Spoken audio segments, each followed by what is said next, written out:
Good evening, everyone. I'm Cindy Silva. I have the honor of serving this year as the mayor of the city of Walnut Creek, and I'd like to welcome you to our Tuesday, September 5th, 2023 regular meeting of the Walnut Creek City Council.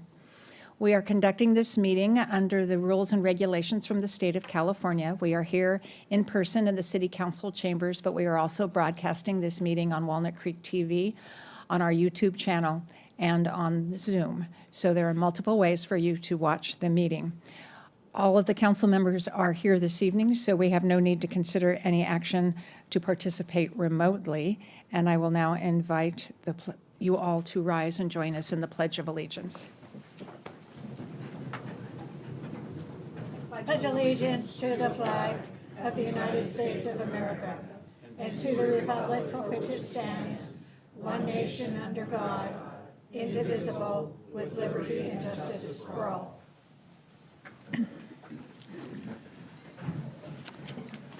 Would the city clerk please take the roll call? Councilmember Darling. Here. Councilmember Francois. Here. Councilmember Wilk. Here. Mayor Pro Tem Haskew. Here. Mayor Silva. Here. We have three special presentations to kick off our meeting this evening, and the first is in celebration of our Contra Costa Certified Farmers Market, the market that is here on Sundays on downtown Walnut Creek on Locust Street. The Walnut Creek Farmers Market was actually established 40 years ago, and for the last 4 decades, it has been true to its mission to support the development of local, sustainable farming, to celebrate local farmers, food producers, and artisans, to make fresh, picked produce accessible through family-friendly events, and to enhance the community's awareness of the importance of a healthy lifestyle and conscientious food choices. Our year-round market here in downtown Walnut Creek has been a community gathering place for decades and a strong community partner for the city. Therefore, it is my great honor this evening on behalf of the City Council to recognize the Walnut Creek Farmers Market and to tell them happy birthday for 40 years of great service to the community and being a great partner with the city.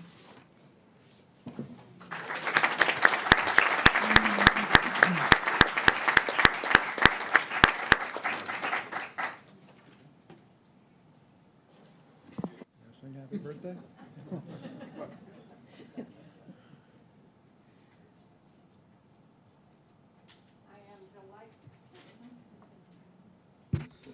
I'm delighted to introduce Stacy DeShazer. I just know her as Stacy every time we work at the farmers market, and she's the executive director, and I hope you'll say a few words. And we could all sing with a crowd like this, somebody who knows how to sing happy birthday. Thank you, Mayor Silva, City Council. I am the Executive Director of Contra Costa Certified Farmers Markets. We are a 501c5 nonprofit for the mutual benefit of the community as well as our members who sell. All the booths at the farmers market are members of our nonprofit association. We currently have 100 stalls at the year-round Sunday farmers market. I would say about 80% are farmers, small local family farmers. They are all certified producers, meaning that they grow what they sell. Everything is grown here in the state of California, and they proudly display a certificate on their booth. So you can see that behind their booth, that they grow what they sell. Contra Costa Certified Farmers Markets was founded by a group of community-minded individuals as well as master gardening students. And we started at the old library lot before my time. Many people remember us at the library. I meet a lot of customers that meet us at the library as well.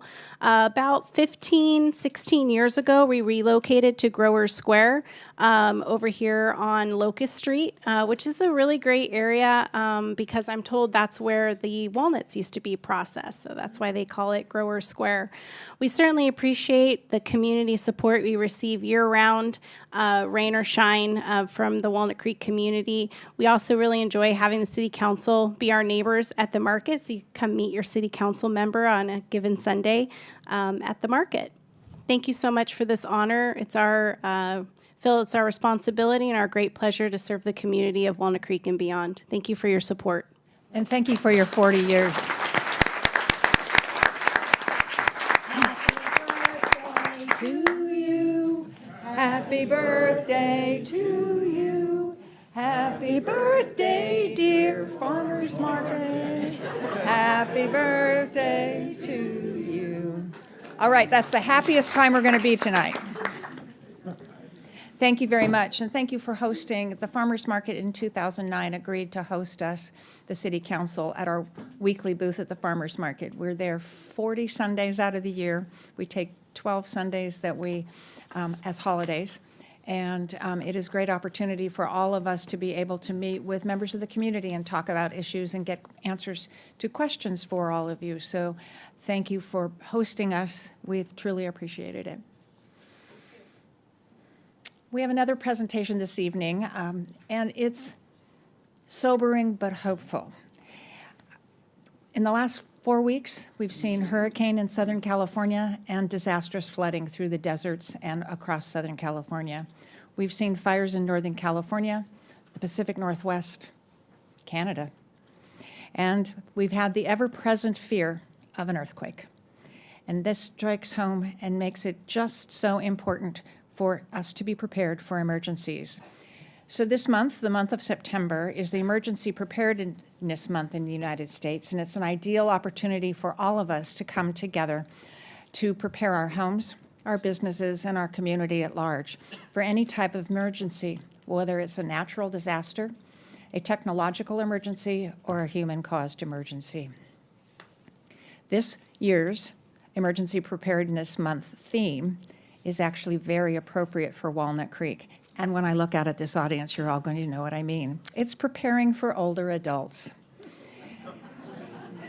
So what many of you may not realize is that more than 60% of Walnut Creek's population is 65 years of age or older. And the older adult population has a particular needs related to emergency preparedness and emergency response because they face greater risks when it comes to the multitude of extreme weather events and emergencies we now face, especially if they're living alone, if they are of low income, if they have a disability, or they live in rural areas.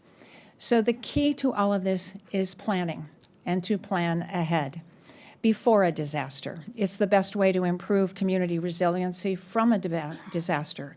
Both you can plan to prevent certain things from happening, you can plan what to do immediately in the aftermath, and all of that together creates greater resiliency and the likelihood that you rebound faster over the long haul.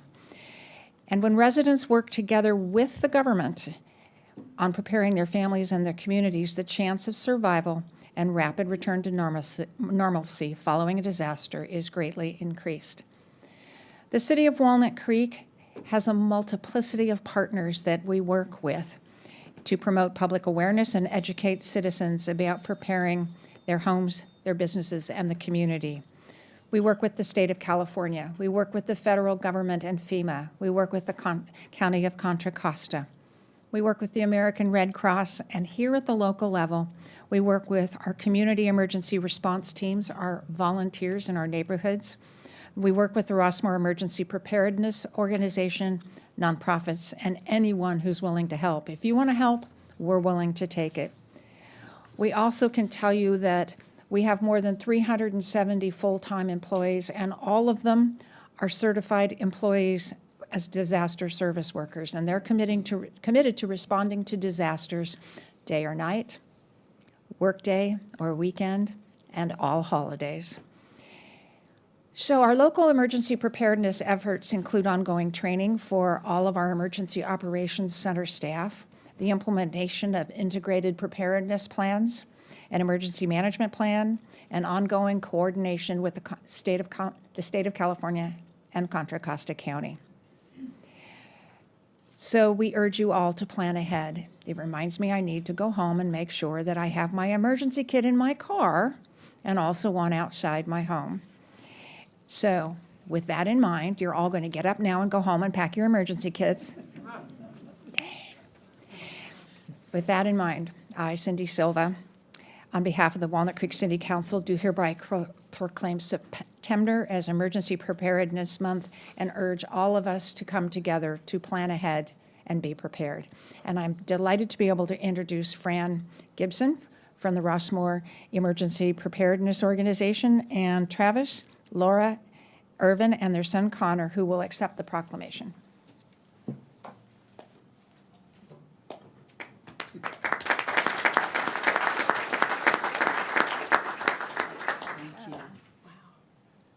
You don't want to read this. I summarized it.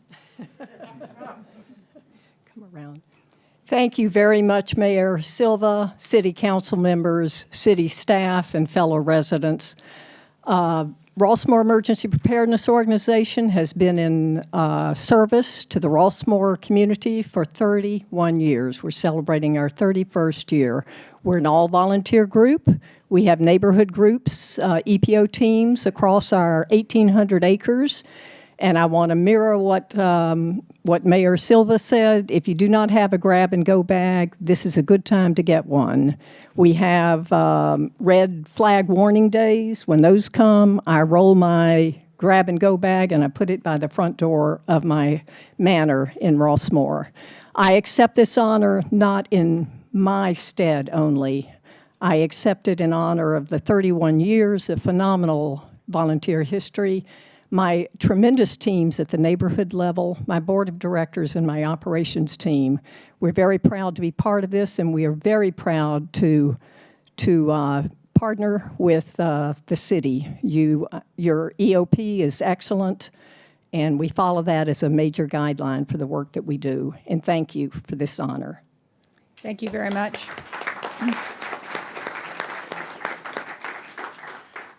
My son and I are with CERT, and that means like when the city says we have an emergency, they will call us. We will then get into our specific area groups for the city, and then we'll be deployed to help you guys in an emergency, like get out of your home, make sure you're safe.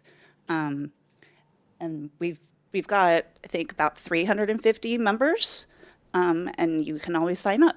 It's like 6 weeks course, and then you get to wear a shirt. So, thank you. So what's in your backpack? Oh, my backpack. Yep. So I've got medical gloves.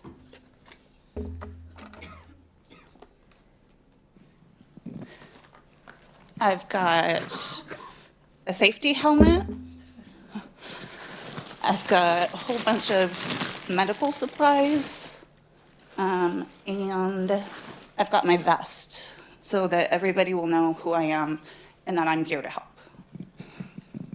And I leave that in my back in my car. There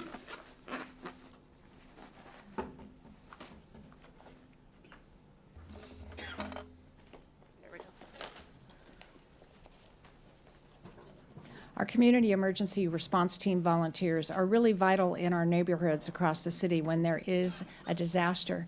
They've also been called into service when the disaster isn't so much affecting our neighborhoods and our homes as it is drainage and things like that. And so if you're interested in volunteering and participating and going through the training, please check our website and look it up.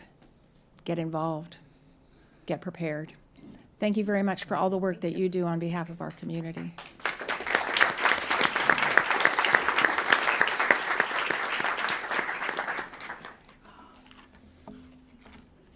The next is a presentation by the Walnut Creek Bomb Squad about the response to the San Pablo hazardous materials incident. And I think Lieutenant Olson will be explaining it to us. So we're going to start with the chief, though. And they'll tell us all what happened a month ago in San Pablo. Is this on? Oh, it is. Good evening, Madam Mayor, members of the City Council, members of the public. You may or may not know that Walnut Creek has the county's only bomb squad. So we respond to any bomb call out throughout the county. We have a full team of 8 bomb technicians. They all serve in a full-time capacity as police officers, some of them assigned to patrol or detectives or other bureaus. And we wanted to update your council and the community on a significant event that we responded to several weeks ago in the city of San Pablo. And our bomb squad, I should mention that a majority of our equipment and all of the training that our bomb technicians receive is funded by the federal government. And our bomb squad is commanded by Lieutenant Drew Olson, who's here with a PowerPoint and a brief update on that significant response. Thank you, Chief. Madam Mayor, council members, thank you for having me today. Yeah, I wanted to kind of give a brief overview of what we responded to and how we responded to it and the agencies that assisted us. So this occurred on August 2nd in San Pablo. Actually, it occurred August 2nd, 3rd, and 4th. As the chief said, we have 8 bomb technician positions. Right now, we have 6 certified bomb technicians. We have 2 that are waiting to go to school down in Huntsville, Alabama, at the Redstone Arsenal. It's the only bomb school in the country that public safety bomb technicians go to, and it's run by the FBI. So I got 2 guys that are waiting to go. One will go early 2024, and then one will go middle to late 2024. Our bomb squad is responsible for all explosive-related incidents in Contra Costa County. So whether that's a suspicious package, a pickup of powdered explosives, fireworks, or actual improvised explosive devices, that's our job, is to respond and render them safe. On August 2nd, Contra Costa County Fire requested our bomb squad, our assistants. They were working a hazmat scene in San Pablo, and once they started looking at it, it looked like it was going to involve a fairly large stockpile a very large stockpile of chemicals and a fairly large stockpile of chemicals that could be explosive based on how old they were and how degraded they were. The chemicals that they were talking about were located in a shed in the backyard of a residence. That shed, I'll get to it in a second. I'll show some pictures of it. But that shed was kind of floor to ceiling chemicals dating all the way back to the 60s and the 70s. So it was quite a complex scene. Once we got on scene, once the bomb technicians got on scene, we worked with San Pablo Police Department. We worked with Contra Costa Fire to kind of determine what a safe evacuation zone was. For us, we're doing the safe evacuation for if there was an explosion. They are looking at it from a explosion plus possible fire type of response. So we ended up going a little bit bigger than we had initially talked about, just because the number of chemicals that were in there, the fire that could have happened would have been quite large. So these are just a few pictures that I took while we got on scene initially. The top left one is from the doorway entering into the shed. And like I said, floor to ceiling, the only thing that the only spot that you could see the floor was where the door opened. Everything else was just boxes and boxes of chemicals. So for a scene like that, we need to do an initial assessment. So we kind of took a look at the scene. Fairly early on, we realized it was going to be more than a one-day incident because of just the size of it. Once we determined that, we started calling some of our neighboring agencies. So because we're federally funded, because we're overseen by the FBI, we're a regional asset. So we have 10 or 12 bomb squads in the Bay Area, the greater Bay Area.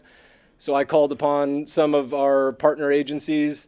I called the FBI Special Agent Bomb Techs and the Alameda County Bomb Squad to assist us. So day one, we were there pretty late into the night. And then back up a little bit. By about 7 or 8 at night, I realized it was going to be at least a 2, if not a 3-day incident. So that's when we kind of started shutting down that first day and gearing up to kind of tackle the scene on the second day. The FBI and Alameda County were very gracious in helping us and sending out resources for us and assets to help us kind of go through the scene and identify chemicals. Once we kind of had an idea of how we were going to attack it, we started getting in there and separating and identifying chemicals. So we don't get a ton of chemical. We're not chemists, but we do work with the hazmat units from Contra Costa Fire and from the county hazmat, the county health hazmat. So we worked together with them to start identifying chemicals and figuring out whether they were explosive in nature, or this posed a different hazard. So our goal was to safely destroy all of the explosive chemicals and remove and separate all the other chemicals into kind of safe areas. So this is what we ended up using as a staging area for all of the separated chemicals. So each room is a different kind of category of chemical. And that's how we separated them. And then these are some of the ones that we had deemed to be explosive in nature and that we needed to destroy them ourselves rather than ship them off somewhere else. Through the 3 days, we ended up identifying over 500 different types of chemicals. All of the and overall, I would say we separated more than 1,000 actual bottles of chemicals. All of the explosive chemicals were removed from the scene and destroyed by us and the other bomb technicians that were there. In talking with the hazmat personnel and talking with other bomb technicians that were there with us, I say it's the largest in WCPD's bomb squad's history. I can say that confidently.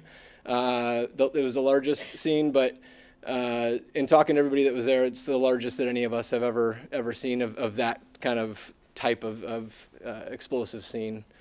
And then I just wanted to take a moment to thank Contra Costa County Fire, their hazmat team, the county health's hazmat team, the FBI Special Agent bomb techs that came out, and the Alameda County Bomb Squad and San Pablo Police Department for their assistance on this very large, very involved call. So, like I said, it ended up being 3 days.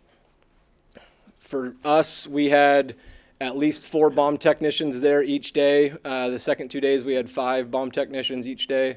And then the FBI sent us 3 and Alameda County sent us 2. So we had 10 bomb techs on scene the last 2 days. The pictures that I've got up there, the top left one, that's just all the boxes once they were empty. So you can just kind of get you can kind of see how big this scene was and how many boxes we had to go through. Each box had lots and lots of bottles in it.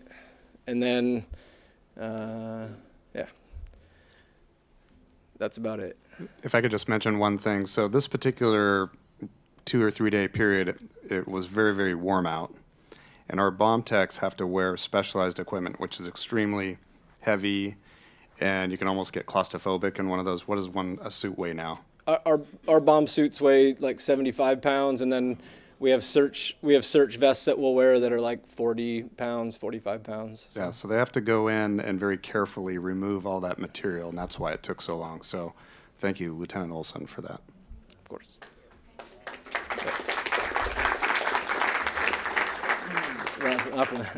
We're not taking questions from the audience. For them. For us. We'll try to channel what you're thinking. Council colleagues, do you have any questions? Councilmember Wilk. First of all, thank you, Lieutenant Olson. We see pictures on the news every now and then that show a house explodes somewhere in the country and it takes out a whole block. So thank you for helping to prevent something like that kind of a tragedy. Any idea why this person had 1,000 bottles of hazardous chemicals?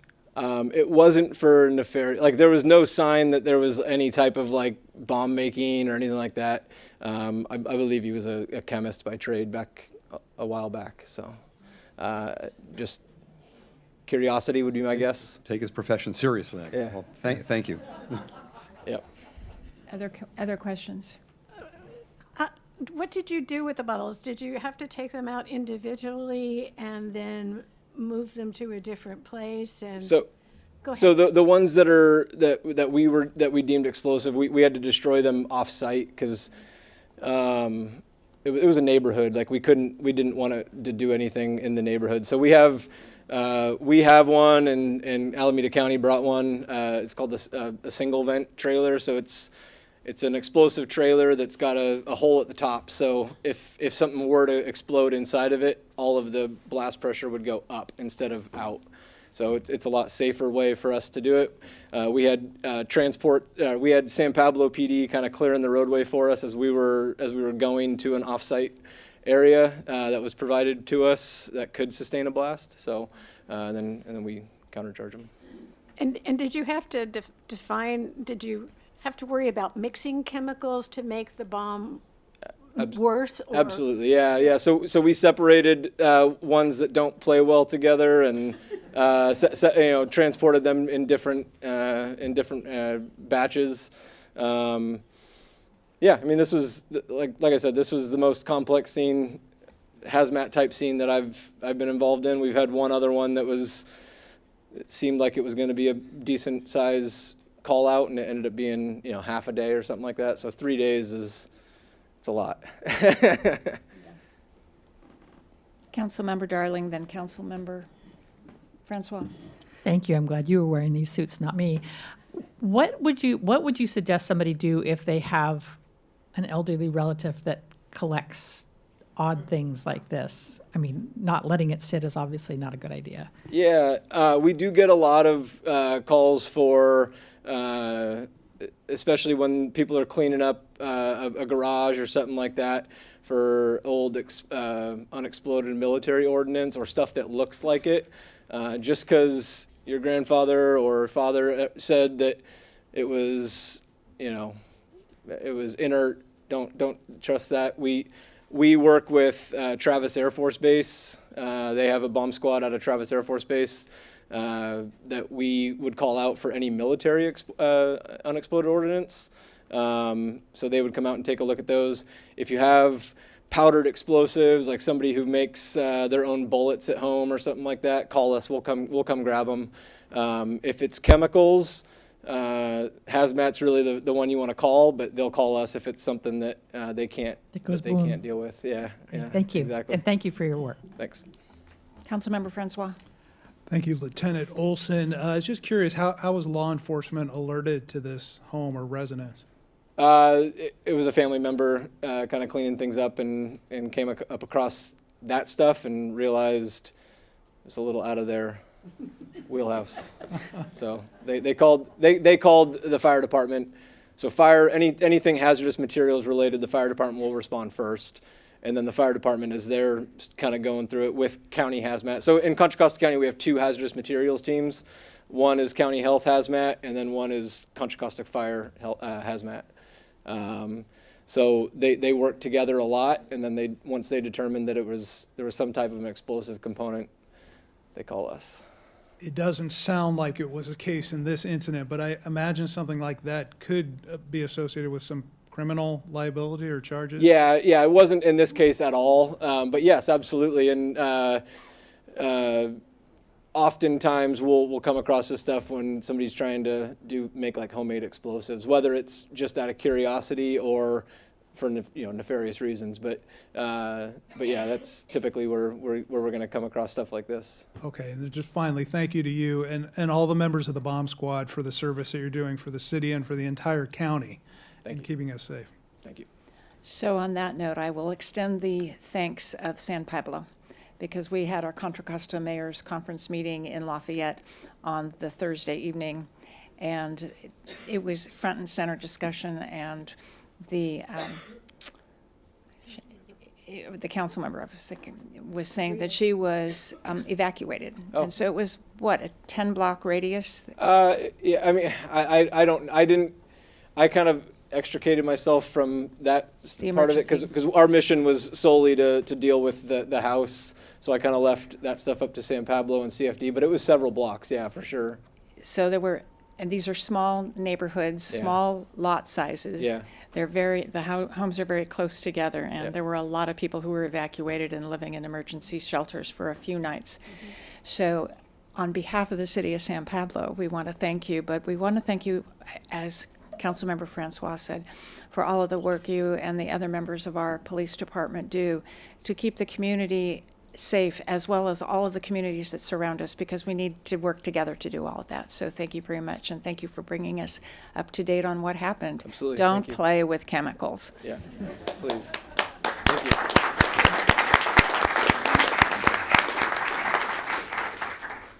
The next item on our agenda is the consent calendar. We have 6 items on the consent calendar this evening. Does any city council member wish to discuss any of the items?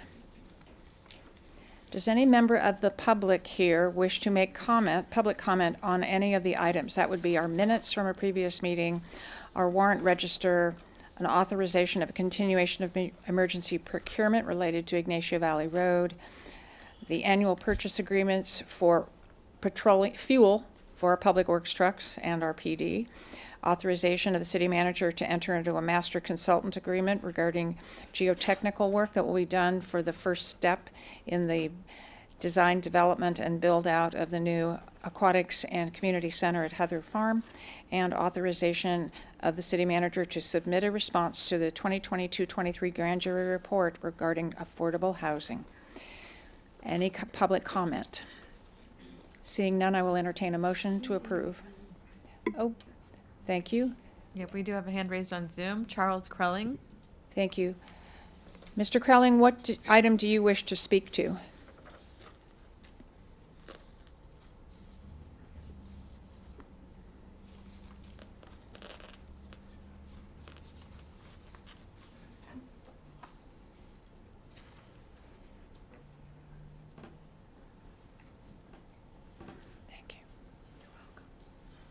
Hello, can you hear me now? Yes, could you just identify which item you want to speak to? Because I'll come back to it, and then I'll have you, and you need to turn your speaker down, because I'm hearing myself.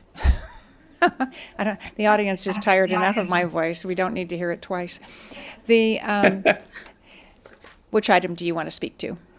The last item, the grand jury report All item. right, so hold on. I will entertain a motion for items A through E. I move to accept consent calendar items A through E. Second. We have a motion and a second for consent calendar items A through E. Can we have a roll call vote, please?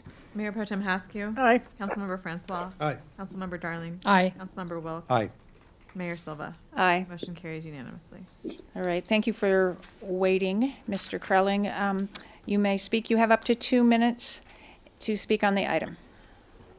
All right, thank you, Mayor, council members. I read the grand jury report. I read the draft letter of response. I did find it interesting that our county resorted to using a grand jury for an affordable housing issue. I just wanted to commend the city.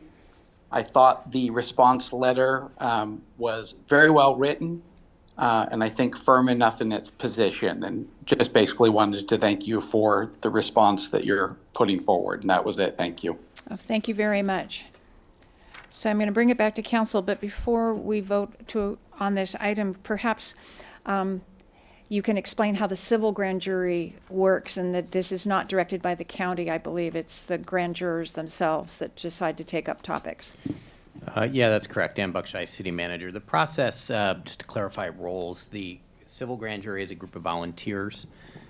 Usually those that join have a topic in mind, and the topics that are reviewed by the grand jury are ultimately determined by the pool of grand jury members. Usually there's around 20 members on a grand jury, give or take.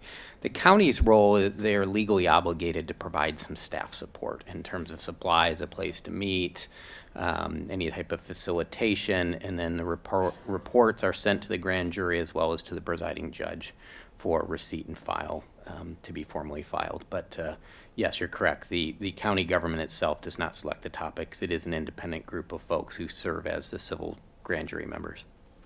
Thank you. I'll enter any questions or comments from council members. Entertain a motion. Move to accept item 2F. Second. We have a motion and a second on item 2F of the consent calendar. Would you please take the roll call vote? Mayor Pro Tem Haskew. Aye. Councilmember Francois. Aye. Councilmember Darling. Aye. Councilmember Wilk. Aye. Mayor Silva. Aye.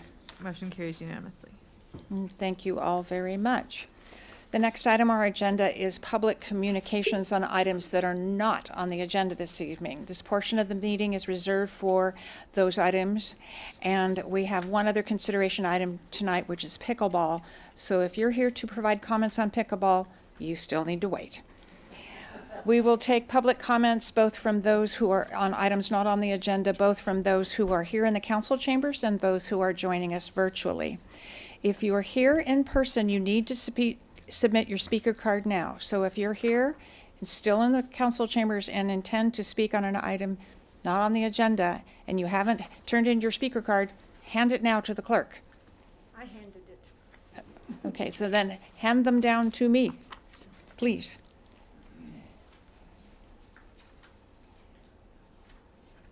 You don't need to decide on your order because I will decide your order.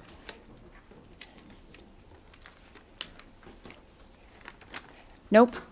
I'm going to call you individually. I just need your cards. All right.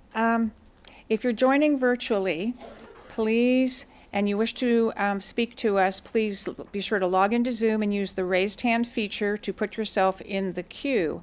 Login details for this meeting are the web ID is 830-6980-9220, and the passcode is 755719. While those who want to speak are submitting their cards, we have a few other reminders. Under California's Brown Act, the council cannot act on items raised during this portion of the meeting because these items are not on our noticed agenda tonight. However, we may respond briefly to statements made or questions posed. We may request clarification, or we may refer an item to staff. This will occur after the comment period has concluded. Since we will have speakers who are both here in the council chambers and those who are joining us virtually, I will be alternating calling on speakers from both venues. Per our City Council handbook, each speaker will have up to 2 minutes to make your remarks. In addition, we will allocate up to 30 minutes at this time for public communications for items not on the agenda. If needed, we will continue this portion of the meeting at the end of our business meeting to ensure that everyone has an opportunity to speak to us. It is now 6:40, and we will take public comments on items not on the agenda up to 7:10. That's 10 minutes after 7. Our first speakers will be here in the room: Brett Kawakami, Margaret Martinez-Franks, and Leslie Hunt. In that order. Good evening. Good evening. And your timer is up here, just so you know. It's not as good as a red card, yellow card system in soccer, but keep an eye on it. Thank you very much.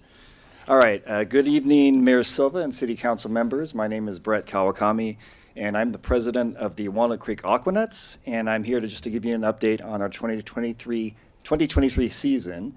And so we've been in Walnut Creek for over 50 years, and we basically provide opportunities to local youth to learn and compete really at the highest levels in the sport of artistic swimming. And over our time, we've won 18 national championships. We've produced 17 Olympians. Our current head coach is Kim Probst, who is herself a 2008 Olympian. And so I'm happy to report that we did have a successful and active competition season. We participated in a number of meets across the United States. We won a national championship, and our athletes brought over 100 medals home, including 66 gold medals. And we have some swimmers who are on the national team, the U.S. national team, and we actually sent our junior team to Croatia to participate in an international competition where they did very well. And we're proud that one of our coaches, Tammy McGregor, was actually selected as Coach of the Year for this season. And we always wrap up our season with our fabulous fall show down at Heather Farms. And we had over 3,000 members from the community come and enjoy the show. And it's always a chance for our athletes to really showcase their hard work and skills in a fun and festive setting. And then we do try and give back to the community where we can. We participated in the Community Service Day. We offer free try-it days for beginners, and we have our trainee session during the summer, as well as a week-long day camp that we offer to artistic swimmers seeking to improve their skills. So we are very thankful for the ongoing support of the council, city staff, and the community.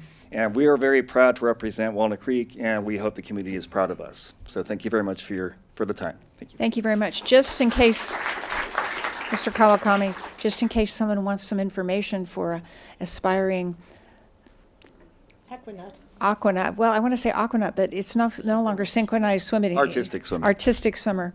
What's your web address? You can Google Walnut Creek Aquanuts and it should show up. So I don't have the web address memorized, but if you look up Walnut Creek Aquanuts, it'll take you to it, and there's all sorts of information. And yeah, we gladly welcome anyone who wants to just even try the sport. And so, yeah, always welcome. And it was a great show this weekend. Thank you for hosting it. Thank you. Glad you could attend. Next speaker is Margaret Franks.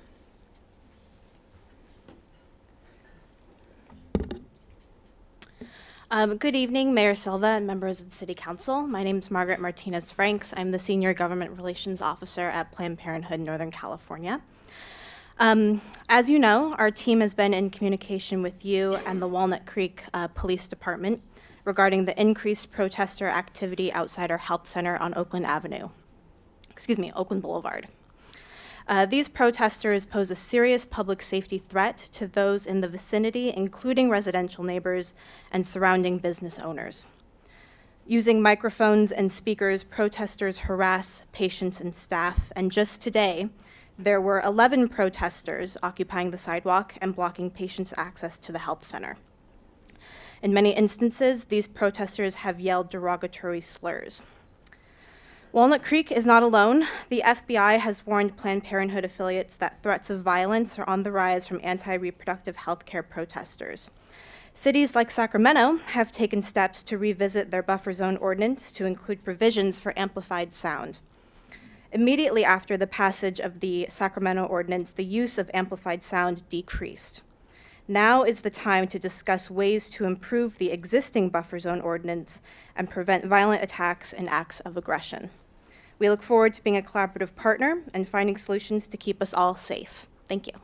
Thank you very much. Our police chief is here, and I'm sure that you've been having conversations with him, but if you want to speak to him this evening, I'm sure he'd be happy to join you in the lobby. Perfect. Thank you so much.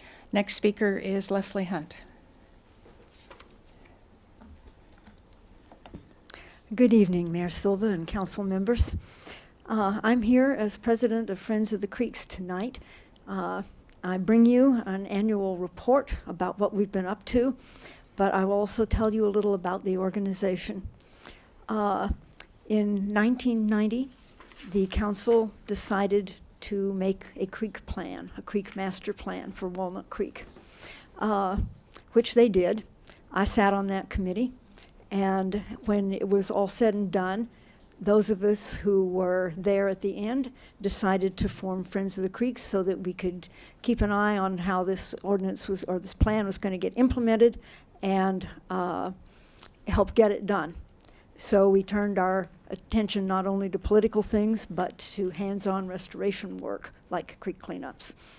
The creek cleanups lasted until the increase in homeless presence, and finally the pandemic pretty well killed them downtown. It was too bad, but it lasted 30 years. In 2011, several of us joined together and created the Walnut Creek Watershed Council. This gave us a greater voice in what was going on and also allowed us more financial resources, which largely come from mitigations from other people's environmental problems. Some of it also comes from not real problems, but they want to put a development somewhere. For instance, we had an inquiry from someone at the airport. You cannot have wetlands at an airport because they attract birds, and birds and propellers do not, jet engines do not go well together. So they looked for a place on city land in the open space, actually. But at any rate, we're talking to them. We're expecting to see a new wetland as a result. And what we I'm going to can give you read one the more rest. minute since you represent an entire group, because I don't think anyone else from your group is here this evening. No, they aren't here. Thank you. Let me see. Where was I? So we are in the process of fulfilling our latest contract with one of the county organizations and the Regional Water Quality Control Board to the effect that we're looking for wetlands or for sites for wetlands to restore. It requires some agreement on the part of the property owner, because if we create a wetland, then it has to be there for a while. So you can't just do it because you think it'd be nice to have a pond in the backyard. We have done a lot of things. I have brought you an annual report, which you can add to your copious reading lists. Great. And if we want more information, is there a website? Yes, friendsofthecreeks.org. Also, we will have 2 projects at the Community Service Day on October 14th. So look us up on that site, which is prominent on the city's website, and we hope to see you there. Thank you very much.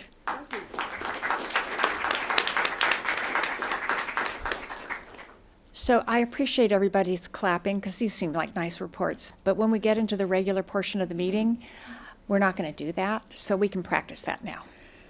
Not doing it. Not practice. We don't need to clap for people.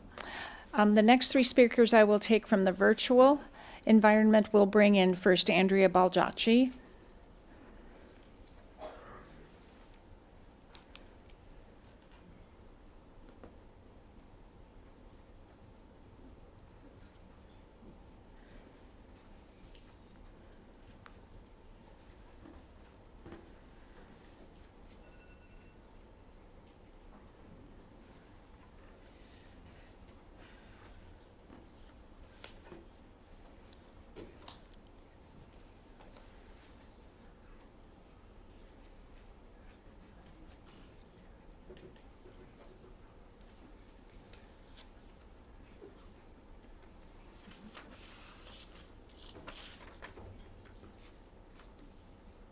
And be sure to turn on your microphone.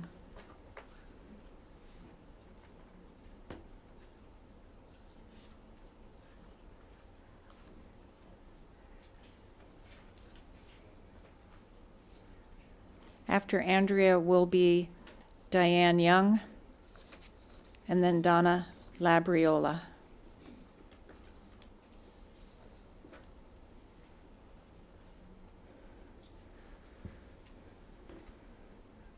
Can you hear me now? Yes, we can hear you. Oh, okay. Sorry. I'm sorry about that. I don't know what was going on. So thank you for having me. Good evening, Walnut Creek. I'm Andrea Baldacci. I'm currently the president of the Walnut Creek Historical Society.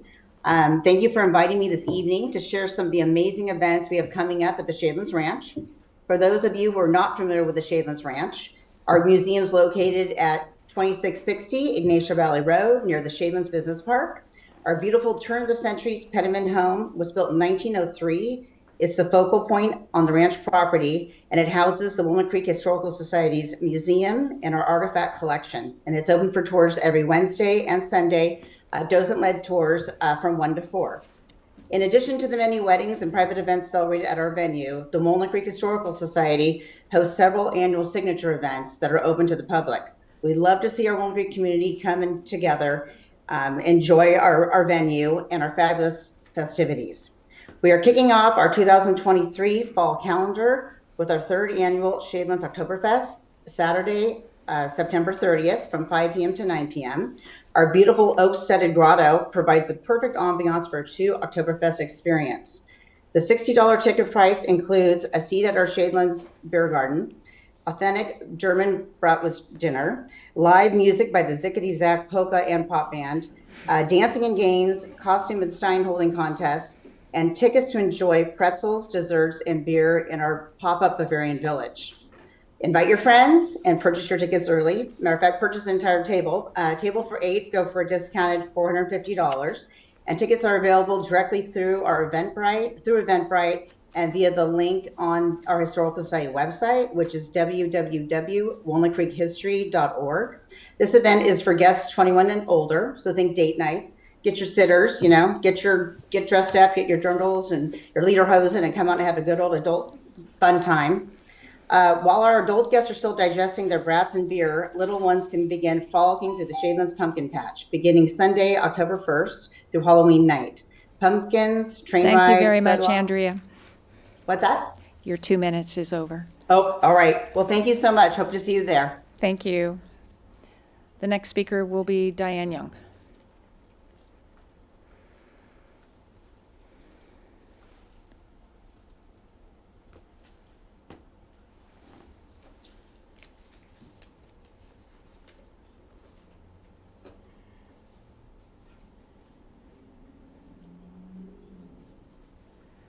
Hello. Good evening, Mayor Silva and members of the City Council. I'm Diane Young, and I'm still the co-chair of Walnut Creek Community Service Day, which will take place on October 14th, 2023. As you know, in 2011, Mayor Silva created Community Service Day. It's 2023, and we're still going strong. Did I mention it's on October 14th? I'm happy to announce that registration is now open for all projects at www.walnut-creek.org/service. Though a few projects have already filled up, there are still plenty of options available for all ages, indoors and out. Last month, I outlined a list of opportunities, but I didn't mention a really important one. 2 minutes isn't all that long when you have a lot to cover. The Contra Costa Food Bank has always been part of Community Service Day, and there are ways for everyone to help again this year. First, you can sign up to conduct a neighborhood food drive. They're simple. You select a neighborhood via the website. The week before the event, you distribute donation bags and flyers, which we provide, in your designated neighborhood. On October 14th, you collect the bags and deliver them to Heather Farm Park Community Center. The second option is to make a food or cash donation at any of our 4 Walnut Creek Safeway stores on October 14th from about 9 o'clock until noon. There will be a Walnut Creek Rotarian at each location to assist you. By the way, I love that at least 3 organizations that have already spoken are participating in Community Service Day, and I'm sure there will be a lot more after me. There's more information in the current issue of the Nutshell, which has just dropped, and by visiting the website. If you forget all of that, just Google Walnut Creek Community Service Day. If you go with Google, scroll down to see the YouTube video from Community Service Day 2022. It's really interesting. Just don't get the dates mixed up. We look forward to seeing you all on October 14th. Thank you. Thank you. Thank you. The next speaker is Donna Labriola.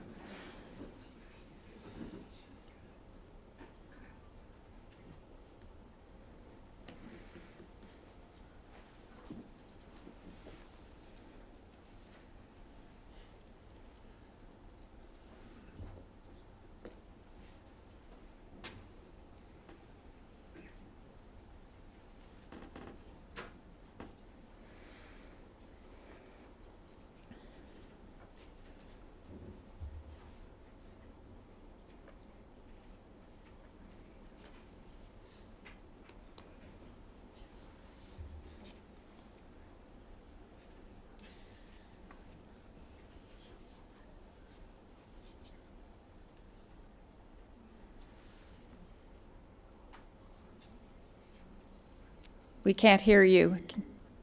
Turn your microphone up.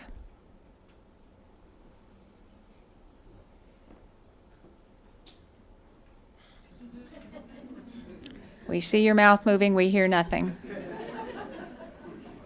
So while you work on the technical details, do you think you're going to... Don't you love technology? All right, I'm going to take 2 more from here in the room. Donna will come back to you, because we still can't hear you. 2 more from the room, Mariana Ford and Pete Bennett. If you come on up.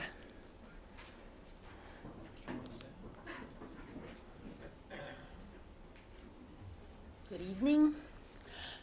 I'm here tonight on behalf of homeowners on Westwood and Clifton Courts to address an unhealthy, hazardous conditions at 1541 Westwood Court. 2 years ago, an elderly homeowner went into hospice. She's since passed on, and her stepson is presumably the property owner. He and his wife have been soliciting donations for a non-existent nonprofit to aid the homeless. We've seen cars and truckloads of items, often daily, being brought in and dropped off. The lot is now littered with piles of debris, trash, and firewood. There are between 6 and 8 people living in tents and makeshift shelters in the backyard. Here's a partial list of our concerns. Gunshots have been heard. Multiple violent fights have been observed over the fence and on the street. There's been screaming, profanity, and death threats. One time a man was swinging a shovel. Another time a neighbor was asked to call police because someone had drawn a knife. By the time the police come, it's always over. There are children, 5 and 8 years old, who from the top of their play structure have seen people with guns on the other side of the fence, as well as witnessed yelling fights. A 6-year-old was pounced on by a loose pit bull. Sisters 12 and 10 had their bedroom filled with smoke that set off a fire carbon monoxide alarm. The court has unknown people sitting in or passed out in their cars when children should feel safe walking to and from school. There are mounds of trash all over the property, and the stench is overpowering. Some days you cannot open windows, the smell is so terrible. Periodically, a putrid, chemical, toxic burning smell is flowing into yards and homes. People are using air purifiers to keep their families safe. Additionally, there are backyard fires, even in the dry heat of summer. We've called the fire department and air quality control, but they cannot do anything unless it's a spare the air day or a fire is out of control. There's been notable increase in rats and mice in yards and invading homes. Many of us have spent large amounts of time and money to battle this problem, which is being made worse by the presence of an open landfill. Go ahead and finish. Most cities and counties in California have laws against backyard camping. Within Walnut Creek's guiding principles to create legislation, it is stated that we seek to promote safety, livability, sustainable development, and environmental protection. The city is failing us in this regard. It's our hope that the City Council and Police Department can open an investigation and use their resources to resolve this difficult problem. Thank you for your attention to this matter. Thank you, Ms. Ford. The police chief is here as our community development director. I saw her here. She may be in the lobby. If you step outside of the lobby, they'll give you an update, and also I'll ask the city manager to give an update at the conclusion of public communications. Okay, great. Because we Thank you are very aware. And as you know, I live in the same neighborhood, and so does Councilmember Francois. Thank you So for your we're attention. very disturbed. Thank you. Mr. Bennett?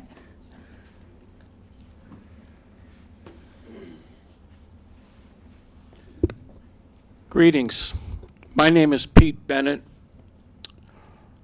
I have been a resident of Contra Costa for 45 years. I have been attacked. I have been beaten. I have been arrested. I've had family murdered. I've had a girlfriend murdered with her daughter. Another one of my girlfriends turned up dead just a few months ago. There is a lot going on around me. Very much so, the Antioch police and Pittsburgh police story is very much part of my story, and I know it is.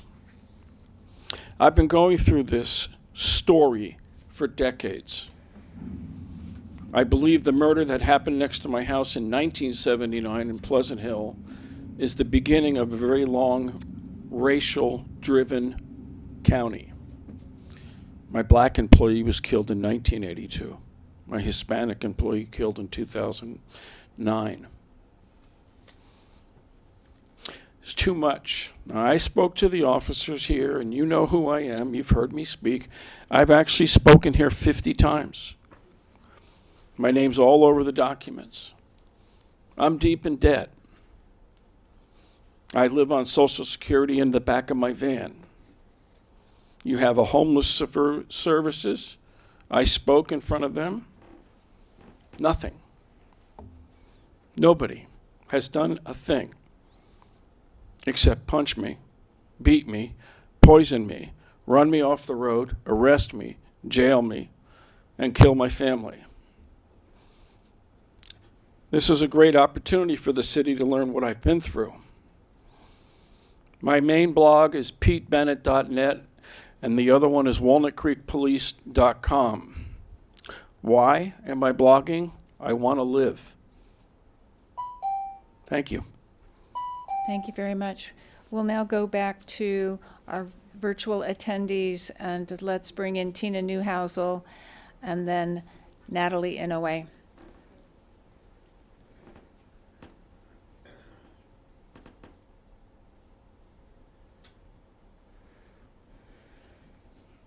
Good evening, Mayor Silva and council members and my fellow Walnut Creek residents. I am Tina Newhousel, president of Sustainable Contra Costa, which started right here in Walnut Creek back in 2008.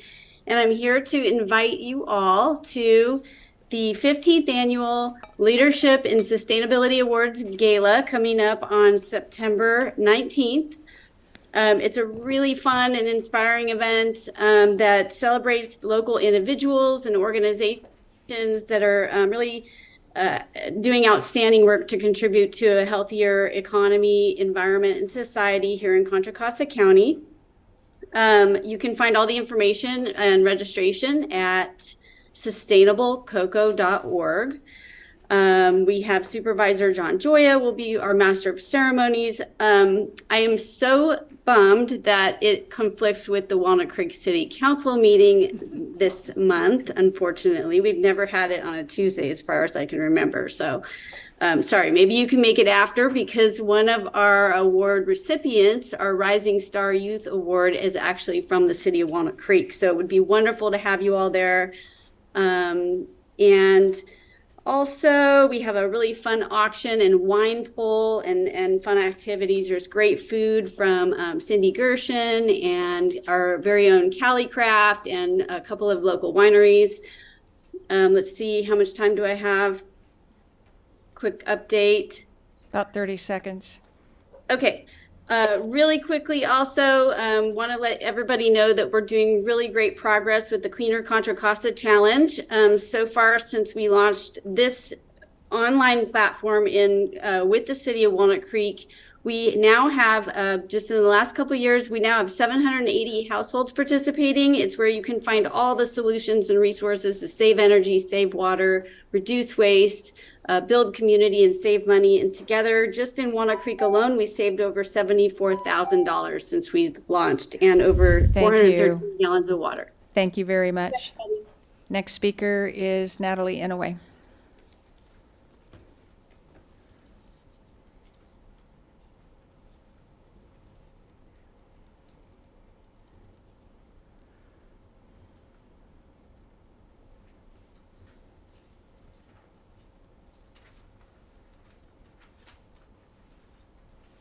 Hello, can you hear me?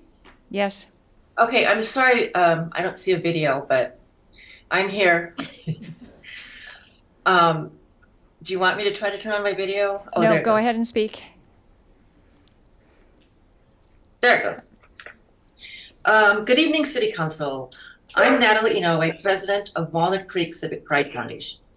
I would like to announce that on September 1st, our Fall Community Grant Program opened for application submissions. Since 1992, the Walnut Creek Civic Pride Foundation has awarded over $700,000 to Walnut Creek organizations and programs. Our mission is to help enrich the cultural, recreational, and educational opportunities for people in Walnut Creek. For the past several years, we have awarded community grants to local nonprofit organizations that fit within the purview of our mission. Last fall, we awarded 9 Civic Pride Grant Awards. One of the recipients was the Ruth Bancroft Garden, who used our grant for a Spanish version of its self-guided garden tour booklet. We also helped fund the Community Arts Foundation for their creative writing program for low-income seniors and underhoused clients at Trinity Center. Another recipient was the Walnut Creek Education Foundation. Our grant helped 1,500 high schoolers have access to mental health, wellness, and prevention services at the Las Lomas Wellness Center. Our grant awards will range from $500 to $3,000. To apply for the grant, go to our website at www.wccivicpride.org. The deadline to apply is October 13th. We will announce the recipients sometime in late October. Thank you. Thank you very much. The next speaker is Kathy Hemingway, and then Barbara Guinness, and I will give each of you 60 seconds.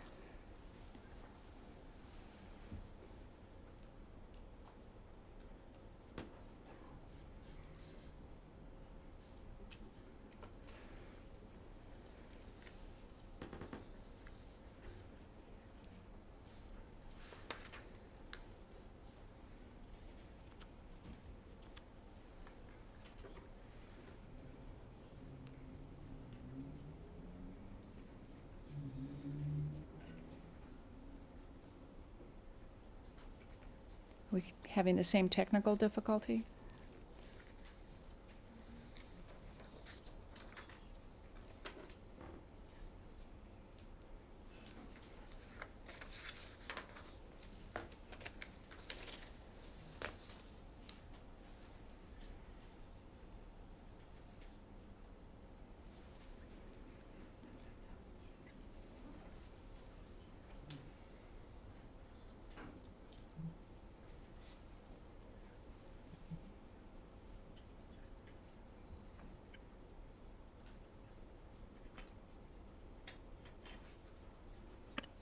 Good evening. Good evening. I'm Kathy Hemingway, Executive Director with Walnut Creek Downtown. Good evening, Mayor Silva and City Council members. I wanted to share just a brief review of Arts Around August, which just completed its third annual run a couple of days ago. I wanted to first of all thank our program partners, the Ballet School Performing Arts, Bedford Gallery, Broadway Plaza, California Symphony, the Diablo Regional Arts Association, Festival Opera, Lesher Center for the Arts, the Mountain Shadow Film Society, Valley Arts Gallery, our organization, Walnut Creek Downtown, and of course the city of Walnut Creek. It was a month-long celebration of the arts that included outdoor concerts and gallery exhibits and films and a whole almost 20 to 30 programs that was a celebration enjoyed by all ages. So we'll be bringing a full recap by our coordinator, Chelsea Navolio, to the October 3rd City Council meeting. So we appreciate everyone's support and look forward to next year. Great, thank you. The last speaker before we conclude public communications is Barbara Guinness.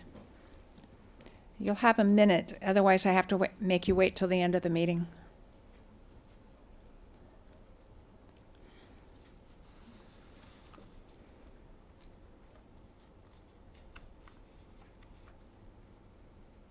Hello, thank you for the minute. My name is Barbara Guinness. I've been a resident of Walnut Creek since 1996. The Parks, Recreation, and Open Space Commission, or the PROS Committee, is comprised of citizens of Walnut Creek, and they advise City Council on the general direction of the parks, open space, and they advise City Council on various programs and things. The mayor, City Council members must be citizens of Walnut Creek. They represent the issues of the community. City Council has the power in the name of the city to do and perform all acts and things appropriate to the municipal corporation and the welfare of the inhabitants. On 8/14, a city staffer in a PROS meeting said, "We will build the flow trail. We will not need approval from PROS. We will not need approval from City Council. This is a staff decision. No public hearing will be held. No enforcement." Many citizens of Walnut Creek would like a description review of the policies or the process that allows a city staffer to have this authority to move forward with the bike flow trail to determine park. Thank you very much. Thank you.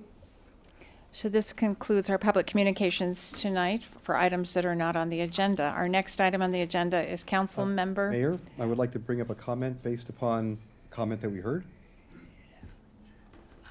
I'm thinking we're going to ask the city manager to do that, but sure. Okay, thank you. If this is the right time, I just want to make sure we don't Well, get to the next agenda item. Okay.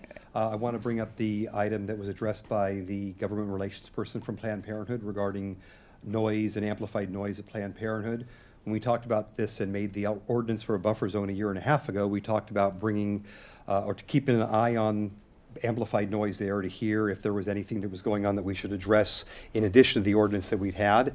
Sounds like there has been issues. We've seen some instances, heard from Planned Parenthood in the last year, heard from the police department, and I would like to see about this getting on the agenda as soon as we have an opening for this item, and to have this as a report come back from staff so we can discuss.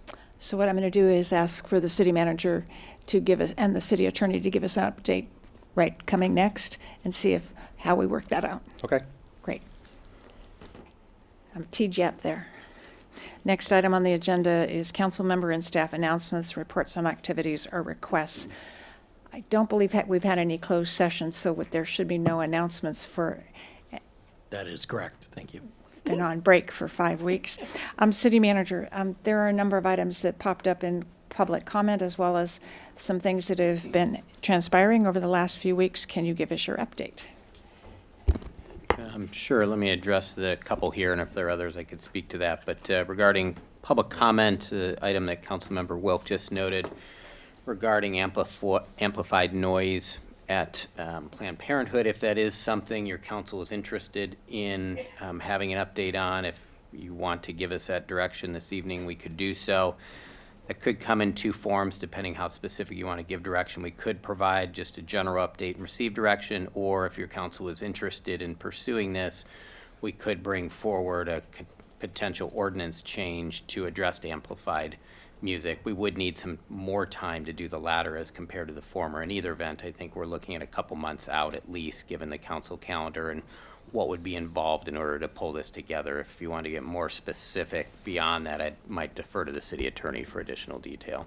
So to give us even an update on what we have seen transpiring in front of the Planned Parenthood location would take a couple of months to give us an update? Yes, I believe so. Looking at the calendar is fairly full the next couple of months, and we'd want a little bit of time to make sure we can be thorough in our update. And accurate. Correct. Now, this is the point in time when we're rolling into the 40 days, or isn't that in the fall? When we're coming up on the fall, so we're going to see amplification of the amplification. Yes. To some extent. All right. So maybe it is a good time to see what transpires, since there could be no ordinance adopted in the meantime.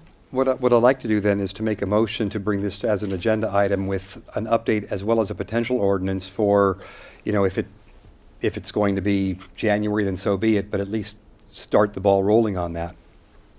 We could do that, but at the next meeting, we're looking at all of our priorities and where we are on the workload. It might be easier to have just on the 19th, put that in our queue for how we want to fit it in, because there may be other things on the 19th that we want to talk about.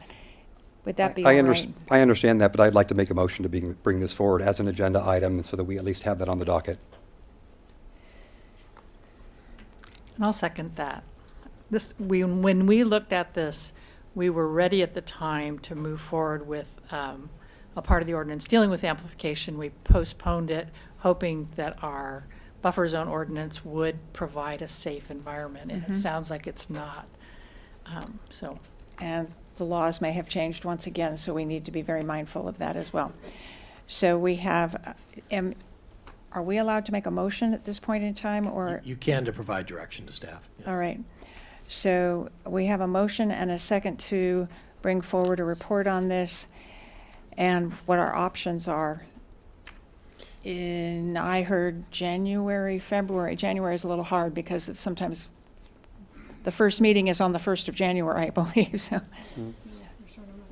No, that's understood, and at least if we have an opportunity to look at it, whether it's the second meeting in January and February, at least it's out there. Okay.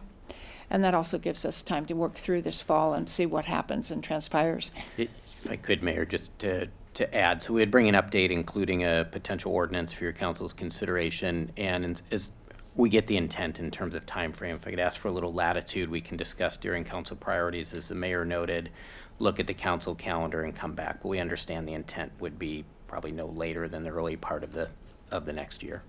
So I think we have consensus on this. Yes. I'm in favor. Yeah, I don't think anyone's disagreeing with you, but I think staff needs a little bit of latitude. But at the next meeting, we have an opportunity to look at this in a more holistic as well. Okay. Mayor, there's a motion, a second on the floor, though. So is the council, I don't know if the council wants to take a voice vote on the motion. Do you want us to take a voice vote? Sure, let's take a voice vote. Well, I'll ask the clerk to Or take. just a consensus. Councilmember Welch? Aye. Councilmember Darling? Aye. Councilmember Francois? Aye. Mayor Pro Tem Haskew? Aye. Mayor Silva? Aye. Motion carries unanimously. All right, the next item. Yes, the other item I believe that came up during public comment was related to the residents on Westwood Court area of the city. Obviously, some of the examples that the speaker referenced are very concerning, particularly if there are things such as fights and or gunshots or other very serious public safety concerns. I would encourage anyone to call the police if there is something to that effect, and obviously the police will respond quickly. I do know they have been out to the residents in the past. Regarding the other issues such as an abundance of items in the backyard and or front yard, potential smells, potential inhabitants, those are related to code enforcement related matters. Do want the folks who live in that area and who are aware of this issue to know that not only is our code enforcement and our police department, but our city attorney's office working through what can be done. There have been citations issued to the occupants of that residence. But as folks may appreciate, there's considerable due process involved for government to enter a property and potentially usurp private property rights. And that legal process is being followed as it stands now. We are seeking to receive cooperation to voluntarily enter the property for an inspection of the exterior. And we will be prepared if that doesn't play out for some reason to pursue other matters. But some patience will be involved because of the high legal standards that are required with respect to private property rights on this matter. Okay, thank you. Other things to report since we've been off for a month?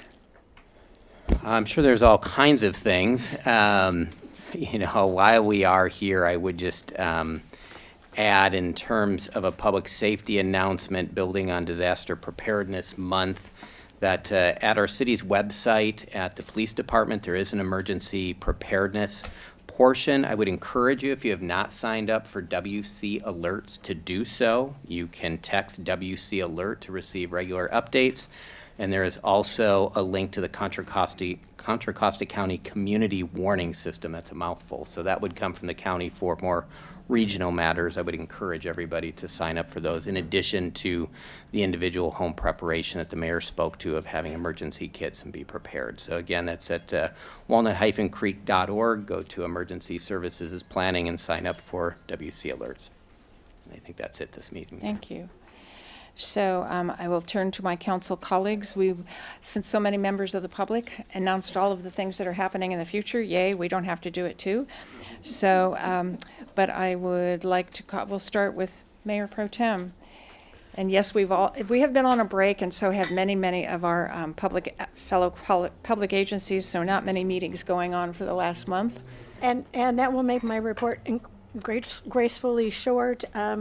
The most exciting part was when I was in Alaska, I attended on the tour bus a emergency meeting to allow the AB 361 approvals for Contra Costa Transportation Authority, and I have never been put on silent so fast because the tour director was telling us what we should be looking at, and so I probably embarrassed us in the city and CCTA.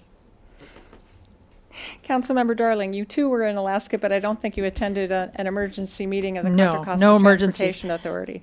The Walnut Creek Homeless Task Force did meet, and they have been trying to pull together a lot of the data that comes out of the core team that operates in Walnut Creek, along with our HOP team and the Trinity Center numbers, and they're starting to try to pull out of that some stories, and that's been really interesting. I'm hoping to bring a more full story back to you guys in the near future. I also attended the Rossmore Golden Rain Foundation Board and MCE. And MCE, basically the bottom line there is power is continuing to be uncharacteristically expensive for a number of reasons. And lastly, I attended along with Councilmember Wilk and the Mayor Cindy Silva. The Jewish Community Relations Council had an event at Temple Isaiah, which was really powerful. It was a chance for many local electeds here in the county to speak strongly against anti-Semitism. And I think we were all glad that we were there to support our fellow council members who might be experiencing something that is quite beyond the pale, as far as I'm concerned. And we heard some very powerful words, especially from Assemblymember Rebecca Bauer-Cahan talking about her grandmother and the Holocaust, and Senator Glazer and his family's experience with the Holocaust. And it was a very moving experience. I'm sure Councilmember Wilk and the mayor will have more to say, but I just want to say it was a good chance to stand up and say, this is not who we are. So, Councilmember Wilk. Thank you, and thank you, Councilmember Darling and Mayor Silva, for attending that. This was a big deal, and it got press as well, but over 40 elected officials from Contra Costa County showed up at Temple Isaiah in support, from our Congressman Mark DeSaulnier, Senator Glazer, 2 assembly members, county supervisor, and 36 mayors and council members from the county. It was really an outpouring of support for the Jewish community and against hate in general. And I was honored to speak at that. And I don't think any of us, certainly that we've come across in our city council meetings here, would have any patience whatsoever for anybody to express any kind of hatred. And unfortunately, we've experienced some of that that's come from Zoom. And unfortunately, we're not the only city that's also experienced that. These people aren't from Walnut Creek and actually aren't even from the county. They're calling in from outside the county and even outside the state. So thank you very much for the support on that. I know that if council members, Francois and Mayor Pro Tem Haskew, were in the state, you would have come. So again, thank you for all of that support. All right, moving on. I want to thank the Chief of Police as well as the Walnut Creek PD for having the town hall on crime in the business community. That was a few weeks ago, and it was great to hear what was happening, the latest, and what are some of the updates there. We heard from the community as well, and just great to see that we're able to see that kind of transparency where anybody could ask questions, and the police department was there. We must have had a dozen police department there being able to talk about certain issues that were coming up and some of the crime that we've heard downtown, including basically a one-person crime wave that broke into a bunch of businesses, created its own crime wave. We saw the Movable Feast, which is a big part of Arts Around August, and I was able to host that, going to a variety of different restaurants downtown, and that's always fun. And lastly, we have the final, I believe the final location for Crate and Barrel that's now open. Their opening was a couple of weeks ago, directly across from where the original Crate and Barrel was 2 places ago.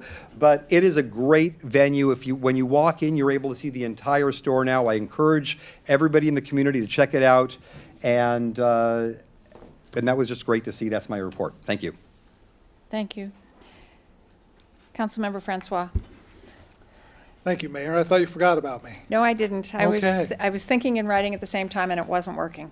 No problem. Well, I enjoyed the August recess that we had. I did manage to stay fairly busy during that time, not in terms of government-related meetings, but visiting some of our critical business partners. And I had the honor of attending the 50th anniversary of the Diablo Hills Golf Course and Greenery Bar and Grill here in Walnut Creek. It's, as many of you know, it's a treasure. It's one of the top-rated 9-hole golf courses in the Bay Area. And Debbie Singh and her family have been running that golf course and the Greenery Restaurant for 50 years. They reinvested in the Greenery Restaurant just a few years ago.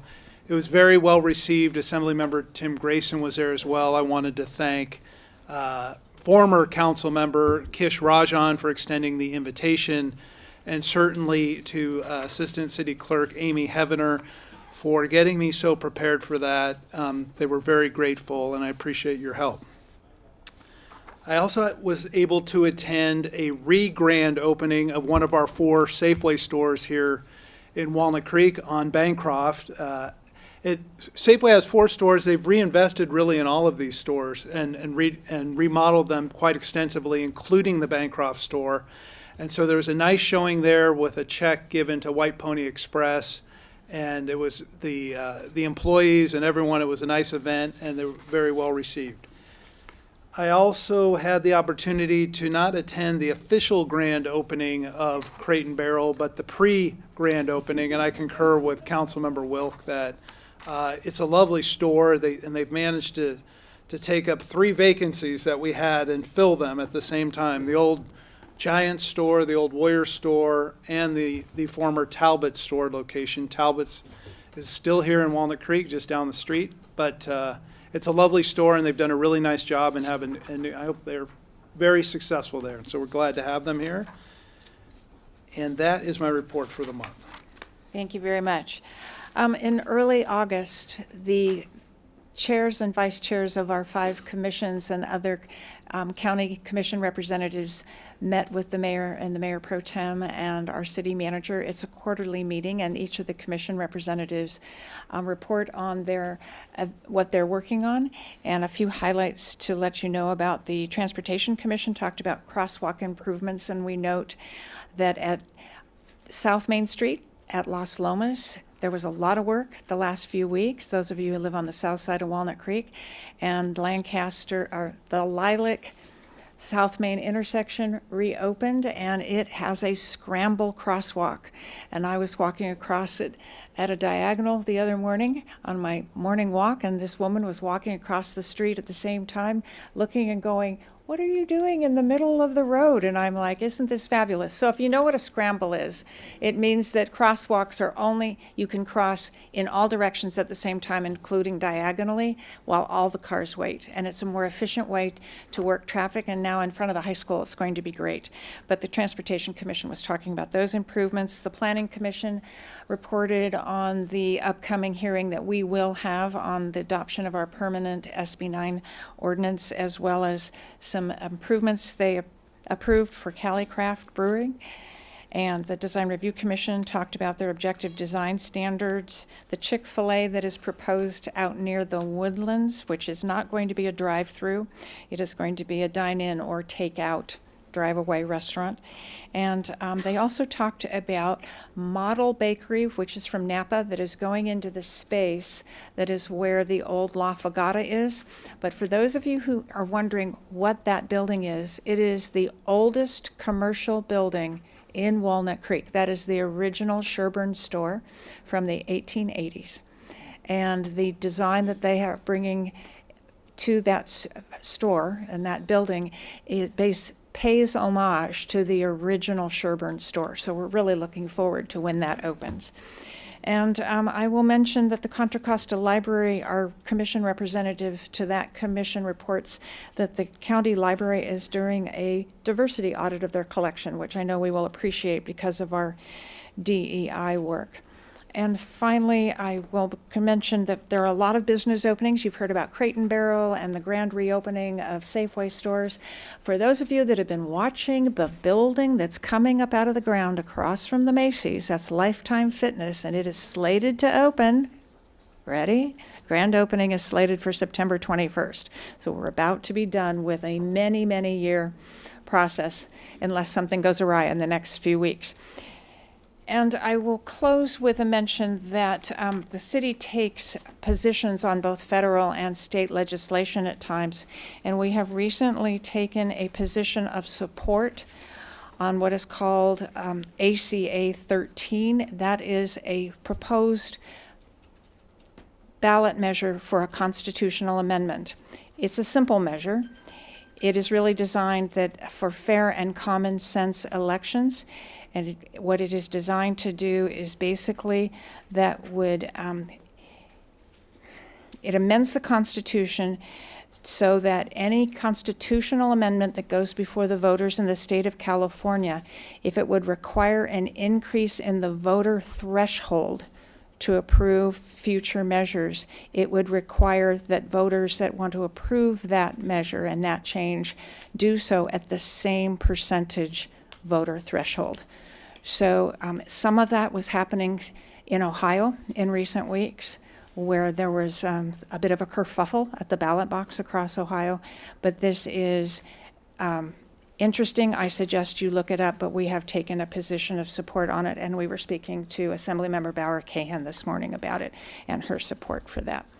Thank you very much to my colleagues for all the work that you do. We have a busy September ahead of us, and I will now turn to the primary item on the agenda that everybody has been waiting for. If you have an open seat next to you, why don't you raise your hand, because we have some people. There are some seats here in the room now. Why don't you all come in and see if you can find an open seat? A few people might be leaving the building.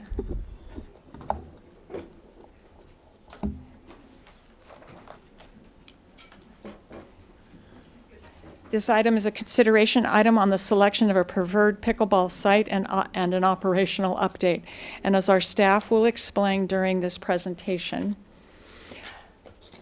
not all items come to the City Council for approval. We do not get into operational day-to-day matters. That we have a city manager who is hired to lead the staff of 370 plus employees to lead us on the day-to-day efforts. What we're doing is getting an update tonight on the potential for a future pickleball facility and what we might think of that, and then also just to hear an update on operational issues. And I will now turn to Director Kevin Safine. Thank you, Mayor, members of the council. For the record, Kevin Safine, Director of Arts and Recreation. This is a culmination of about a year and a half worth of discussions, meetings, more discussion about looking for a better pickleball site. And so I want to thank those who've been involved in this process to date, the Walnut Creek Pickleball Club, the Dapplegray and Stewart Neighbors, Lifetime Activities, and the Walnut Creek Racket Club. So all have been involved in this process for about 18 months. So much appreciated all the work and effort. They've done this as volunteers. So why are we here? Specifically, as the mayor said, we're recommending that the council select a preferred location for new pickleball courts in Walnut Creek, and then direct staff to implement the steps necessary to develop those new courts. Fairly straightforward. There's in your packet a fair amount of background here, so I will go over that in some detail. Sometimes I talk too fast, so if I'm talking too fast, raise your hand. Let me slow down. So process for tonight, yeah, that'll work. Whatever you like. For tonight, staff will do the presentation. We'll take questions from the council first. I'm going to break that up into two sections. First questions will be about the site location. And then I'll talk about some operational changes, and we'll take questions, turn over to public comment, come back to the council for comments, and then take direction from council at that point. That's the plan for tonight. So how do we get here? Pickleball. As many have said, and will probably say tonight, the fastest growing sport in the country. It is great physical activity. If you've seen it either on TV lately, it is being televised. You've seen it in person. It's accessible, it's inclusive, it builds community for all demographics. So a tremendous sport. And you can see that in the number of courts, public courts that have opened up in Contra Costa and Alameda counties. At our count, it's about 160, maybe more, maybe less. That's about the number of public courts that are available. That does not include places like Rossmore, right, which is private, and they have at least 3 courts outdoors and probably more indoors. So with that, I think most will acknowledge the pickleball is also noisy. And it does affect neighbors and neighborhoods, sometimes positively and sometimes negatively. And so what we've seen with that popularity and growth, not just in Walnut Creek, but throughout the Bay Area, throughout the state, throughout the country, there are impacts.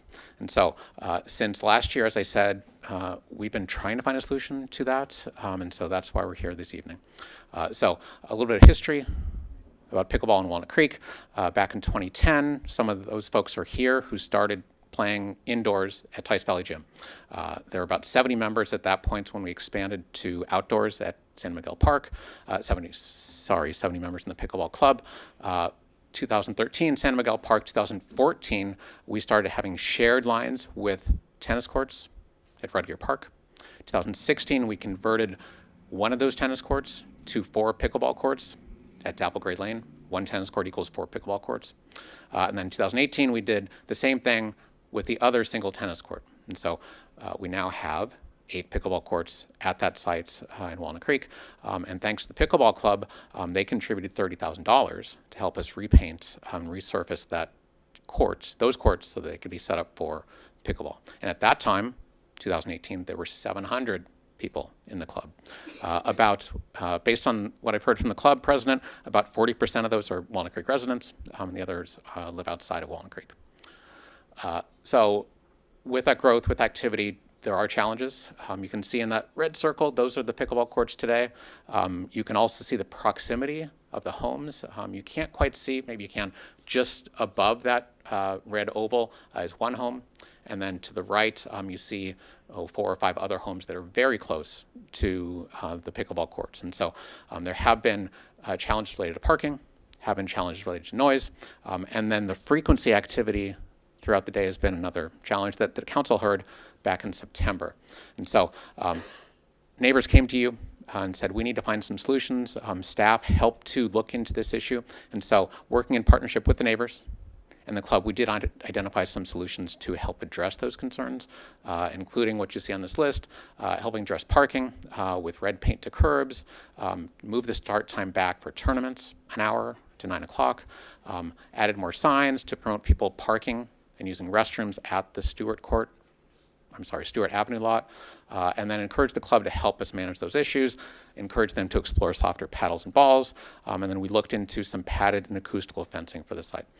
Despite that, there were still noise issues, there were still frequency of play issues, and still parking issues, and so the council heard this again in October and gave us some direction to address these. And so short term, the direction was to have a facilitated meeting between the neighborhood and the club. And then long-term, to work with the PROS Commission, the Park Recreation Open Space Commission, to identify a new location through the creation of a task force. So I'll start with the facilitated meeting, which took place in November of last year. So agreements were reached between the club and the neighbors to adjust hours. It had been Monday through Sunday, 8 a.m. till sunset. And so effective December 1, 2022, agreement was reached to have the hours 8 a.m. to 1 p.m. Mondays, Tuesday, Wednesday, Friday, 8 till sunset. And then Thursdays, the agreement was to close the courts. And then Saturday and Sunday, 10 a.m. to sunset. Those are the hours that were agreed to back in December. In addition, the city created some signs to encourage people not to park on the side of the street where the homes are. The club was also helpful in getting people to park on either the side of the street adjacent to the courts or at the Stewart Avenue lot. And then we all agreed to, long-term, let's find another location. And the Stewart Avenue tennis courts was a site that we had identified as a possibility. So at that same time, we went to the PROS Commission in December, and we sought the creation of a task force. The purpose was to identify new locations for pickleball that balance the interests of players, neighbors, tennis, the city, and the community. And so the task force met between December and March with the following criteria, and these are standards that we use to evaluate the sites today. I won't read them all. Noise, parking, restrooms, displacement of existing activities, is it suitable? How much does it cost, and how long would it take to implement? So I'll come back to those criteria later in the presentation. So again, the task force met from December 22 through March of 23. Members included PROS commissioners, pickleball club members, racket club members, neighbors of the park, lifetime activities, and then city staff. So we considered sites throughout the city, and then initially we landed again on that Stewart Avenue tennis court site.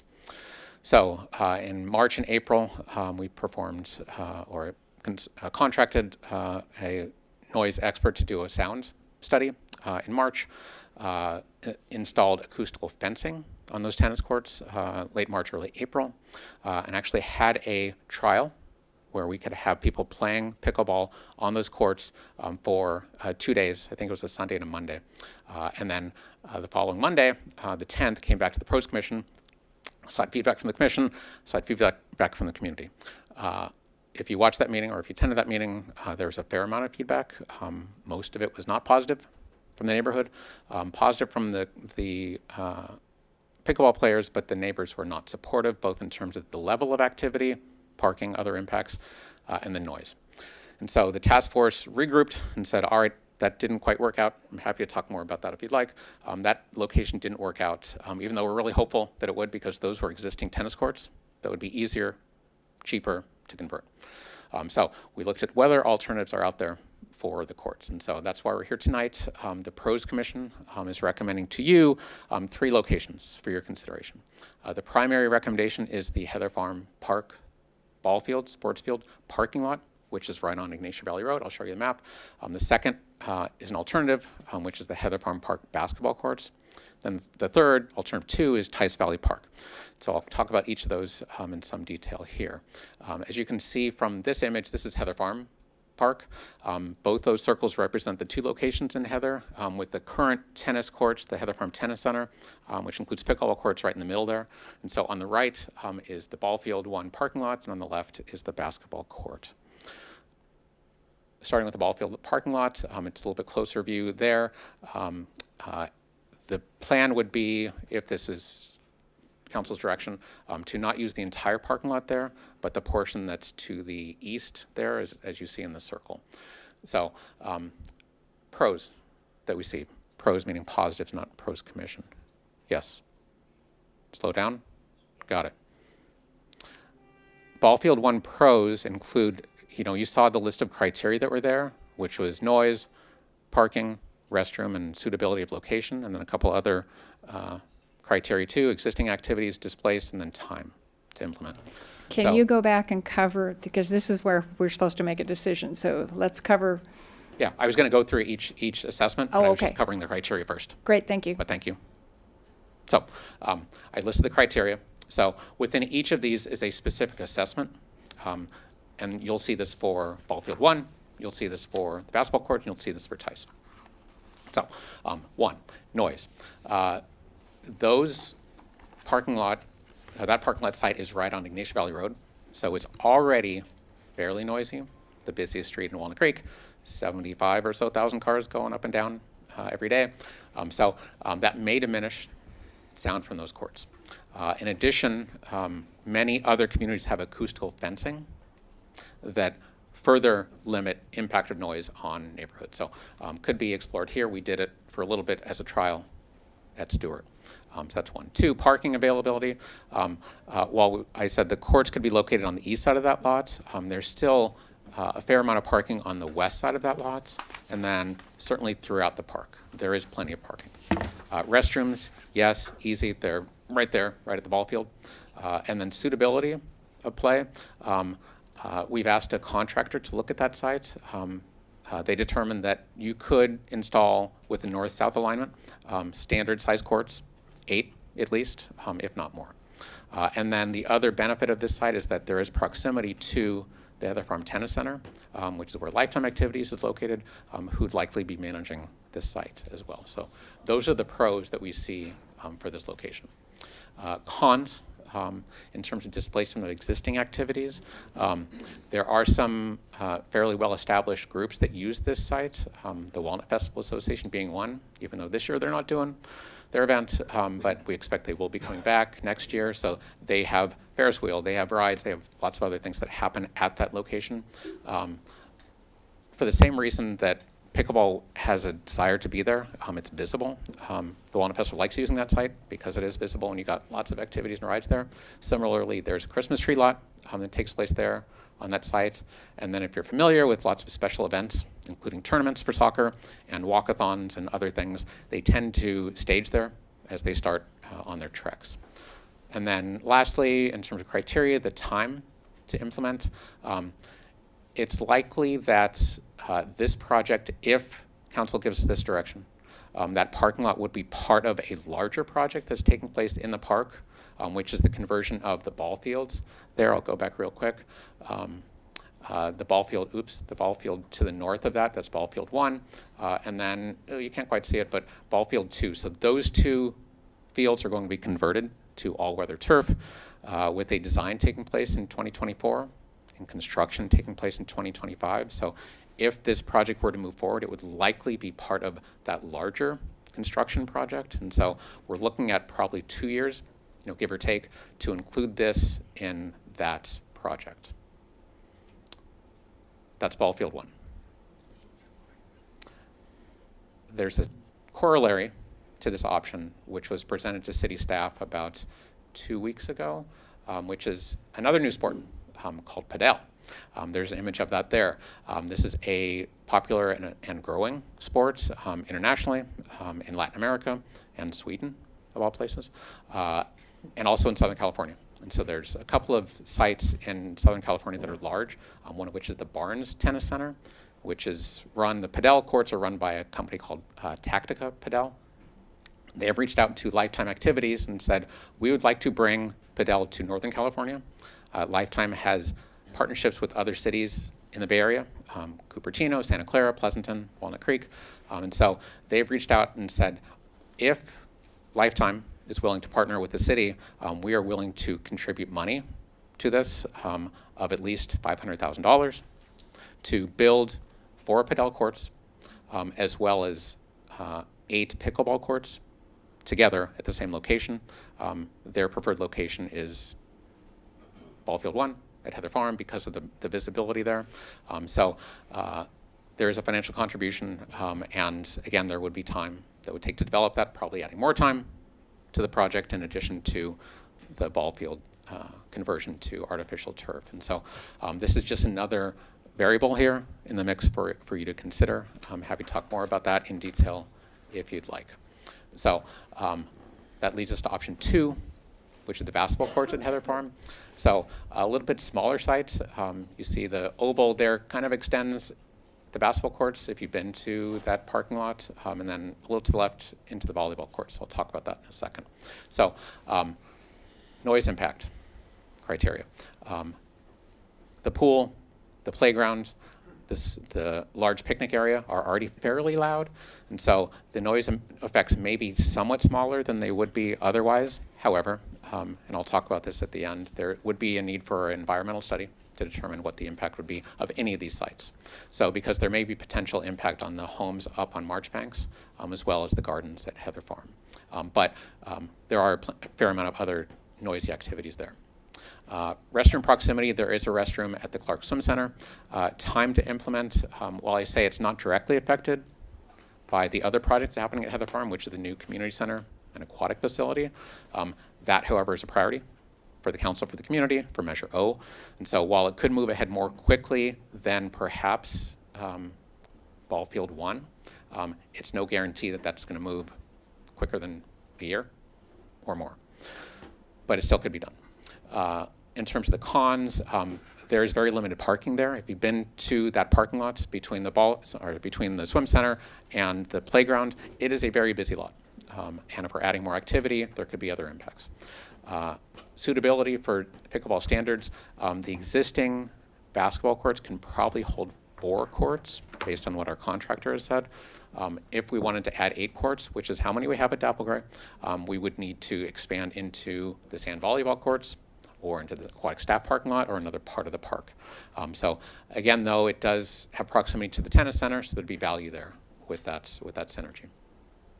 Displacement of other activities in terms of expanding basketball, built on the basketball courts, it would have to be addressed. And then if there's other displacement, volleyball courts or staff parking. So that's the basketball courts. Third option is Tice Valley Park. And so this is the only one I actually have images of pickleball courts, but this is where they might be located. There are 8 courts there. This is the far corner of Tice Park. The top of that is the parking lot. To the right is the gym, and then the ball field is in the middle, of course. And then immediately to the left is St. Anne's Catholic Church, and just to the top left is the fire station. So while they're, and I'll talk about this in a second, talk about who the neighbors are. Noise impact. No homes are immediately adjacent to the site, so that's a positive. That's a positive compared to some other locations.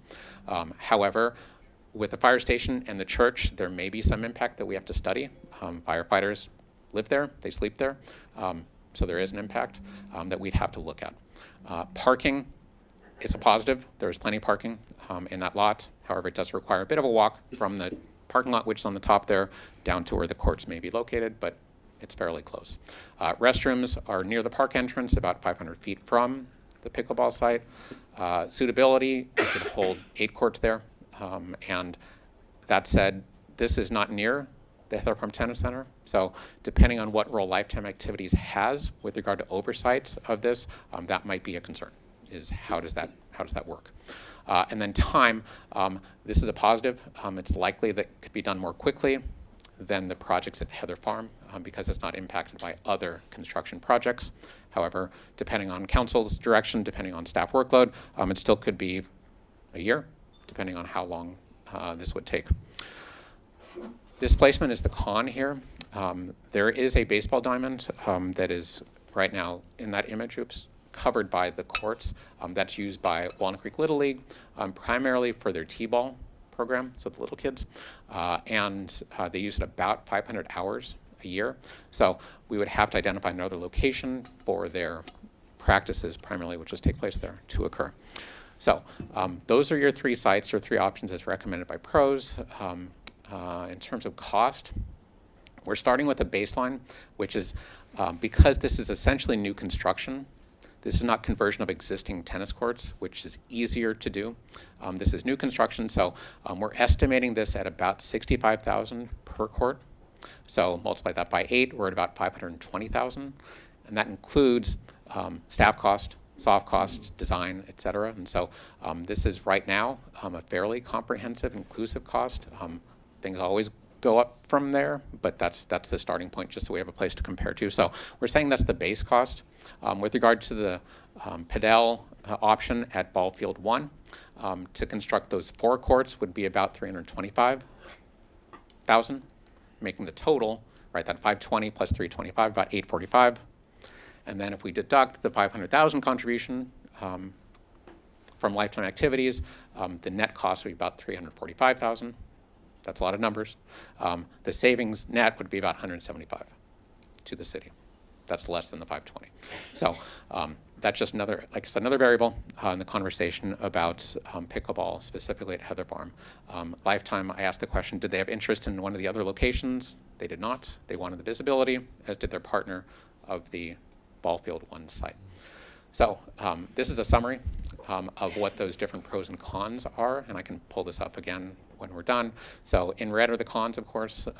So if you're just doing the math, there's a couple of cons with the Heather Farm parking lot sites. There's about 3 with the basketball site, and then I said 1.5 for the Tice site.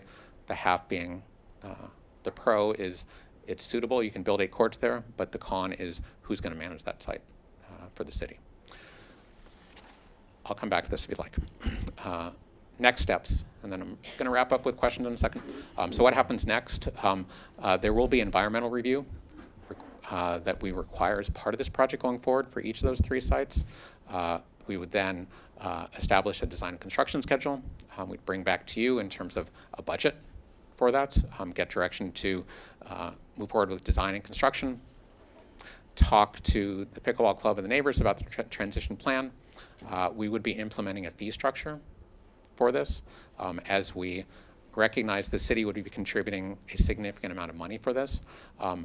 Other groups that use city facilities, whether individual or groups using it either on a reserve basis or drop-in, pay to use those facilities. The club has not been paying to use the Dapple Gray courts in recognition of the $30,000 that they contributed back in 2016, 2018. Going forward, there would be a fee attached to this. We would then relocate the pickleball courts and then convert the Dapple Gray courts to tennis, to basketball, to something else besides pickleball. So that concludes this part of the presentation. I'm happy to go back to any of the slides if you'd like, take questions, and then we'll go to the next step, which is the operational changes. Let's do that. So I'm going to turn to my council colleagues. Councilmember Darling, do you have any questions?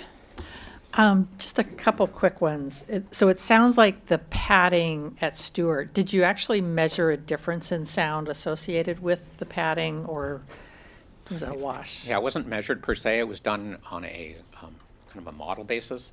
So the consultant that we used, because we were trying not to spend too much money on this, so the consultant looked at the proximity of courts to homes, looked at the elevation of the courts to homes, did a sample of what would it be without padding, which was, I think, 60 to 70 decibels, something like that.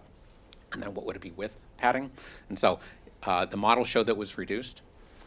That said, there were plenty of people in the neighborhood who felt like, okay, it may be reduced from what it could be, but they were Still feeling it. unacceptable, They were yeah. feeling it, especially, is it Kenton Court that's right across the street from the Stewart tennis courts?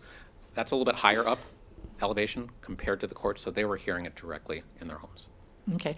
And then the padel ball, is that something that's been on our radar? Is that something that's just not even been introduced to the Bay Area yet? That was not on our radar until about 2 weeks ago. Okay. So it may be, again, pickleball wasn't on our radar either before that started, and look at it now. So it may be the next big thing. And I think there's a couple other courts in the Bay Area, but I've not seen them in person. Okay. I guess if it has only been on our radar for a couple weeks, I assume it's not noisy, or is it noisy? It's less noisy than pickleball, but noisier than tennis. Noisy, okay. And then if we did a fee structure, would it likely be something like at Boundary Oak where you have a resident rate and a non-resident rate, or would it? Are we No, starting to- Boundary Oak, thanks for the question. Boundary Oak's the only place in this department that has resident and non-resident rates Okay. because of the enterprise fund nature of it. Everything else, I charge the same rate in the Arts and Rec department, whether you're a resident or non-resident. So it would likely be the same. Okay, thank you.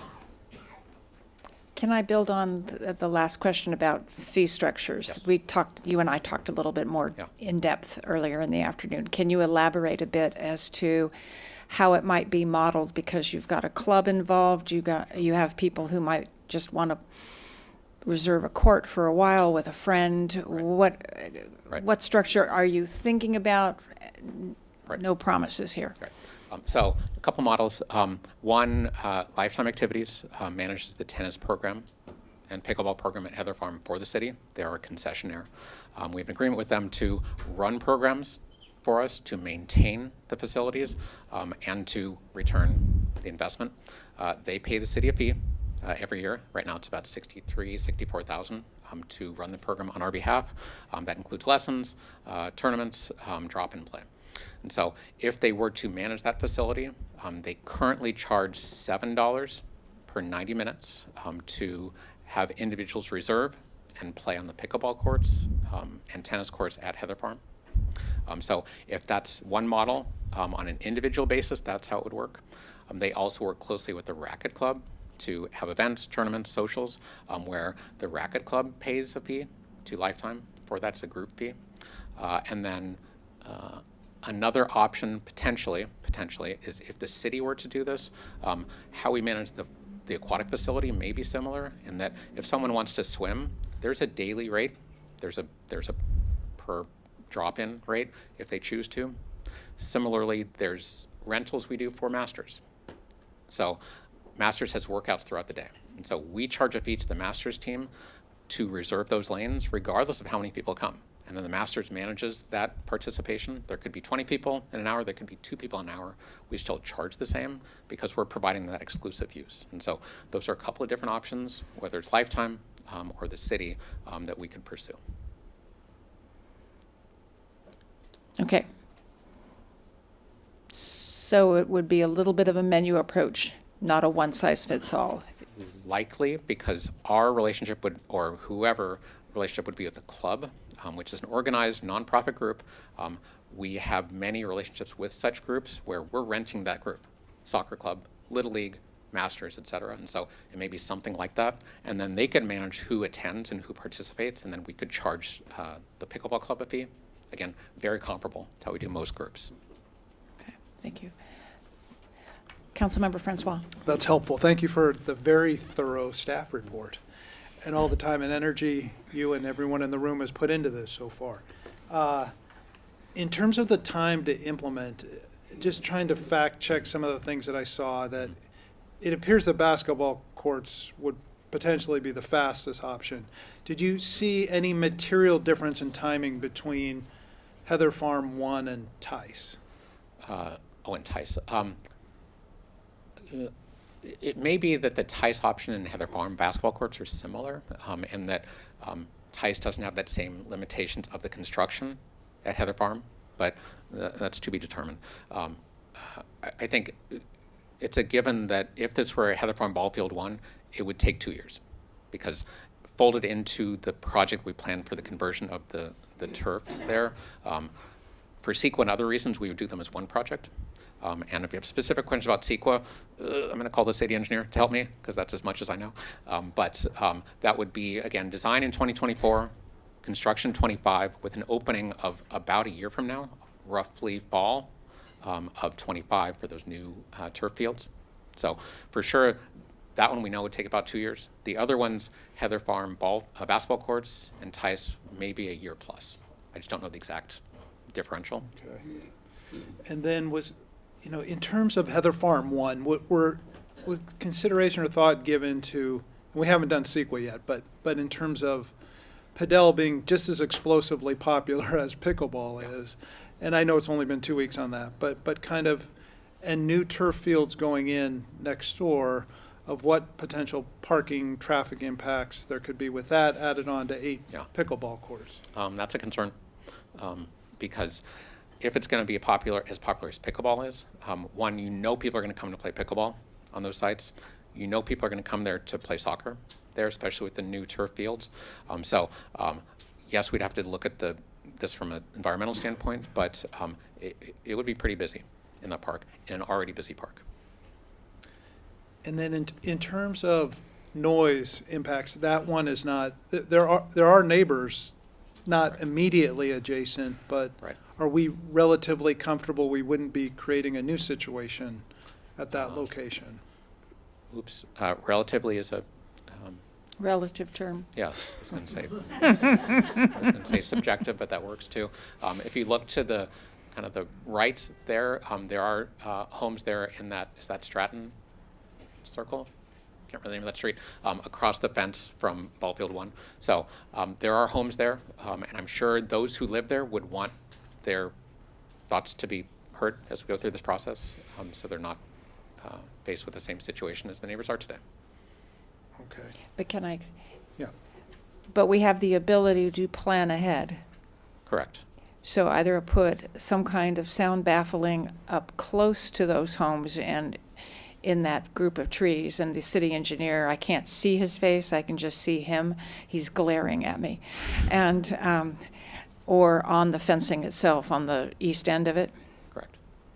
Okay, thank you. And then in terms of the fee structure, obviously it's an interesting concept. Is it, if Lifetime were to manage the courts, and currently they only manage the tennis and pickleball courts at Heather, is that right? They manage the tennis courts at Rudgear when there's a UST match there, and they do lessons at outline courts like Larkey, but essentially Heather Farm is the place for them. Correct. And you were, this is what you were alluding to when you said a potential, that they could still potentially be the manager of these new facilities, but that a club, the pickleball club, could potentially have a relationship with them, similar to the way the Masters Club has a relationship with the city for the pool? Correct, and similar to the way the Walnut Creek Racket Club has a relationship with Lifetime today. Okay. And that's the tennis club that has, I don't know, over 1,000 members, and they do events throughout the year. Okay, that's helpful. And then, and finally, were the alternatives, pros recommended Heather Farm 1, is my understanding. Were the alternatives ranked by the pros committee? They were, in essence, I'll say they were ranked. So Ballfield 1 was the recommended one. The basketball courts had a split vote. I think it was 3-2. And then Tice was either 4-1 or 5-0. And so if you want to look at it that way, Ballfield 1, Tice, and then basketball courts. Okay. Thank you. Mayor, if I could, I just want to follow up on one comment maybe before we move on to other questions. I want to just clarify timing and how long some of this may take to build on what Director Safin noted. We're looking at least 2 years at the Ballfield 1 parking lot, and he referenced at least a year for Tice and or the basketball courts at Heather Farm. And I really want to underscore the words "at least," because we're looking at least a year in a vacuum if nothing else was going on. And as your council is aware, and many others, we have some of the largest public works projects in the history of the city that are underway right now that are a extremely high priority and a very intensive effort.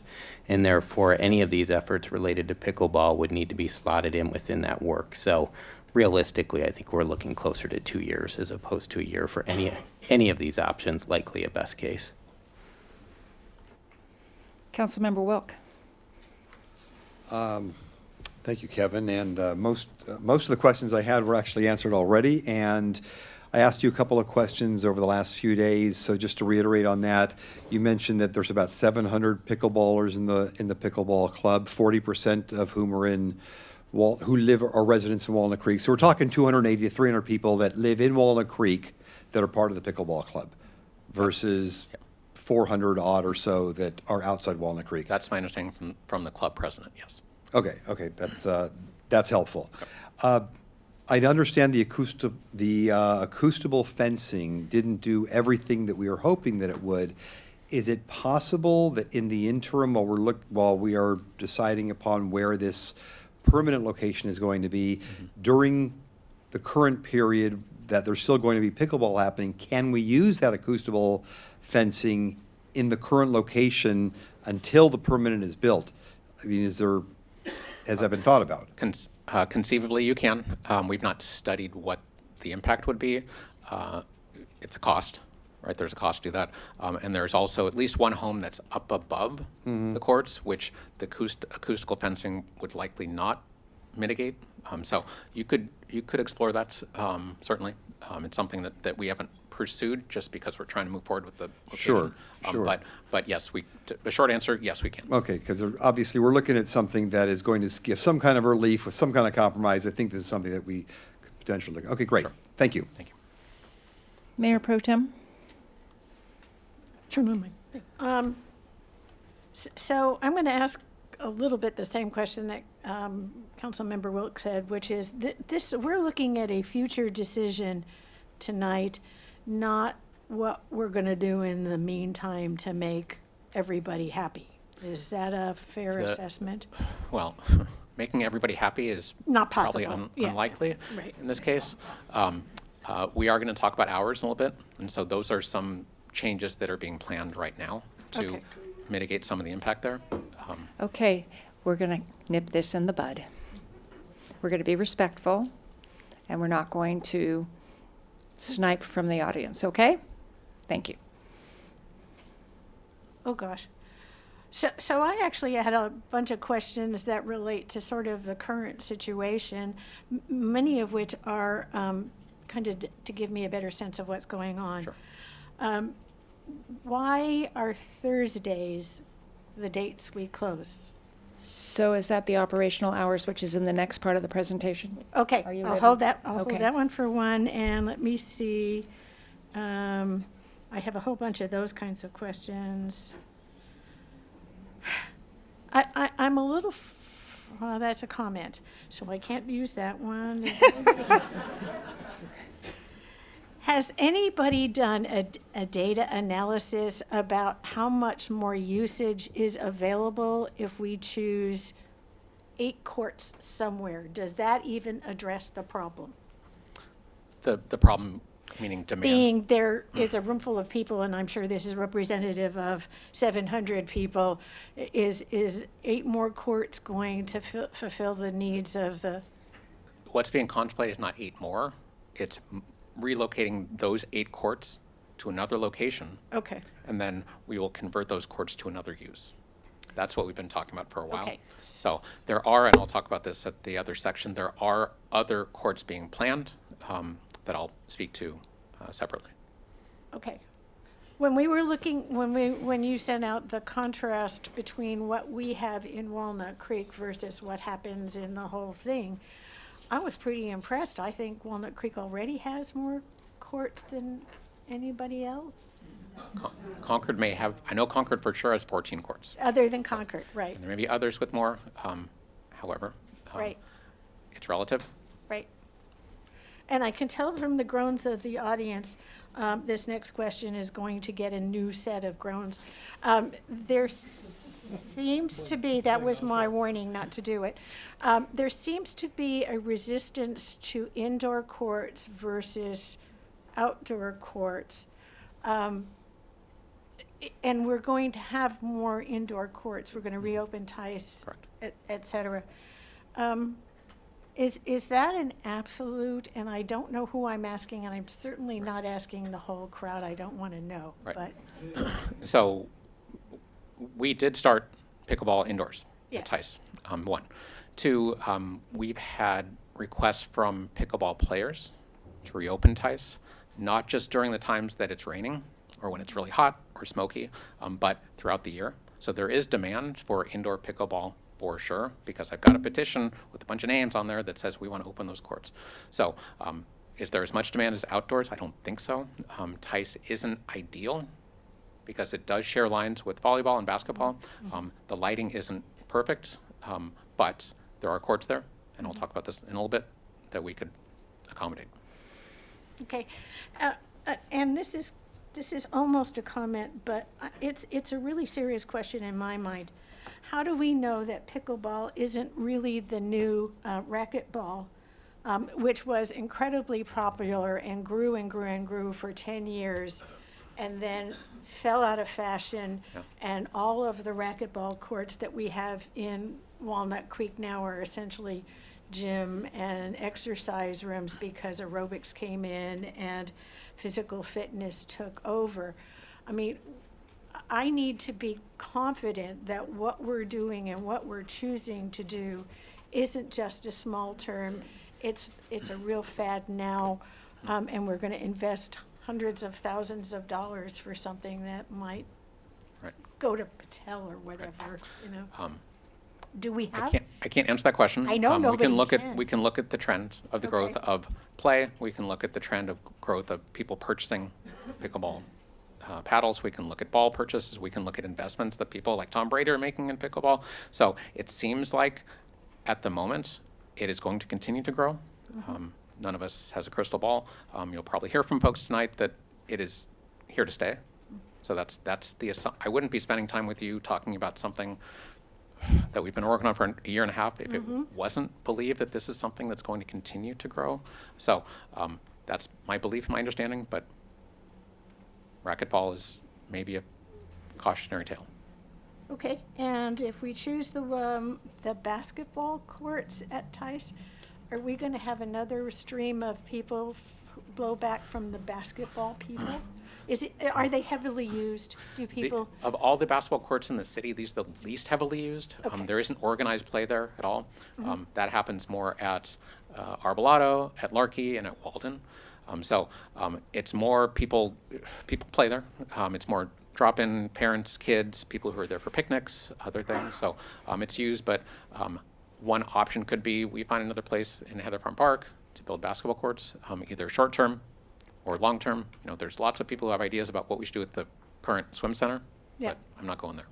Okay, and just as an aside, the sand volleyball courts were open since I've been on council, so that they're relatively new. They're new, they're popular, they're used by lots of groups. We would likely, if this is the direction of council, push that a little bit farther toward the lake there.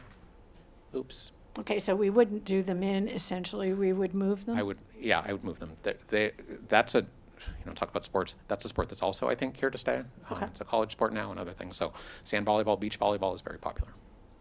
Okay, all right. That's, I think, all that qualify to be asked at this moment. Couple of questions. Parking availability, I mean, you're on the perfect slide for me here. Parking availability at the Heather Farm basketball court, your comments seem to focus on the current configuration with the swim center there, but the swim center is moving. So really, in my mind, the parking is changing. And by the way, while we're moving and building a new swim center, it's a little more difficult. Maybe it's not as fast to build new pickleball courts in that center of Heather Farm because it is in the middle of the. Correct. Okay. Suitability of location for pickleball standards of play. What is meant by standards of play, and why has one of them got a pro and a con? Right. So standards of play is things like, what's the configuration? Is it east-west? Is it north-south? Okay. Is it flat? Are there enough for 8 courts, et cetera? Some of that I've deferred to the club to say, yes, this site would work, or no, you can put 5 courts there, but those are the wrong direction. 4 courts works better if it's this way. And so Okay. it's really So- based on them. And then where I just had to find a place to slot this in. With the Tice Park, the con there, or half a con, is the lack of proximity to the existing tennis center. And if Lifetime is going to manage that, it means they have to manage 2 very disparate locations. So that's a Right. con. And environmental, I mean, one of the issues is the biggest issue that's driving this is noise. And so we can take a guess. It's pretty logical that the primary alternative is going to be it's in a noisier environment. The middle one, I'm not so sure. How do you test the difference between what the sound would be like in those 2 environments if we wanted to figure that out? Right. I may have to have the city engineer come up and help me with that analysis, because this would be a CEQA process.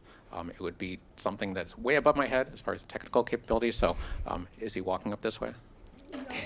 He's not. He should be. Sure. Usually I say it's way above my pay grade, but everybody's above my pay grade. So. He's also way above my head, literally. So.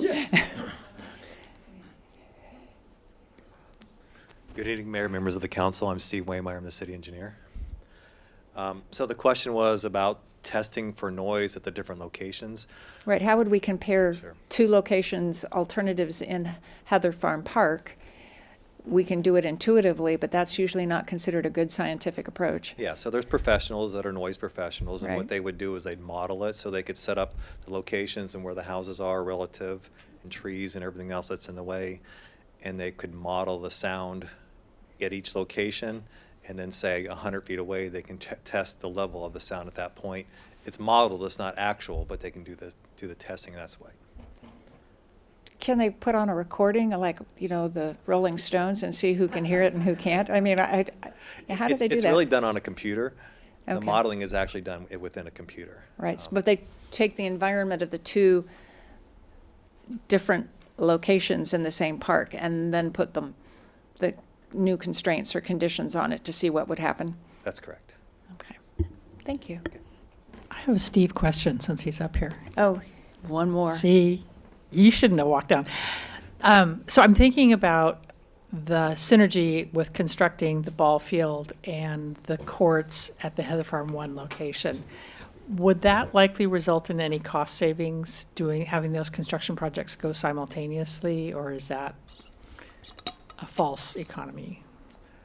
I don't think there'd be a lot of cost savings because there's kind of 2 different things going on there. The paving and the tennis court work's kind of a separate bid versus the synthetic turf. So it's not like we're doing one big paving project. It's disparate but it would be- construction, it's so 2 you're different not gonna types. get- There's gonna yeah. be some asphalt work, but this is specialized work, so I don't think there'd be a lot of savings there. There'll be some in the staffing of it and some of the soft costs. There might be some savings that way. But we're not going to get like a better bid because they're just different enough. I wouldn't bank on that big of a difference in those Okay. costs that he was giving you. Thanks. Thank you. I have one more question, Mr. Safin. So we talked about the fee schedule, but that's once it's built. Why don't we talk about contributions from community groups in order to build facilities and what we do as a practice? Sure. So there are examples recently and then years past where community groups such as nonprofits have contributed to construction projects that may not otherwise have happened without their contribution. And so I received this question earlier today, so I'll give you some examples. So the library, the downtown library across the street, was built at about $40 million total. I'm just giving round numbers. The library foundation, the Walnut Creek Library Foundation, gave about $5 million of that. So percentage, that's about 12.5% toward the construction. The DRAA, the Dival Regional Arts Association, helped to contribute to the expansion of the plaza at the Leisure Center. That was about a $2.6 million project. They contributed $800,000, so that's closer to 30% of that cost. The Walnut Creek Aquanuts helped to deepen the pool at Larkey. to allow for the artistic swimming to take place there. And that was about $200,000. To make it deeper, they paid for that whole amount over time. There are other examples. The Walnut Creek Aquatic Foundation, the Walnut Creek Soccer Club have both committed to paying money for the conversion to synthetic turf. One soccer club, that's about a $1.5 million contribution out of a $7 to $8 million project. So that's about 15 to 20%. And then the Aquatic Foundation has agreed to contribute $3 million to about a $20 million project. And there's a complicated calculation to get to that $3 million, but that's also about 15%. And so some of those projects, deepening the pool at Larky would not have happened had it not been for the Aquanuts. We would not. There's also the Civic Pride Foundation contributed to this spray ground. So those things happened because we had community groups who wanted this for not just their use, but for the community. And so in partnership with the city, we created agreements, and construction in those cases took place, I think, more completely because we had their participation. So those are just some examples. Okay, thank you. Any other questions before Mr. Safin continues into the operational aspects? I assume that's what you wanted to do here. Correct. Okay. So this has fewer slides. Pardon me? Fewer slides this time. You're in luck. Can you speak a little bit more directly into the microphone? I'm going to talk about the operational changes. 1 at Dapplegray, 2 at the Tice Valley Gym, and then 3 at the Heather Farm Tennis Center. So starting with Dapplegray, this is a change that is planned. Let me take a step back. The Mayor Pro Tem was asking about how do we make everyone happy. I know you meant that facetiously. This next conversation is how do we make people perhaps less unhappy collectively, recognizing that we can't make everybody happy with the situation that we've been in for the past year and a half. And so it means there's compromise, it means there's give, and there's take, and there's feelings, and there's all those things that go into this. And so I'm going to talk about what those changes that are planned to help achieve some of that, recognizing that some people will still not be happy. So operational change at Dapplegray Courts. The current hours I talked about already. So Mondays, 8 to 1, Tuesdays and Wednesdays, 8 till sunset. Thursdays were closed. Friday, 8 till sunset, and then Saturday and Sunday, 10 a.m. till sunset. What's being planned as a change, effective in about 2 weeks on the 18th, is everything stays the same except for Tuesday and Wednesday. And so the change there is from 8 a.m. to sunset to 8 a.m. to 1 p.m. So why is that? This provides additional noise relief to the neighbors. It does not solve all of their concerns about noise, but it provides some. It maintains the Walnut Creek Pickleball Club's organized schedule, which is 8 a.m. until 1 p.m., Monday, Tuesday, Wednesday, Friday, without a change. So even though we're changing the hours Tuesday and Wednesday afternoon, the Pickleball Club's schedule will remain the same. Sometimes we get asked about how will this reduce, if we're changing, reducing, providing less of something, what's the impact on our revenue? There is none, because we're not getting revenue at this point. And then so let me make sure, we're not collecting revenue, so it doesn't change. Correct. So nothing to nothing. Yes, nothing minus nothing is nothing. Okay. But I just want to make the point that sometimes people say, if you're doing less of something, I must be paying less, right? But that's not happening here. And then the other rationale is that the city is planning on adding additional pickleball hours at 2 other locations, one being the Tice Gym and 2 being at the Heather Farm Center. At Tice, going back to where we were years ago, even up to the pandemic, we had up to 9 pickleball courts there, 3 per what we call bays, 3 per basketball court there, which is indoors. So parking is plentiful. The elements outdoors, heat, rain, cold, etc., don't affect the play there.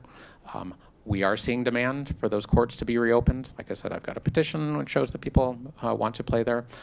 It would allow for drop-in play, which is what we did before at the schedule, which is posted here, which is shown here, which is Monday through Thursday, from roughly 10 a.m. to 3 p.m. I'm in the process of hiring a new staff member to manage this activity. That's why I'm saying it's tentative, because I don't have that person on board yet. But I underline Thursday because what this would also do is provide a Thursday option, whereas we don't have Thursday play right now. And I'll answer your question, Mayor Pro Tem, right now, which is why Thursday? Because that's what we agreed to between the club and the neighbors when we had a facilitated meeting back in November. So it was a proposal. Both sides felt like, okay, that's workable. So there wasn't any specific, oh, Thursdays is less national pickleball demand. It was just felt like that would be a reasonable compromise on both sides. So that's Tice. And then lastly is Heather Farm. We are in the process right now. If you've been to the Heather Farm Tennis Center, we're under construction.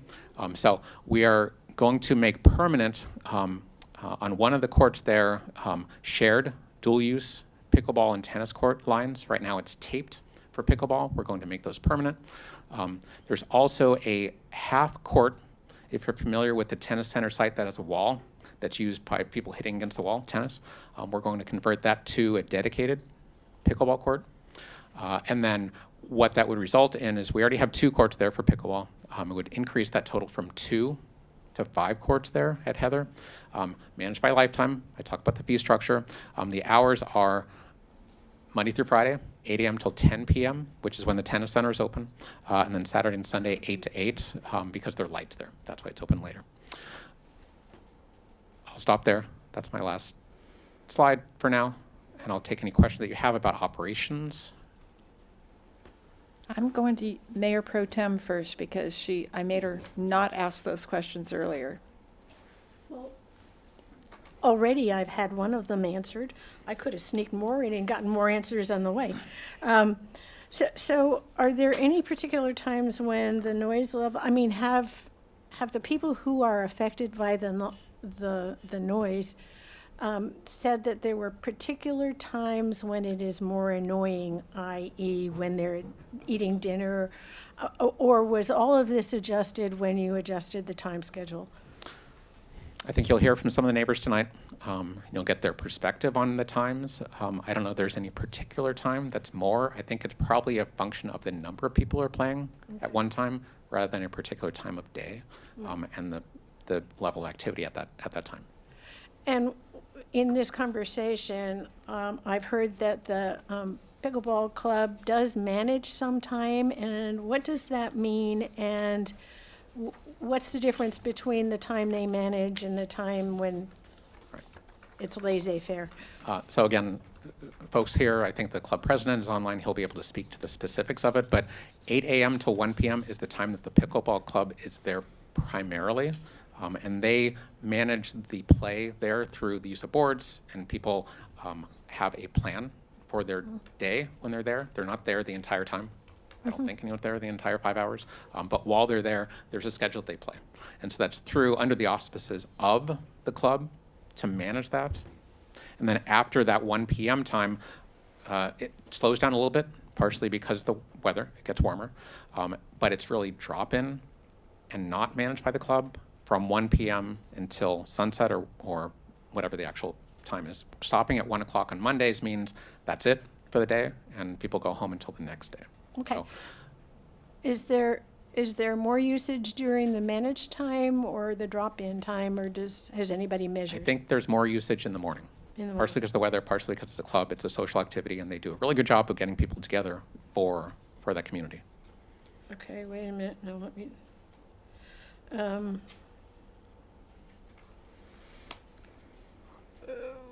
Okay. How much do people play elsewhere besides at our courts? Is there any kind of measurement for that? I don't know specifically. I know on Thursdays, there are other courts that they do play on. You saw in the staff report the list of the other courts locally, Lafayette, Danville, San Ramon, I think. I'm sure you'll hear from folks about where else they play, if you want to ask that question later. I already got a complaint from Lafayette about the fact that our people are going there. Maybe Lafayette's going back. Yeah, well, and I wrote and said, I'm sorry, and that's the end of it. Okay, I think that's the end of my questions. Thank you. Councilmember Wilk, any questions? So let me make sure I'm understanding here. So we are moving to change the hours on the 18th. This is an operational decision that you've been talking with different people about. So we're reducing some hours at the Red Gear courts, but going from 2 to 5 courts at Heather Farm. When is that slated to happen? I'm saying the fall. It could be October, the fall. So it could be October, could be November, don't know exactly when. And reopening the Tice Gym 4 days a week for 10 to 3 p.m. for indoor, 10 a.m. to 3 p.m. for indoor play with attendant, with restrooms. Right. Okay. Right. That's also in the fall. Right. Any other questions? What else in your presentation? Just the recommendation. So just a reminder what staff is asking, which is to select a preferred location for the new pickleball courts and direct staff to implement the steps necessary to develop them. And I talked about those next steps previously. Happy to come back to that again when you deliberate. All right. That's all. Thank you. So I believe what I think we're going to do is take a 10-minute break. So you all may sit here, but right after this break is we will take public comment on this, so prepare yourselves. And I have lots of cards, and we have some hands raised remotely. And we will be allowing for up to 2 minutes of comments, so be sure, because we're going to be rigorous about it. Thank you.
This is the 32nd call. 29, 28, 27, 26, 25, 24.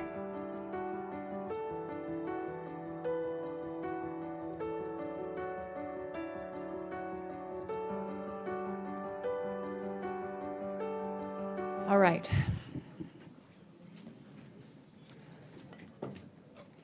Good evening again, and welcome back to the September 5th, 2023 regular meeting of the Walnut Creek City Council. We are in the consideration item regarding the site selection for a potential future pickleball facility and some operational updates. We are now about ready to begin public communication. We have numerous yellow cards. I'm going to use them like this if you're getting out of hand. If I find a red card, you're going into the lobby. All right. We also have some members of the public who have raised their hands on Zoom. If you are on the Zoom joining us virtually, please use the raised hand feature to let us know if you would like to speak. We will take about a dozen people here in the council chambers, then we will do some people who are joining us virtually, then we'll come back to the council chambers. I am going to call the first 6 people for here in the council chambers. You will have up to 2 minutes. You can have 10 minutes if you are representing a group, and that means the rest of the group is not going to speak, because that's the privilege. Now, so if you step up and you say you're representing a group, that means we're going to ask for everybody else to raise their hands and tell us who's not speaking, okay? All right. So, Karen Means, David Shafton, Phil Winslow, Derek Haney, Kathy Sosterick, Russell Agawa, Chris Hunter, John Crooks. Please line up over here. First person can come to the microphone, line up behind them. You don't have to be in any particular order. And again, it's up to 2 minutes. Welcome. And I'm going to give the audience a reminder. Remember, you'd be really, really nervous if you were standing there. This is not about clapping, because that would make her feel better. But alternatively, if you shouted out or even whispered under your breath that you didn't appreciate her comments, that's going to make her feel nervous. We want everyone to feel welcome. This is an equal opportunity to make public comment, okay? So we're just going to be silent when people are speaking. Welcome. Thank you. And please introduce yourself first. I will. My name's Karen Means. And so thank you for hosting this and listening to us, Mayor Silva and the City Council. And thanks for considering our pickleball community. I would like to say that we strongly support the Tice option. So we like the idea of having the courts, outdoor courts there and then indoor courts together. So it's kind of like a nice all-weather indoor-outdoor kind of facility. We strongly oppose any changes to the hours, operating hours. I mean, it was told in the staff report that we already reduced operating hours once.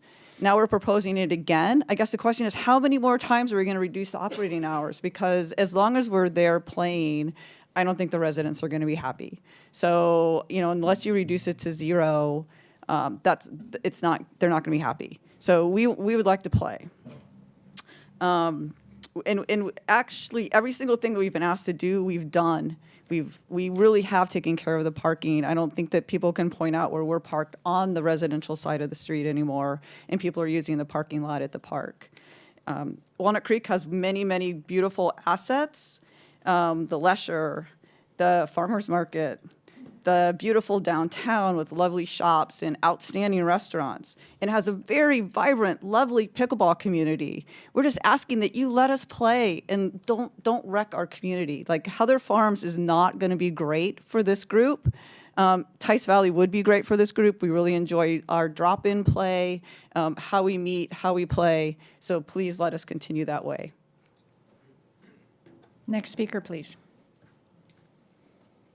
Hello, my name is David Shafton. Thank you all for having us comment today. I've been a Walnut Creek resident for 13 years. I started playing pickleball every week this year, so I'm a little new to the sport and new to this whole year and a half process. However, I will say that I absolutely love playing pickleball. I played racquetball about 20 years or 25 years and can say that I love it significantly more than racquetball. It's a much more social sport. You frequently have 4 people playing instead of just 2, and it's outdoors in fresh air. I love playing on dedicated pickleball courts in addition, so thank you for investing in our sport.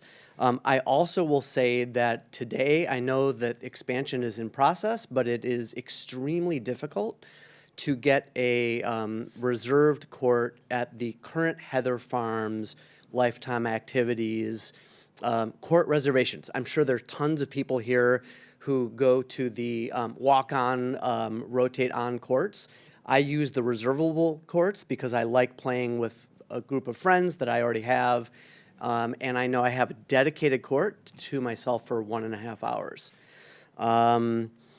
I firmly believe it's not a passing fad. I have tons of friends who are playing pickleball and absolutely loving it. Everyone who I know who tries it loves it, and I personally believe it's here to stay because it combines all the benefits of tennis, ping pong, racquetball, and there's cons to each of those. I'm not going to talk about those, but I think it's really an incredible sport. I would like to ask that you please build 8 new courts. I personally would prefer them to be reservable, 7 days a week, 12 to 13 hours a day. And the parking in the Heather Farms pool parking lot is a nightmare in the summer. And I will stop there. Thank you very, very much, Mr. Shafton. Next speaker, please. Mayor Silva, council members, good evening. My name is John Crooks. My wife and I live on Dapple Gray, a few doors up from Stewart. The noise and the traffic generated by the Walnut Creek Pickleball Club is of great concern to us, and we're very glad when you've moved to a different area. In addition, we're finding that pickleball players are starting to park in front of houses on Dapple Gray with great frequency. And I'm asking the council to authorize another no pickleball playing sign at the corner of Dapple Gray and Stewart. Thank you very much. Thank you, Mr. Crooks. Next speaker, please.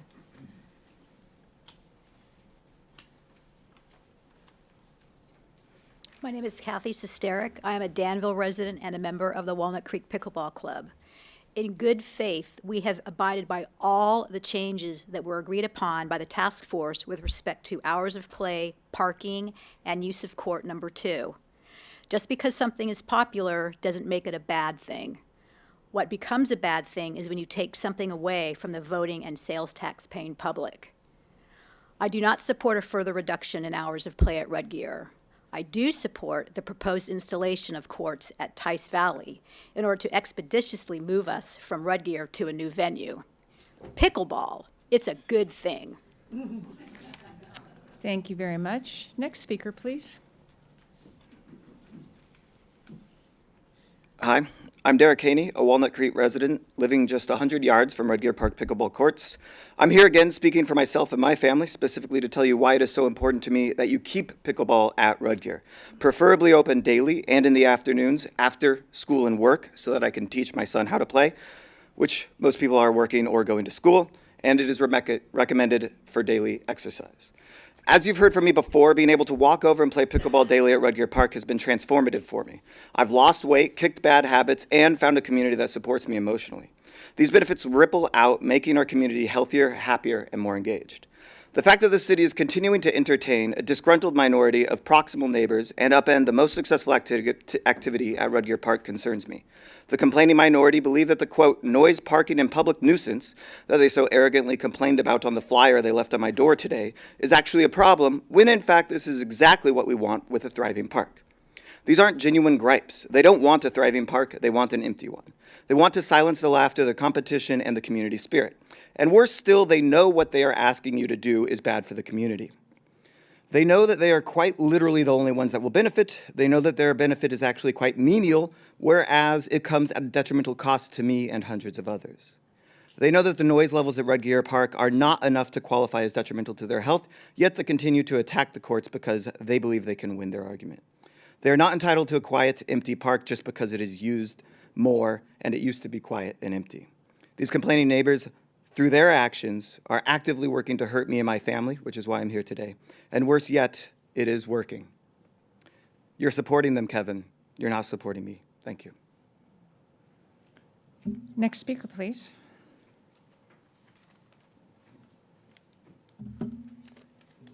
Good evening. Thank you, council, for trying to help us with this situation. Oh, sorry. And thank you for making Walnut Creek a great place to live. I've enjoyed living here all these many years. I've been a resident for 30 years. I've been using Red Deer Park since moving to the neighborhood 20 years ago with my family. I've been playing pickleball here for 10 years, 8 of which with very few issues. Excuse me. In all my many years of experience of using and helping manage the Red Deer pickleball courts as a member and a past president, I don't believe cutting the hours gets the 80% of the problem fixed. The problem is organized, managed play every morning, basically from 9 to 12 or a little bit longer, which brings more players, more credit courts, and a lot of noise and a lot of fun laughter. During the afternoons and evenings, before winter comes, the courts are not even half full. I took pictures today. If you want to see videos of how few people were on the courts, there were maybe 4 people there all afternoon. Stopping the play during the afternoons and evenings before winter comes, the courts are not even half full, with many families and teens dropping into play many days. I don't play tennis anymore. I play pickleball. I want to play pickleball at my local park. Please don't remove the pickleball courts for all of the residents of Walnut Creek. And there are many who love this sport. These are our only courts in Walnut Creek. Tennis players have multiple options. We do not. Walnut Creek should build new courts, add to what they have at Tice Gym. It's a great location. There's lots of parking. The city needs to add more courts with the growth of this sport. Please, don't remove the most successful location to play at Red Deer Park. Do add more courts to the city. But stop and think and fix the actual problem. Cutting hours cuts out our local families. Don't do it. Fixed managed play. Thank you. Thank you. Next speaker, please. Good afternoon. My name is Russell Ogawa. Nice to meet you, Cindy Silver, Mayor. I wrote you a letter on June 17th, and I hope you had a chance to read it. At that point, I was making an argument that we should open both Tice Gym and the outdoor courts, have both, because there's so many pickleball players, and they're all different levels of players. When I started, I was young, I'm not anymore, but and I live in Rossboro. I belong to the Rossboro Pickleball Club as well as the Walnut Creek Pickleball Club. This Rossboro pickleball shirt is old and is about 15 years old, you know. And I've been playing for that long. And I play in Seattle too. Ross, just to get you an update, Rossboro is finally going ahead with a pickleball outdoors. But this outdoor facility will be covered. We'll have sound attenuation around the walls. And it's fairly close to houses, so the noise is a big concern. The criteria that is mentioned on page 4 are real, but the first 3 are the most important. The noise, the parking. And for guys like me, we like restroom facilities that are close. You know, the one that is there now doesn't have any close, and it's very convenient to walk far away. Tice Park is ideal because it has outdoor bathroom facilities right close by. Plus, the gym has a locker room, and I hope that we can use the locker room also. Okay, just going back to the council action. I would say select a Tice Park as a preferred location, period. That's my preferred location, and Thank you very not much, Mr. consider any other Ogawa. alternative. So Tice Valley Park is your preferred location. Thank you. I'm going to take another group of speakers, Judy Wobleski, Sue, is it Melly or Nellie? I'm not sure.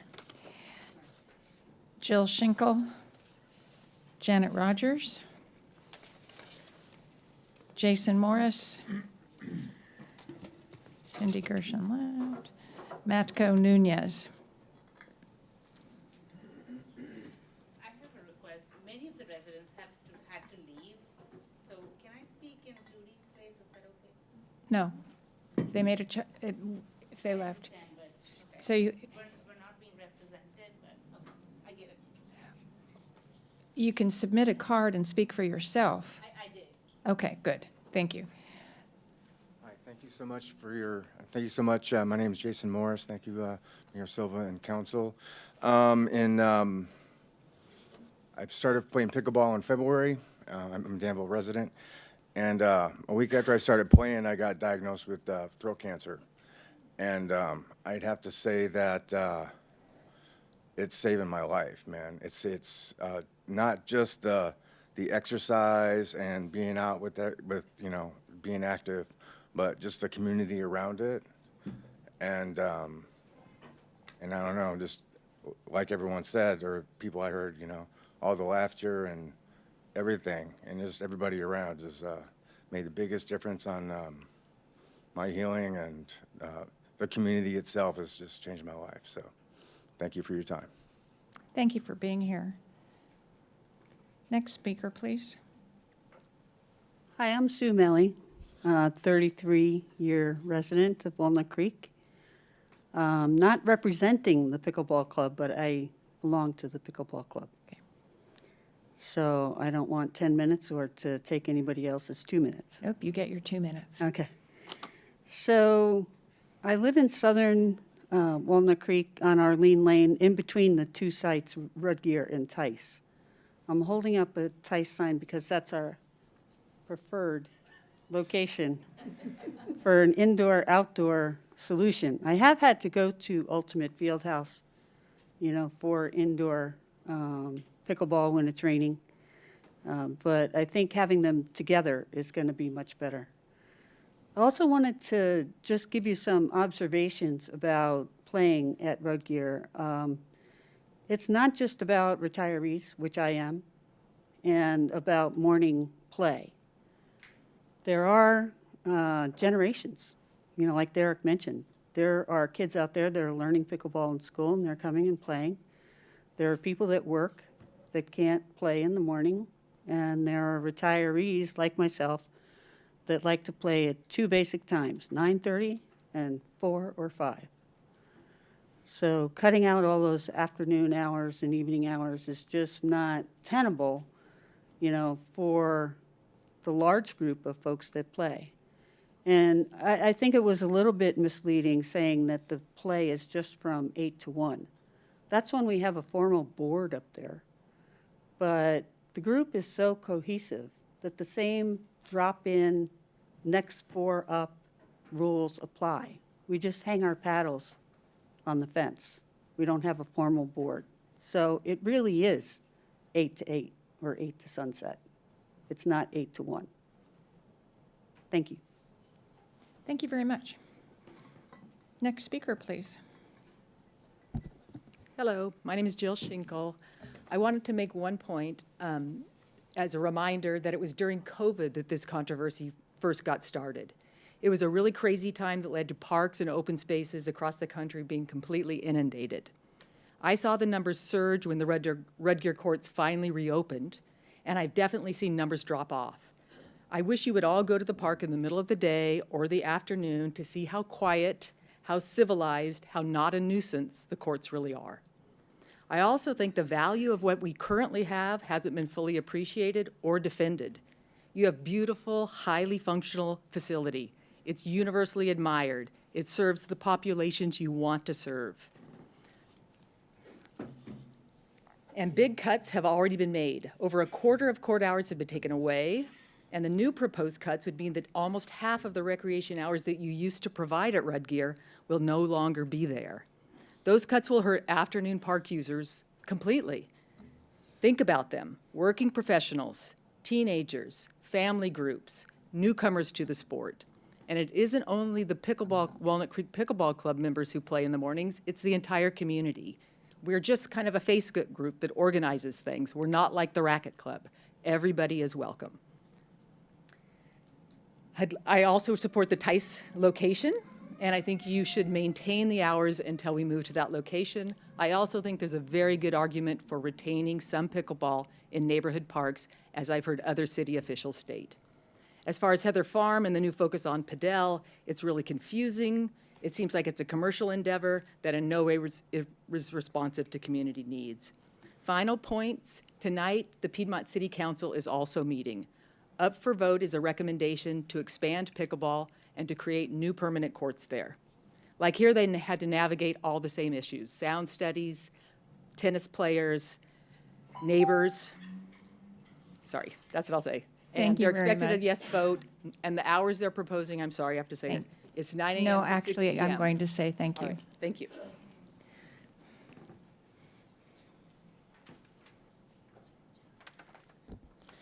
All right. Hello. Good evening. My name is Mateo Nunez Ruiz, and I have lived in Creekside Drive. I live currently in Creekside Drive. I'm also a junior at Los Lomas, and my friend Kevin introduced me to pickleball a few months ago, and I ended up really liking not only the sport, but the community as well. Everybody's open and loves to help each other out, especially me, since I'm relatively new to the game. Some players taught me the basics of the game, which was exceptionally helpful in my pickleball development. I would hate for this to stop, since the community is very helpful and generous. Apart from this, pickleball is also one of the only pastime things that I have available to do, and preventing this in the afternoon will only encourage me to join Kevin in obnoxious activities. So who on earth is Kevin? He's my best hello. friend.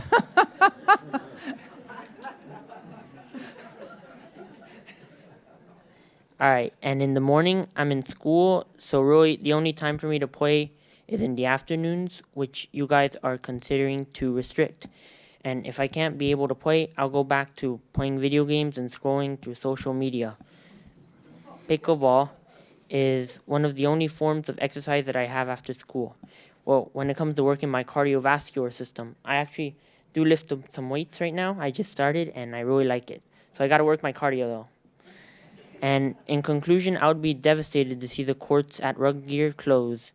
I would like the times to be restored and to be able to play. Thank you. Thank you very much. We know we all want to clap for him, but we're going to be respectful. There you go. But we don't want to clap Practice for your Kevin. serving arms. Hi, I'm Janet Rogers. I've been a resident of Walnut Creek for 40 years. Raised our children here, just had a fabulous life. I love this community. And I love the community that is represented here, pickleball. They're just fabulous people coming together to play such a fun game, to commune, to laugh.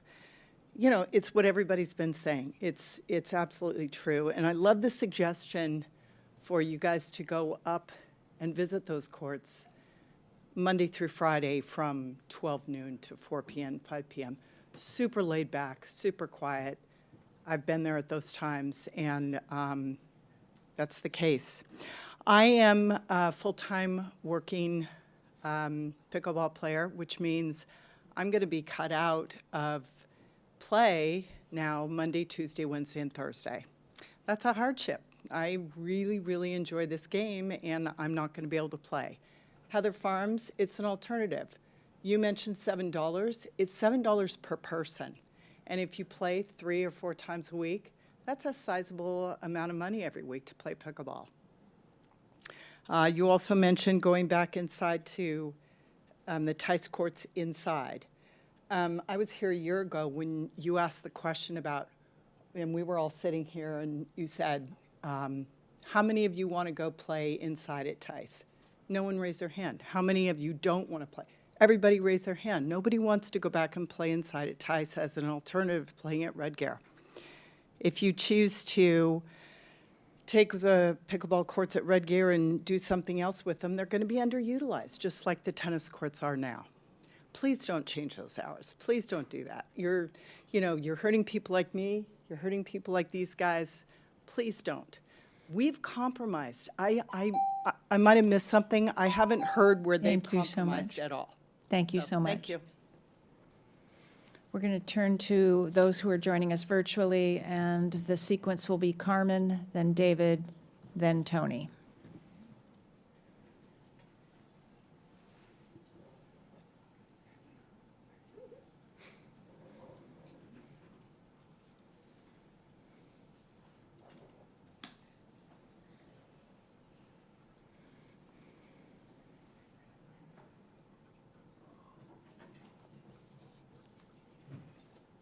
Hello? Can you hear me? Yes, we can. Okay. Good evening. My name is Carmen Sanz. I'm a professional coach and a professional pickleball player. Over the past 5 years, I've been at the forefront of the pickleball's growth in our area. I can certainly tell you that pickleball is not just a passing trend. It's here to stay and it's thriving. The sport is experiencing an unprecedented surge, and this momentum is set to continue. By 2030, we are expecting to have 50 million active players nationwide. Communities, cities, and clubs are all eagerly preparing for this, investing in new courts and converting tennis courts into pickleball courts. Our pickleball community in Walnut Creek is solid and dynamic. We firmly believe that the city of Walnut Creek is committed to supporting the sports development by offering ample opportunities for players of all ages to play, especially kids, who are our future athletes that can only train in the evenings. Pickleball is a great sport that offers inclusivity, health benefits, and social opportunities for all. Expanding the popularity of pickleball is without a doubt the only way forward. I humbly urge you to consider not reducing any more hours at Red Gare courts. Such a decision will not only impact our local community, but also affect the future of pickleball in our region. I strongly feel that our pickleball community is in urgent need of a new home. I strongly endorse the idea of constructing new courts at Tice Valley. This location offers the advantage of quicker completion compared to other potential sites, along with being next to the indoor course and reducing the traffic in the busy street of Walnut Creek, Ignacia Valley Road. My last petition as an ambassador of the sport will be to keep pickleball play accessible and free on city courts. Thank you very much. Have a great night. Thank you. David Brown.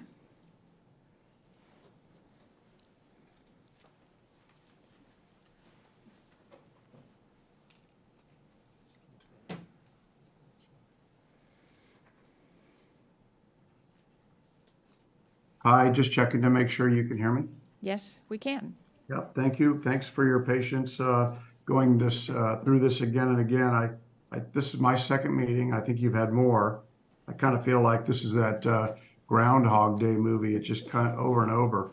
Just I think some of the people brought up some good ideas. I want to touch on those more than anything. I think that reducing the hours further is really a bad idea. I think it's going to hurt the city residents. I think it's going to put a ton of pressure on other communities, not that that's your concern, but I think Lafayette will be badly affected by the hour reduction. I just encourage you to think long and hard on that hour reduction, the further, since we've already done this once in December of last year. At least let's postpone that until the end of the year when we've got a better feel on what these other courts are going to do. But I just feel if you listen to the kids and the workers, reducing the hours just doesn't make sense. I really feel I live about a half mile from the park. I ride my bike up there all the time. I looked, there's really 8 houses that are somewhat contiguous with the park on the east side. As Kevin Safine's graphic showed, the entire west side and the entire south side of the court is, bordered by parkland. So I just think a novel concept maybe for us is to maybe stay with what we got. Maybe we ought to try the acoustical fencing, because honestly, it wasn't proven that it didn't work. No one ever proved that.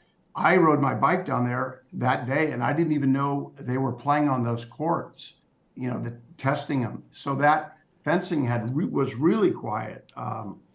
So I think we should save money and reconsider Rudgear in conjunction with something else over the next couple of years. I don't think we should restrict. I don't think we should let 8 neighbors bully the city at the expense of 280 Thank you very much. club members. Thank you very much. Thank you so much. Tony Parisi.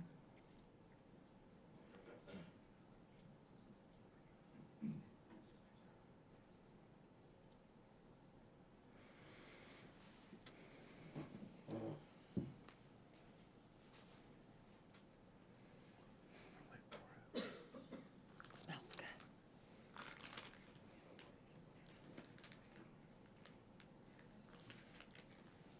Hi there, are you able to hear me now? Yes, we can hear you. Okay, great, thank you. Good evening, my name's Tony Parisi, and I am the current president of the Walnut Creek Pickleball Club. I was a member of the Pickleball Task Force and want to thank Jason Cook for his thoughtful and effective leadership of this team. Today, on behalf of the Pickleball Club, which comprises over 1,500 past and current members, I stand here, or speak here, to strongly advocate for the construction of 10 lighted pickleball courts at Tice Valley Park.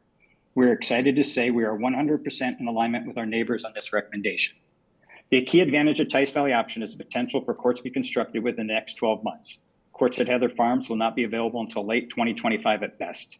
Tice Valley offers the quickest relief to the neighbors while providing for the fastest return to full-time play for our players, a community that continues to grow. When it comes to parking, Tice Valley offers a more favorable situation compared to Heather Farm, keeping added cars off the already busy Ignacio Valley. Lastly, with the city's plan to open Tice Valley Gym for indoor pickleball play later this year, it makes sense to centralize play at Tice Valley Park and establish this location as a new home of pickleball in Walnut Creek. The Tice Valley location represents the best choices to replicate the culture of Rudgear Park, which was recently named one of the top 20 places to play pickleball in America. As it stands, lights are planned to be added to the soccer field at Tice Valley. Incorporating lights into the pickleball courts would significantly extend the available play time and provide additional capacity to support this growing sport. In our neighboring communities, there are over 40 courts, all free to play and managed as drop-in. The club is willing to partner with the city to establish a compensation plan that allows for reserved court time for our club while continuing to provide free drop-in play at other times.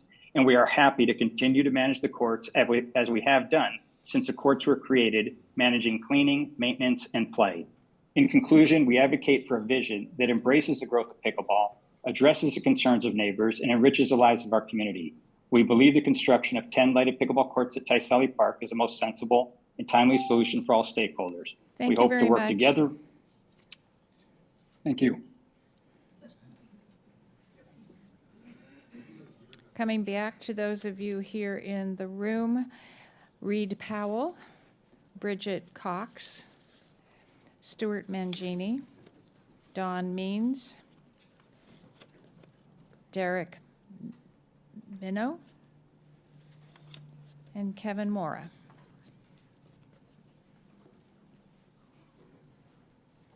Good evening, Mayor and City Council. My name is Bridget Cox. I want to tell you my personal story is I belong to Club Sport in San Ramon, and I pay money to go there to play pickleball, but I don't go there. I go to Rudgear because they're better players, and I want to get better. I started in October. My husband plays now. My 2 kids just started playing now. And when I go to Rudgear, I eat at God's, and then I shop at Sports Basement, and then I come over to Walnut Creek and spend money. We now travel with our pickleball paddles, and when we go, we stay at hotels, we eat at the restaurants. I've played in Annapolis, I've played in Nevada, I've played in Portland, I've played in Oregon. I'm not as good as these guys, but I'm trying to be, which is why I come. And everybody knows the best players are over at Rudgear. And I could play up in Martinez. I went up to Martinez and ate at Troy with my girlfriend, but I came back to Rudgear because they're the best. and I want to play with them, and I like playing with them, and I eat there and I spend my money there every time I go.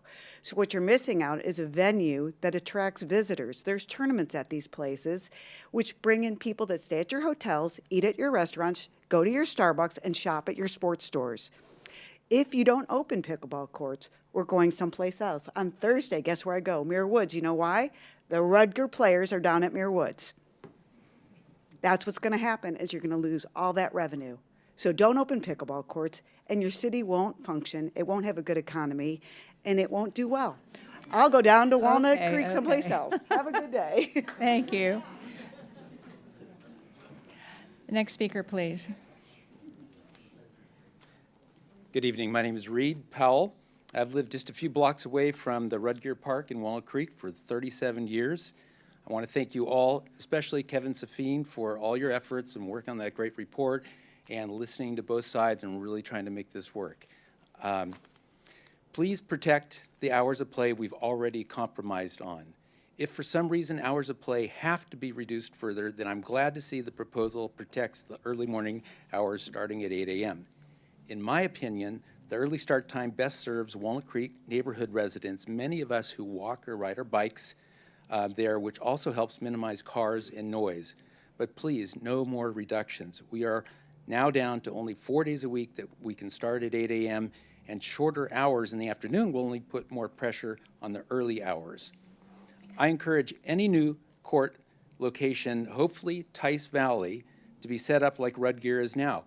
Open play without a need for paid reservations. And when we do get new courts, please don't waste time and money tearing out the old pickleball nets and poles on Dapple Gray and converting those back to tennis or basketball or anything. There's actually alternate tennis-like options that are quiet and can be played on the existing pickleball courts with no modifications needed.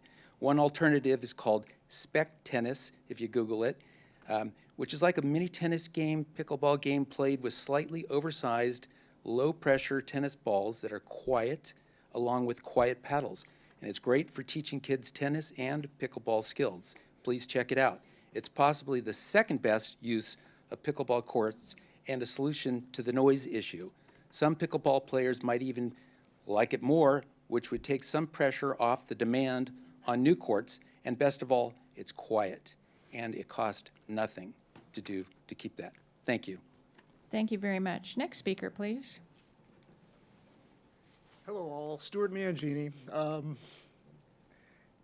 I live near Heather Farms. I live on La Casa Villa, very convenient to Heather Farms, but I don't want to go play at Heather Farms. It's already over impacted with all the other stuff that we have put in there over the years. So I'd like to see Tice as our main place to play. I'd like to see 12 or 14 courts, not 10 courts, because I agree with the young lady that came up and said there are tournaments to be played, more money to be brought into the city. That's a good thing. So I'd also like the hours not reduced too. So, you know, it's all comes down to Tice, more courts, more hours. Thank you. And a pony. And a pony. Next speaker, please. Oh, the infamous. Finally found you, Kevin. Yep. Hi, my name is Kevin Mora. I live on Kevin Court. Providence Court, and I'm a junior at Las Lomas. Earlier this year, my dad introduced me to a game called pickleball. When I started to become a pickler, I invited my high school friends to play, since the courts are nearby and it was convenient for them to go to. There's even a pickleball club at Las Lomas, so there's more people my age who like the game. I understand that you guys limited our hours of play. First it started with no Monday afternoons, then no Thursdays, and finally playing starts at 10 a.m. on weekends.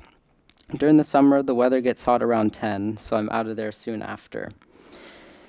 At 8 in the morning, it's the perfect temperature for pickleball. You start when the weather's cool and leave once it gets too hot.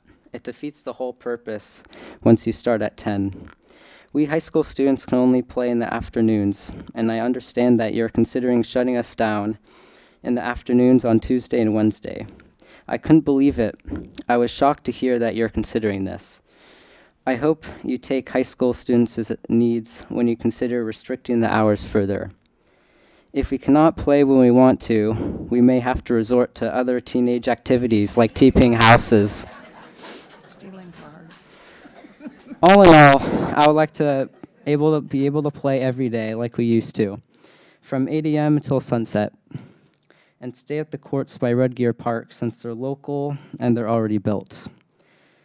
As my friends and I are getting into the game, we would like to go in the afternoons. Having these restrictions gives us fewer opportunities to play. We need more pickleball, not less. Thank you. Thank you very much. Next speaker, please. Thank you. Madam Mayor, members of the council, my name's Don Means, and I'm a member of the Walnut Creek pickleball community. I guess I'm part of an organized group of two with my wife, but I don't think that counts. Fundamentally, I'd like to see Rutger stay open. It would be my preferred choice, but if a decision is made to move the courts, then I would support the Tice option.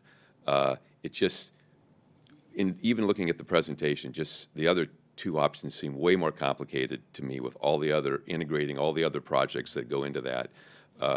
I've personally been involved with a number of EIRs, and I think that would be an extremely complicated project to do. So Tice seems easier, quicker. I think it solves a lot of the problems the neighbors have with, quite frankly, getting rid of us quicker than they'd like to. There's adequate parking, and the enclosed facility with the open courts really makes a lot more sense.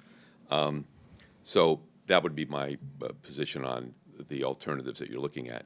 The other item I'd like to talk about is the operational issues. I was a little alarmed by the idea of reducing the hours. As was mentioned, there were a number of meetings held, lots of discussions, testing Stewart, all kinds of different options were looked at, and I don't believe in any of those. When the club agreed to reduce the hours, someone said, oh, by the way, there might be a further reduction. So it seems like the city's taking another bite of the apple.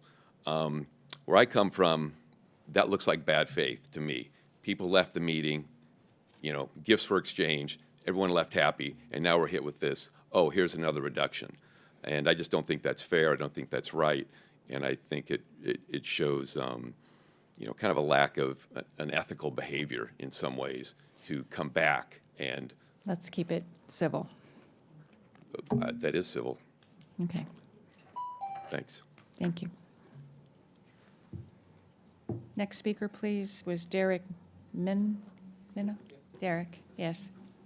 I was going to save you one more speaker. Everybody said good things, and I'm new to pickleball. I'm a Walnut Creek resident, and I'll just say it's a great community, and it's a real asset to Walnut Creek. And the drop-in schedule in Rutgear is a wonderful facility, and I guess I would suggest keeping the Rutgear facility. Thank you. Thank you very much. We'll go back to those who are joining us virtually, then come back to the remaining in the room. Phone number 925-323-6150. Last four digits, 6150.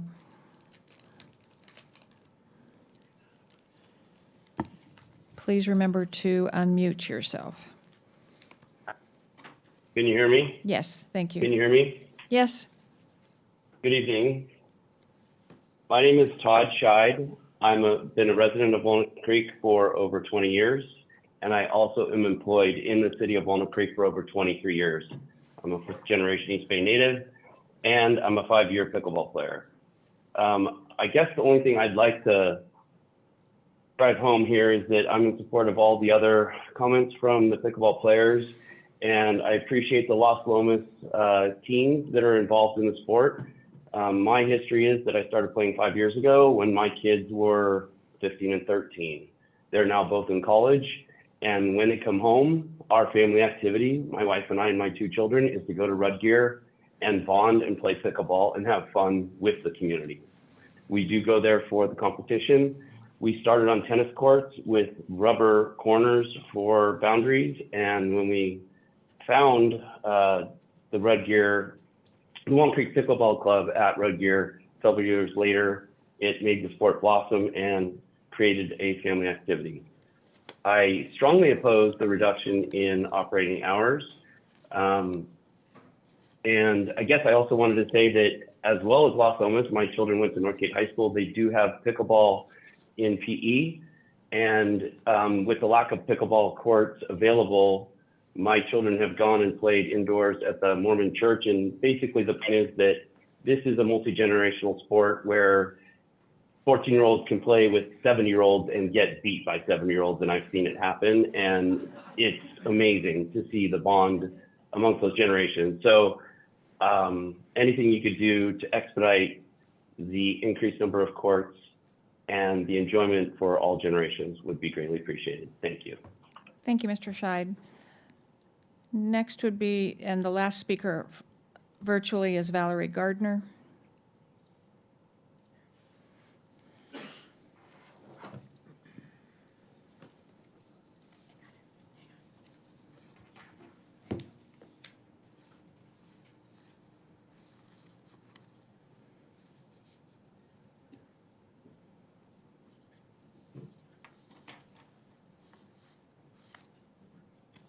Can you hear me? Yes, thank you. Okay, thank you. I just wanted to comment on what has been said this evening. The Pickleball Club of Walnut Creek, as per what the city said, was 700 members. And 40% of them were Walnut Creek residents, which meant 280 people were actual taxpayers in the city of Walnut Creek. These courts were given to the Pickleball Club with no community representation, no CEQA process, no overarching thoughts about how that would impact a neighborhood. How is a recreational activity a driving force for taxpayer dollars based on 280 taxpayers?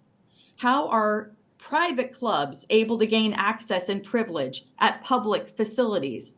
Where was any public survey done within the city of Walnut Creek before any of this was decided?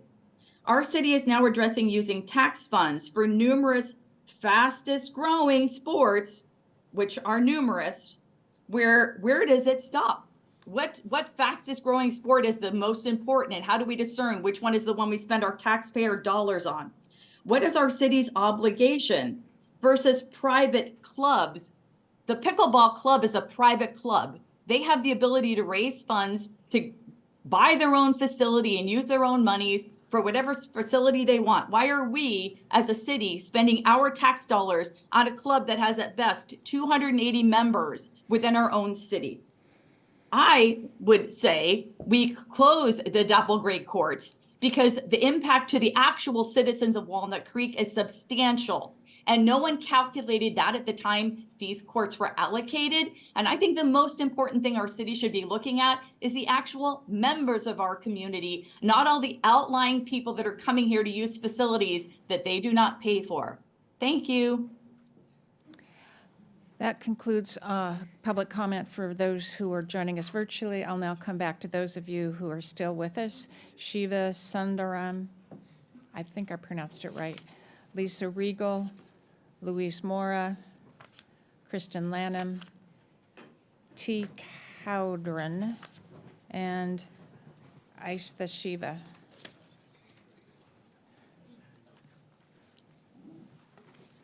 Hi, good evening. My name is Shiva Sundaram, and I'm a resident of Walnut Creek, Rudgir Park area. I was also a member of the Pickleball Task Force and represent many of the Rudgir Park residents who were not able to come here today. First, I want to thank the council for listening to our problems, as well as to thank Mr. Kevin Safin for his leadership, and also Jason Cook for all the work on the task force. Let me say this again, nobody's against pickleball. Nobody's against you guys playing pickleball. We're just against you playing at Rudgir Park, which is just 50 feet away from our homes. You don't know what we've gone through for these last 5 years. It's completely destroyed our neighborhood. The noise, the parking, and other nuisances continue despite the city's best efforts to control them. We've had threats to get out of our homes just because we don't like pickleball. We've had racist comments. We've had garbage cans blocked, and even public changing of clothes and urination. Thankfully, that doesn't happen anymore. So over the last 1 year, over 180 residents in the neighborhood have signed a petition against pickleball. You know, it's amazing that some of the speakers here try to suppress the minority. Yes, we'll never outnumber them because they're like 700 or 1,400. We just a bunch of maybe 100 homes, but we live there. And you can ask anybody, there's not a single pickleball player who's 100 feet of these courts. And to actually listen to this noise for 13 hours a day, it is torture, actually. The players say it's good for their health and social enjoyment, great. But what about us? We are like still living in COVID era. We are imprisoned in our own homes and not able to step outside, having to deal with severe anxiety, sleeplessness, and other health concerns. You know, no matter how many players mob the city council meetings and twist the truth, the facts are indisputable. Rudyer courts were built without notifying residents, and they failed CEQA. Thank you very much. Thank you.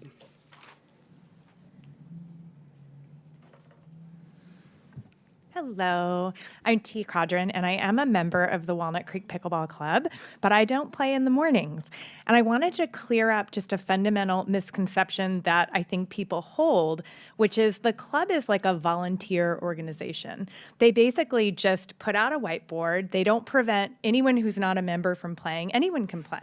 So they're basically just there facilitating play, helping people get on and off the courts and raising the competition level, basically. So it draws people to come to play at Red Gear during the mornings because the play is so well managed. So we don't need a Lifetime Activities managing play at the new courts.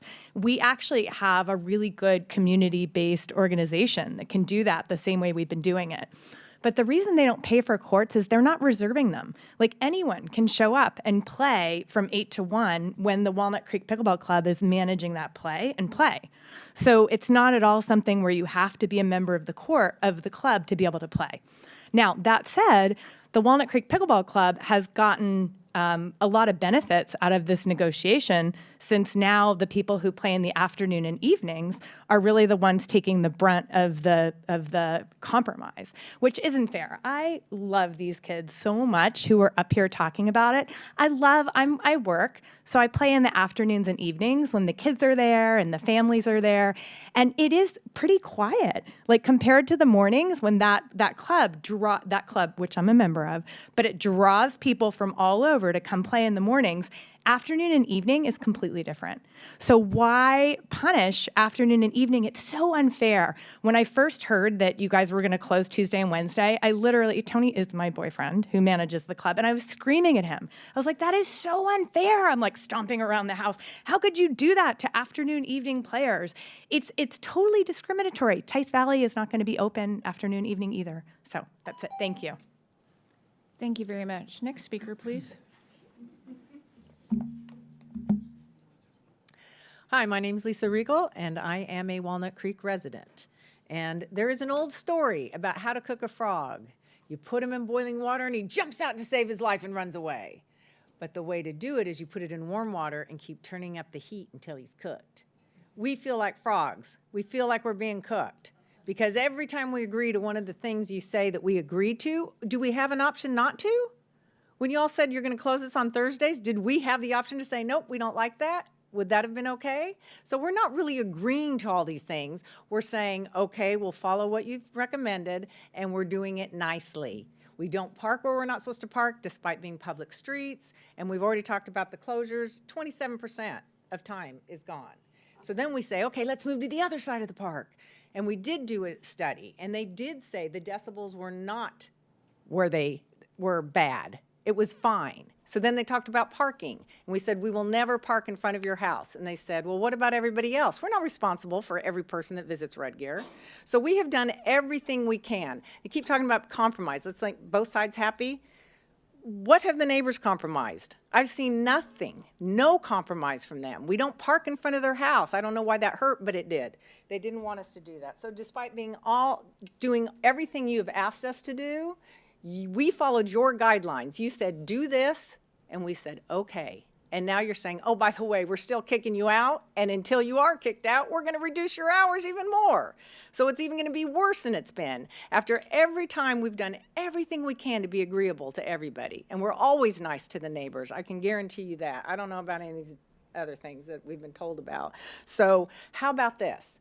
Neighbors stop complaining for a year until we can move. Leave us alone. Let us play for a year. You're already kicking us out of the place we all want to be. So since we're going to get kicked out anyway, just leave us alone. Leave our hours alone. Let us play there. Let us take care of it. We even clean the courts. Public court, public city Thank park, you. we clean it. Y'all Thank don't you even have to very pay much. for it. Thank you.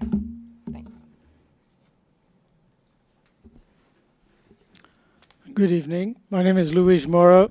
I'm Kevin's father. I live. We should cheer for that. Okay. Ready. I live about a mile from the courts, and I want to paint two scenarios before I come to my point. Imagine I lived next to Ignacio Valley Road, and all of a sudden I'm working from home, and I say, "Oh my God, this is a busy street," and I come here and I say, "It's too loud. Can you please close Ignacio Valley Road on Monday afternoons and Thursday all day?" You would not take me seriously. And you would remind me, you live next to a busy street. How about if I live next to a school and all of a sudden I'm working from home and I say, this is ridiculous.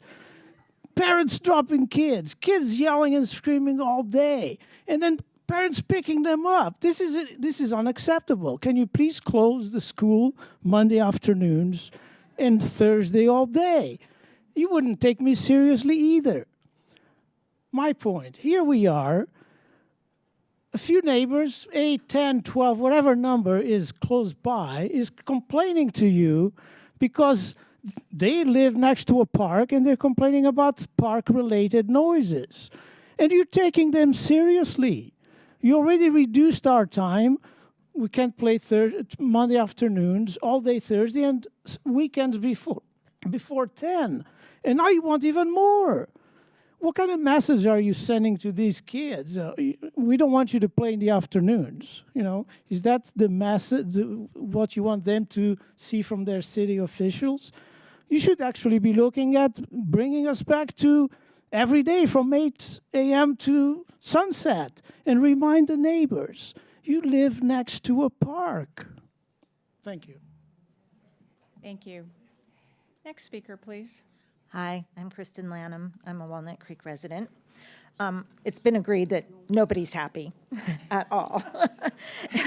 Congratulations. I understand that we negotiated and worked with everyone to get a solution until we had a place to go to. So I'm not understanding why we're changing the hours again. I thought it was for us to get a new place, which we're trying to work on. So I'd really like to see us move forward in getting the place as quickly as possible, and hopefully that's Tice. It looks like it's the one that will be quicker.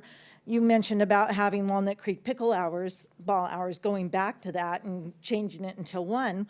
Well, then why aren't we changing it back to 8 o'clock on the weekends? I work on the weekends.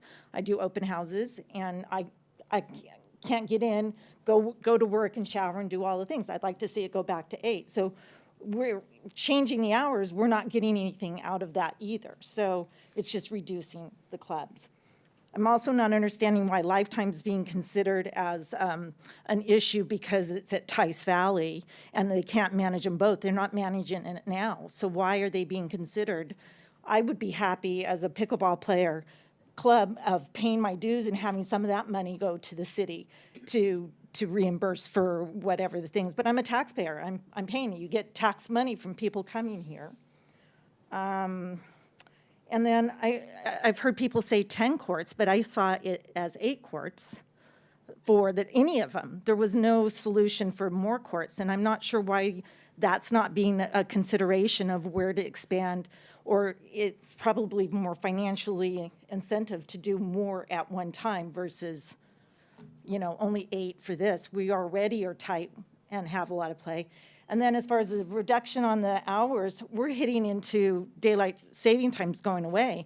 They're going to have reduced hours because it's dark. There's no lights. Thank you very much. Hi, my name is Aarti Shivakumar. I'm a resident of Dapple Gray. Thank you for giving us this opportunity. And also thank you to Kevin, Safine, and the task force who's worked really hard. They've worked really hard to get us this far, right? We've been waiting for a decision for over a year and a half. And we're asking that you please make a decision today for the location that can be constructed the fastest. And if that's Tice, please do vote to move forward with that location. I also want to say we do need the reduced hours. I was at the mediated session, again with Kevin and Tony, over a year ago. The understanding we walked away with was we would revisit the temporary measures depending on the amount of time it will take to get to a more permanent resolution. So if this is going to take at least another year, if not more, my request is to the city council is to move forward with a meaningful reduction in the hours that have been proposed by Kevin. Please remember that none of the CEQA or noise studies or environmental studies were conducted before these were installed in practically our front yards. So these courts shouldn't even be here in the first place. That apart, I appreciate it's a fast-growing sport, but the pickleball club has outgrown this location. The sport has outgrown this location. It's a residential place, and it's just too loud. Cities nationwide are acting for their residents, shutting down courts that are too close to homes, and you should do it too, quickly. Please do not be intimidated by the mobbing of your city council meeting. I do want to play, I have 30 seconds. I might fit one of these in, but I want to play this for you.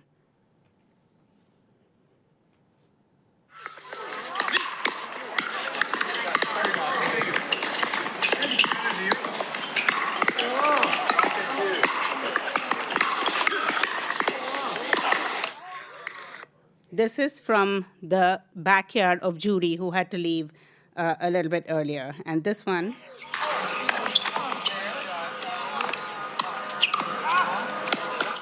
is from our front yards. Let me know if you'd be okay with that kind of noise for 10 to 12 hours a day. Thank you. Thank you very much. I'm going to, seeing no other members of the public who wish to speak, I'm going to close public comment. I'm going to thank all of you. You were incredibly patient, respectful, and it makes it easier for everyone when you are like this, and everyone feels welcome to speak. So thank you very much. I'm going to bring it back to council. We're going to start with Mr. Safine. Maybe you can, if you wouldn't mind going back to the, it's not dangerous. It's Kevin and Mateo in the front row. They're nice kids.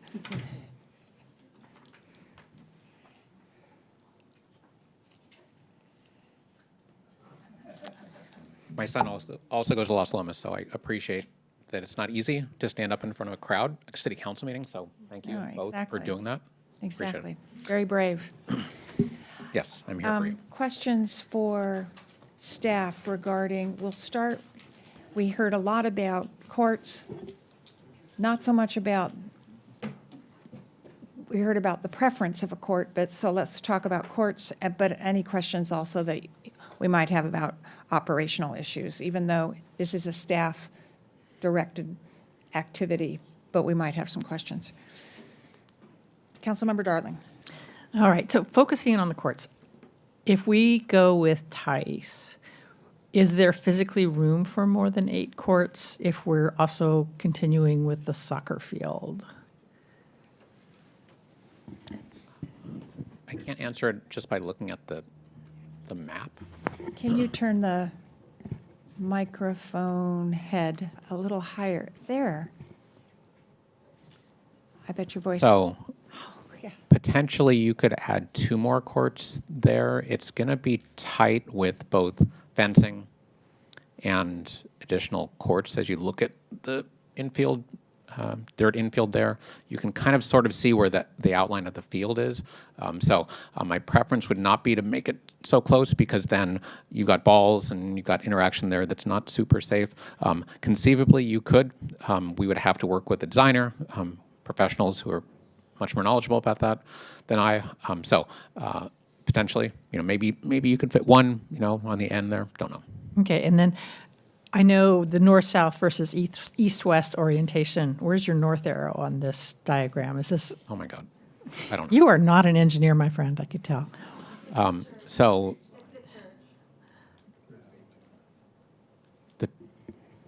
okay. Yeah, I don't know. Well, Mount Diablo is slightly to the top right. I'll look at Google while we're thinking. Anyway, what I know we're talking about adding lights to the soccer field here. Would lights at the pickleball courts be a potential, or is that? Anything is a potential. And It's a just cost. money. It's a cost, correct. It also adds hours, and depending on the environmental impact on those two adjacent properties, there may be a concern, either from the church or from the fire station. So I'd say yes, it's possible with those caveats. Okay, and I think a lot of people that we heard from tonight are interested in TICE because of the potential for it to move quicker. And I know nobody has a silver crystal ball. I knew that ball was made out of something. Nobody has a crystal ball on this, but do you think that's a real potential? I mean, if it sounds like a lot of the people are hoping the decision rests on, 6 months to a year faster. Repeating what the Ooh, city the city manager manager. indicated, yeah, between the two of us, we'll probably give the same answer, but I'll defer to my boss. Go ahead, Kevin, and answer, and I'll just add something in a moment. So there are many projects that the city is taking on right now. Ball fields. There's a bridge we got to build. Community center, pool. Those all take not just money, but time and staff resources. So council could conceivably say, this is a priority. We want to do this before X, Y, and Z. You could do that. What the city manager said earlier is we're probably looking at well over a year between now and the time we open the court. So while this might be the one we could do soonest, it still isn't going to be immediate. Okay. And I just want to add to that. I would recommend that council, as we're thinking about this, I'm a fairly impatient person and like to get things done quickly as well, but we're talking about the long game here as well. And I think I would recommend, right now, whether it's 6 months or a year quicker might seem like a lot, but 10 years from now, it's not going to seem like much. And I think we want to make sure we're not in the same position down the road. So I would recommend your council keep in mind the shorter run with the longer term and what's the longer term solution, because that's really what we're bringing to your council is a longer term solution tonight. Okay, thanks. Councilmember Francois, see if we can focus on the facility itself as opposed to the operational questions, and maybe that'll help us get a little further faster. So was there any discussion of anything more than 8 courts during the task force and deliberations, or was it mostly just a one-to-one replacement? The pickleball club wants more courts. I think that's a given. Okay. We've seen the demand, which is why we're also talking about TICE indoors and TICE outdoors and Heather Farm. So there was talk about it, but just as a baseline to say, okay, how can we compare apples to apples? What's that transition look like? So there is likely more demand for more courts as we look into the future, as the city manager said. But we just looked initially at 8 as a baseline. Each court comes at a cost of, we're estimating $65,000 a court. And the potential proposal from Lifetime would result in a net savings to the city of $175,000-$200,000. Right. I heard the president of the pickleball club said that they were opening to partnering with the city on a funding plan, but was that the first you had heard of it? Have there been any further discussions about that? I've had previous discussions with the club president and one of his associates, I don't know if it's a board member, when we walked the Heather Farm site, and I did explain that there would be fees associated with playing in new courts, just like every other group who does that. So there was an understanding at that time. We did not talk specifics about what that looked like, and so I'm excited and interested to hear what that concept is.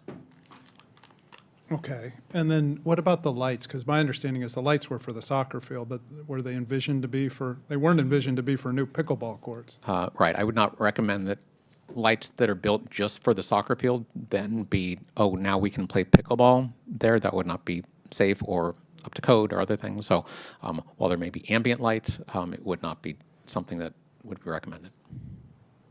Can I interrupt and say potentially could we save if we've got to put in wiring for lighting for the soccer things. Might we get a little cost break for doing them at the same time for the pickleball courts? We could if we moved really quickly, because we're putting those lights in ASAP.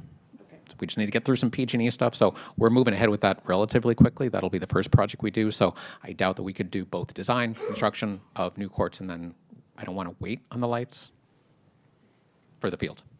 And just two more, order of magnitude kind of noise baffling like at Tice, if you had to put that up between the church and the fire station, how much does that add to the cost of a project? Oh, I don't recall. I think it was somewhere between 15 to 20,000 to do that, wrapping an entire court, and so maybe a little bit less than that, because I wouldn't suggest that we do it on all sides here. I could get you that. I could get you that number later, council member. Okay. Well, that's helpful for now. We're not talking about operations. Right. Councilmember Wilk? Well, I guess, will we be talking about operations at all? I just had one question on that. I don't have any questions on the. We'll come back and All right, around to it. Then I'm fine right now. All right. Mayor Pro Tem? Yeah, of all the choices, which one is the most likely to have expansion space if pickleball lives up to everybody's expectations?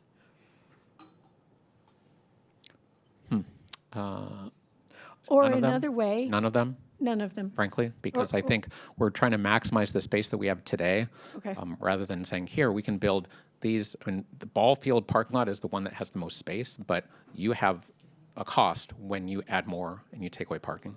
Right. So I think at this point, I'd say that's the only one that conceivably could do it, because you have the land. Okay, but alternatively, if we build one set of courts in Tice and we need some more, we can look back to Heather Farm. The choice Sure. doesn't go away. Correct. It's always a potential in the future. That's right. Okay. My next question is, people are playing pickleball in Walnut Creek for essentially nothing. How much are there? Do other places where pickleball is played charge? And on average, how much they are? I think somebody said $7 for the Heather Farm. That's what I said. So, and is this an operational question, do we think? No, because I'm looking for where we get money to build the rest of the. We get them in a contribution first and foremost. All right. Well, it was related to how we were going to pay Okay. for this. So let's. Oh, yeah, I'm not familiar enough to know which communities charge and which ones don't. And So let's, okay, this is, excuse me, thank you. If you would like to write us a letter, this is not an open forum where we're debating it. We're asking our staff member a question. Thank you. and I could follow up with you with that detail. Thank you. Thank you. So why is staff support, okay, why the Heather Farm parking lot versus Tice? Can you do the pros and cons again? And as a corollary question, is it because of speed of delivery, a perceived speed of delivery that might be better at Tice Valley? Is that what's really driving this preference from the pickleball club? So staff didn't make a specific recommendation. What we carried to you was the pros recommendation based on the task force. So there are probably the one biggest issue here is noise. Throughout this whole discussion, it's been noise. And so if being on Ignatia Valley Road, as we heard, very loud street, if that will mitigate the sound enough so that it's less of an issue, then we're in. I'm concerned a bit about the noise impact on the fire station and the church, even though it seems like it might be small. I don't want firefighters in here saying, close those pickleball courts because I can't sleep. I'm not sure there'd be the same issue with those homes on Stratton Circle. We'd have to study that. But if the noise issue can be addressed by any of these, I'd say that's the priority for staff more than speed, because we don't want to go through this again. So there's no specific recommendation that staff brought to you about 1, 2, and 3. I hear what people are saying about Tice. I don't disagree. Doing this quicker will be great because then I can spend less time on this, and so can the neighbors, and so can the club, and we can focus on what we do best, which is have a good time and play with each other. So if the priority is greater for the council to do speed, then perhaps Tice makes more sense. If it's noise between Ballfield 1 and Tice, that's something we'd have to explore, if that makes sense. And which one is easier to manage? Because when we build courts like this, it's no different than building the pool or building a tennis center or a dog park. We're managing it to some extent or more. Right. Which one's easier to manage? If we're going to, if the city's going to invest hundreds of thousands of dollars in this, you want to get a return on it, right? And if there isn't, despite what I've heard from the club, which is great, if there's the ability to manage themselves, that might be beneficial. However, I want to make sure that we're getting a return on that. And through managing it, whether it's staff or lifetime, having some oversight, whether it's maintenance, whether it's play, programming, et cetera, that makes sense from a staff perspective because every other program that we run in this department has a cost recovery goal. And I try to reach those goals for the council, for the community, so that the taxpayers don't pay more to provide these services. And so there's opportunity, I think, to tell the club, the city is going to contribute X of this project. Maybe the club will contribute some as well. And there's also a fee to be paid to use those public assets that the taxpayers are paying for, which is what we do across the board for every other program. Including the soccer field that's sitting right there. The soccer club will contribute $1.5 million to the new fields, and they will pay to use those fields because there's a cost to managing those, Recurring cost. and there's a cost to replace them. So even if it wasn't lifetime, we would have to put somebody on staff in the Tice gym to presumably manage it. That's what I do today for that's what I have done in the past. That's what I'll do in the future for drop-in. So likely managing, if it's a Tice, the outside court, yes. All right. Any other questions about the options? Yes, Councilmember Darling. I just wanted to explore the management side for the cost recovery part of things. So it sounds like between the two sites, you have an operator with Lifetime Tennis that is very court-focused over at Heather Farm. Here you have staff at Tice. You could have staff, we will have staff for drop-in, to manage drop-in play there. Is there much, how big is the difference between those two management possibilities, if that is Difference in terms of the amount of work necessary, or? And any pros or cons to those? I'm just thinking of Tice versus Heather Farm, whether or not there's. Having Lifetime manage tennis for the city is a benefit to the city because that's a program like golf that I don't want to be in the business of running. Typically in this department, we partner, whether it's soccer club, adult softball, Creekers. Some cities run those programs for the community, which is a choice. We don't do that here. We partner with groups to do that. And so having Lifetime here to do that for us at the tennis courts makes sense because they run the programming, they do the lessons, they pay us a fee, and we just take care of the infrastructure, so it works. If we were to look at Tice, if they're able to manage that, that might work. However, having staff on site with that close proximity and the synergy there, it could work for city staff as well, depending on our relationship and agreement with the club, which is what I would lean on as well. If we could get to a point where we had a relationship with the club and they managed it in the 9 to 1 hours that they do now, and the city staff managed it afterwards, is that coming Again, closer to the model that we usually use? I liken that to aquatics. Again, having the master's swim team that we rent to, we don't manage their program. We don't manage the numbers that come in. We say, you have these lanes from this time to this time, and here's your fee. Okay. We have a contract. They bring in the folks, and then after they're gone, even though they're there several times a day, when they're not there, people come to swim. Okay. Not part of the masters, but because they want to swim on their own. And so we manage that. So All right, just thanks. to be clear, when we partner with the Masters swim program, they are renting so many lanes for so many hours a day for so many months, and they charge a fee to their swimmers, Correct. their players, Yeah. to participate in their program and Right. and use the lanes they've reserved and they're paying for. And it's reasonably priced. I believe so, yes. They continue to use those lanes several times a day.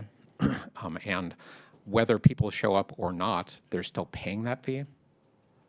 So we don't just say, oh, you had less people come, therefore you're paying less. Because it's kind of like, I don't like the salad, let me send it back and pay less, right? So it works pretty well, and it's worked for a long time with that group. Mayor Pro Tem? Is it likely that over a period of time, even if we just stay at Red Gear, we would work out that kind of relationship? Perhaps. What's involved? I mean, what would be involved, and could we do that easily? Well, so for example, when we have the soccer club or Walnut Creek Little League use some of the fields that we're not there to manage, we're trusting that they're going to fulfill their obligation, which is not have more people than they need to on those fields because they get beat up, not play later than they're supposed to because we're not there to check it. So it has worked with those organizations for a long time. Field allocation, we trust that they do what they are supposed to do, and they trust that we're going to provide them the field for their use and not to somebody else. So yes. Can I add one more comment? Not that you asked this, but I thought you would. For Tice, I mentioned the Little League. That ball field, like I said, is used about 500 hours for practices for T-ball, which is, again, the little kids, so they don't need a lot of space. I've started the conversation with the Little League just to say, hey, this may be a change that's coming. They're aware of that. I'm trying not to have a lineup of kids in uniform saying, don't take my ball field. So I'm engaged in that dialogue already, just so you know, and they understand. It means finding another place to put T-ball in Walnut Creek. Maybe it's at a school, maybe it's a public park. So there are options out there. It's not a whole lot of space we need, but just so you know, I'm trying to make sure that group is taken care of too, so we're not in the same bind. Let me ask a quick question. Having been responsible for the soccer club and negotiating field hours when fields were being closed and rebuilt, the 500 hours, over how many weeks or months is that? That's not per month or per week. Yeah, for that was during the year. So T-ball is very seasonal based, Right. so that's spring. That's spring into early summer. So March, April, May? March, April, May, maybe a little bit of June. Yeah. So let's assume it's 3 months, it's 90 days, 500 hours is about 5 to 6 hours a week? Maybe. Maybe? Well, I'll look at the accounts. Yeah, it's not a lot. It's not a lot if you look at it that way. But So that's why, yeah. because I looked at it that way to try to figure out, well, how big is this problem in moving to another field? And are they using it for, and I know I'm getting a little bit into the weeds, but I want to understand the problem before we jump one way or the other. And is it their only T-ball location, or are there other ones? There are others. So a kid who lives near Arbolado Park is coming all the way across town for T-ball. There are other locations for T-ball. Oh, there are other Yeah, locations. there are. All right, thank you for the clarification on the issue. Other questions? Mayor, if I may, just briefly, if Director Safin would clarify, just so we're on the same page looking at this, presumably everybody would park who's going to would potentially play pickleball here would be in the lot at the top of this picture and then walk along the grass there? Is that a pathway? How does that work if there is, say, soccer and or baseball occurring and folks are trying to access the pickleball courts? How does that interface work? So same thing happens today. We have plenty of people. It's kind of a makeshift dog park back there. And that path does go around the whole field. And so people walk that throughout the day, even if there is soccer. So I would say that's not, and we haven't talked about this, but I'd say that's not an issue once they park. And there's parking on the other side of the gym as well. So there's plenty of parking. It's a little bit of a walk, but not that far if we're coming to exercise. Configuration-wise, when we look at these courts and how they're laid down, in different places? Is it one set of fencing and then you go inside, or are there some dividers that are envisioned based on what you know about the design of these types of courts? I know tennis courts tend to do both. Yeah, this is not my expertise, but I'll say that having balls go from one court to another is not ideal. So where you see that kind of perpendicular greenish line there, that's Yes. probably a fence, whether that's 6 feet, 8 feet, or 4 feet, enough so balls aren't going, once they go past a player. There aren't individual fences between each of those 4 courts, but there's probably one that divides the top 4 and the bottom 4. Okay, thank you. So the question before us is for comments on site selection. Oops. And then we will discuss operational changes, because they're,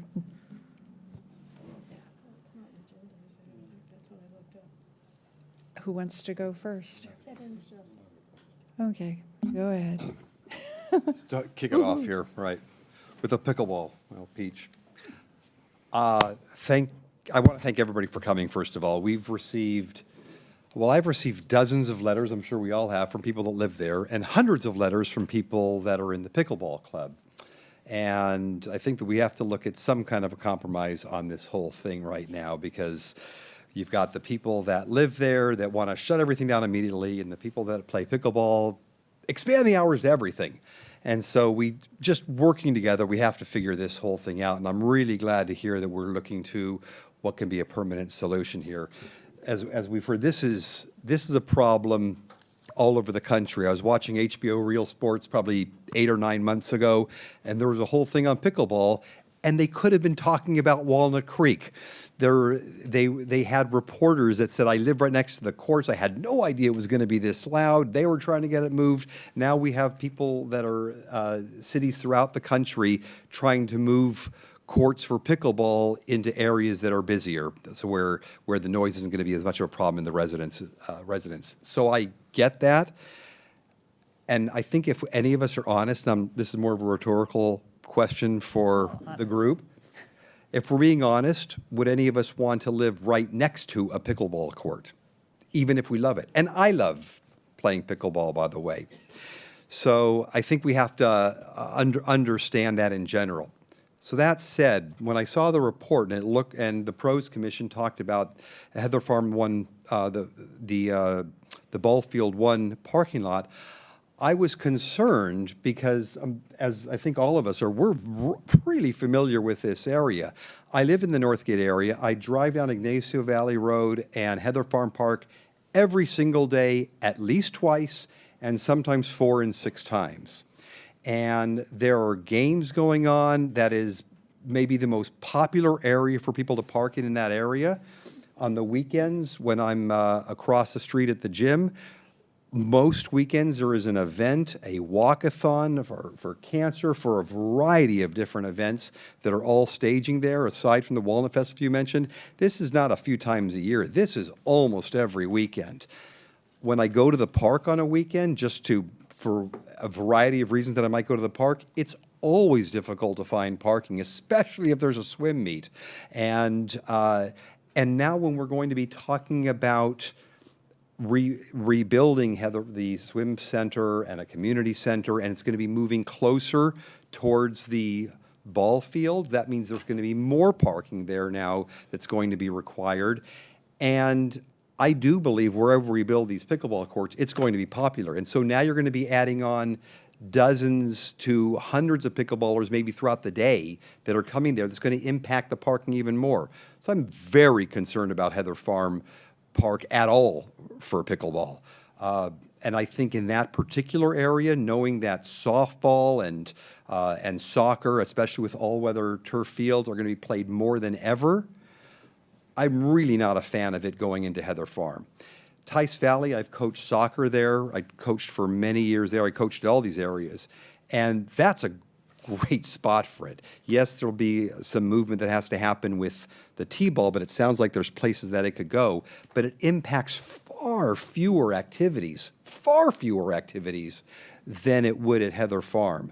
It sounds like we've got let's call it pretty much half and half, without getting into the exact percentages. Half are coming from outside Walnut Creek in. Well, now they're going to be able to come from Lafayette or Alamo if they're not in Walnut Creek and go to Tice Valley where they're not impacting the traffic down Ignacio. We keep hearing about traffic down Ignacio Valley Road. This wouldn't impact it if it were there. If people are living in Walnut Creek, and that's, again, we're talking about approximately 300 residents, it's not far for them to be able to go to Tice Valley. So I think that actually, regardless of it being maybe a little bit quicker to have it built, but let's call it even, I still look at Tice Valley as being far preferable to this for the long term. Hopefully we can figure this out with the firefighter, the firehouse there, or the church. Frankly, if it were at Heather Farm, there's houses along there that we probably would, either farther away and there's sound on Ignacio, we'd probably be dealing with some kind of an issue there anyway. So my preference would be Tice Valley on this. Councilmember Darling. Thank you all for all of your patience. I mean, this is something that it's not a easy question to answer. And I appreciate the neighbors. I walk in the area, and the first time I was walking along, I was like, what is that noise? And somebody goes, oh, it's pickleball. We were a good half a mile away here. Boop, boop, boop, boop, boop, boop. I'm like, oh my gosh. But it's a fun sport. All my friends that I walk with also play pickleball, and so I have to go do this when they start talking about pickleball courts, so I don't so I want to find a solution, and I want to find a solution that's durable, that doesn't, as Kevin mentioned, end up causing us a problem down the road. I could see Tice being the location that gets us a durable solution, but I see that resolution being dependent on protecting the church and the firehouse from the noise impacts, and coming up with an operational model that works. I can see the benefit of this giving the pickleball club that neighborhood feel that they have at Red Gear, because it is, as Councilmember Wilk referenced, a much less busy park. It'll be easier if the pickleball club is willing to come in and play that role like the soccer club and the Creekers and the Little League and the Multi-League and everybody else play. I could see that being a more neighborhood-centric feel there. So if, I don't want to say if we run into a situation with the firefighters, the T-ballers, or the church, I would want to understand that and revisit the decision, but I think the Tice location has enough going for it that I would want to run that one to ground before we switched over to Heather Farms. Councilmember Francois. Well, I too want to thank everyone for coming out. I want to thank the members of the Pickleball Task Force for the hard efforts they put in. I want to thank Kevin, who was caught between a pickleball and a hard place, maybe on some of these conversations. And I appreciate the young people coming out too, staying up late on a school night and making their views known. So I appreciate the work of the pros committee here, and they did do a lot of hard work and did come up with a recommendation based on the task force. So I take that seriously. And I also was intrigued by the Heather Farm option because of its proximity to parking and to the bathrooms. I think Tice lacks both of those. I think Councilmember Darling made a good point about it has more of a neighborhood-centric feel. And the one point that we haven't talked about yet is the cost. And the upside of Heather to me is that there appears to be an operator that's willing to shoulder some of those costs. And I haven't heard kind of an alternate or a compromise plan for Tice. So that's a question mark in my mind with Tice, in addition to the noise. It's all, I mean, we're here because of the noise, and it's hard to make a definitive decision without knowing even the preliminary results of some noise studies. I think the noise could be mitigated at Tice. With the baffling, it's going to increase the costs. More courts are going to increase the costs. And so I think we all need to keep those factors in mind as we're trying to come up with a solution on this. And, you know, as we've talked about, this was not kind of, we have a lot of other priorities. We had 5 priorities. We had Measure O passed. We're building a new swim center and community center. And so this is adding on to that. And I think we all need to be realistic and reflective of kind of the time constraints that are associated with that. So I don't know that I've made a definitive decision. I don't think the basketball courts, even though potentially they'd be the fastest and cause the least noise impact, are the right solution.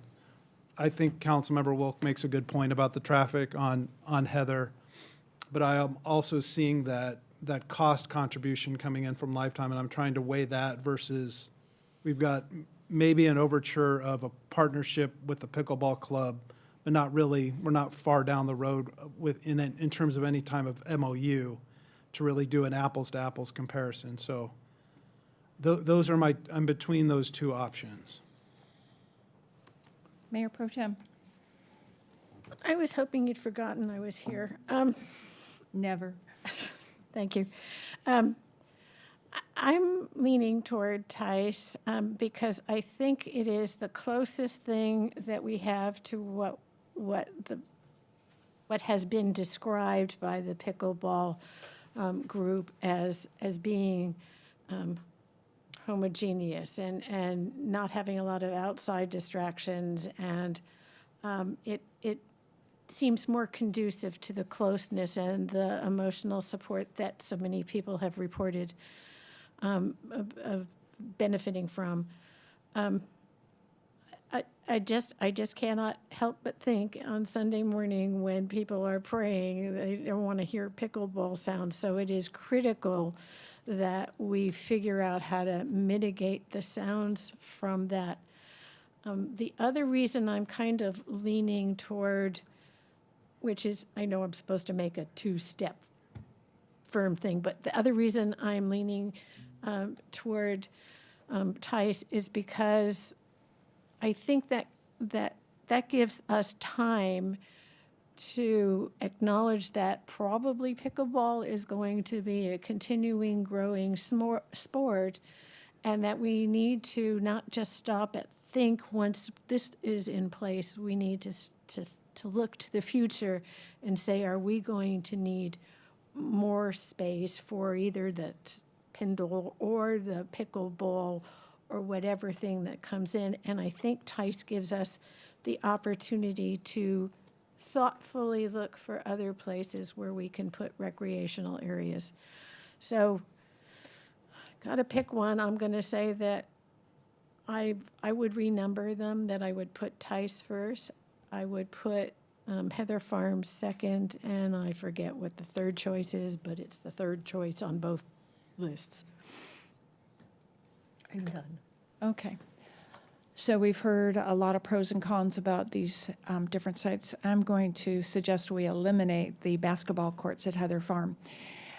And in my mind, it's because I don't think it's the one that will get built the fastest, because it's right between the existing swim center, which will stay open through the construction of the new swim facility. And therefore, there will be swimmers parking in that parking lot, and there will be a lot of other traffic, because whatever offices are sitting over in the community center probably have to get temporarily placed in the Clark Swim Center. So I don't think it's the greatest opportunity. In addition, it's closer to homes than, if I look at the noise problem, it just exacerbates the noise that's coming out of Heather Farm Park toward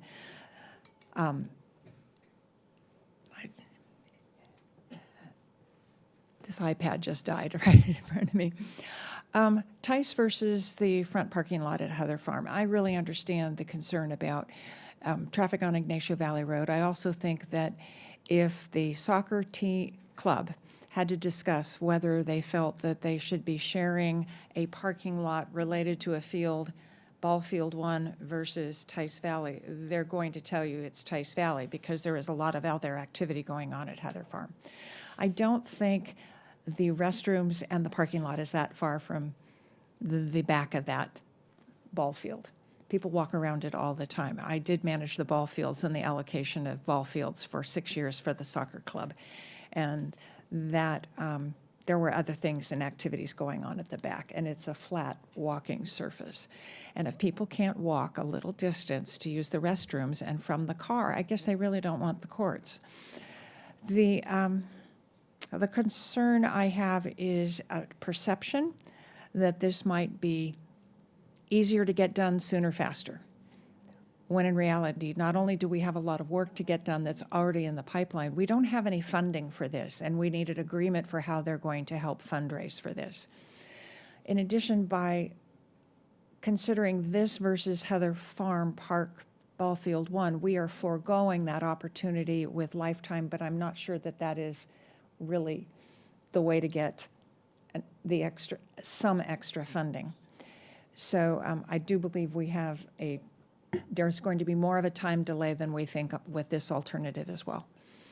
Further, if this is being the preferred choice, I think for a lot of reasons it should be the club's preferred choice, but I hope it's not because they think that keeps Lifetime away from them or city staff away from them. When we build these, we have to aggressively manage them, whether it's the same way that we manage our swim pool with master swimmers, or our ball fields with the soccer club, or with the baseball teams, or whether it's Lifetime with the racket club. It's not a drop in and just use the courts because they've always been there, because this is a big investment, and it's a big investment of the taxpayers' dollars. And that's why we expect and have expected, as we've worked with organizations over time to build facilities like this, we have expected the partner, the private group, to help raise funds, and that could be $100,000 to $150,000. If you really have 700 members who really want to play, do the math. I've already done it. It's a lot easier than a 5-member board for the Civic Pride Foundation raising $375,000 to help build the All Abilities Playground. So it is doable.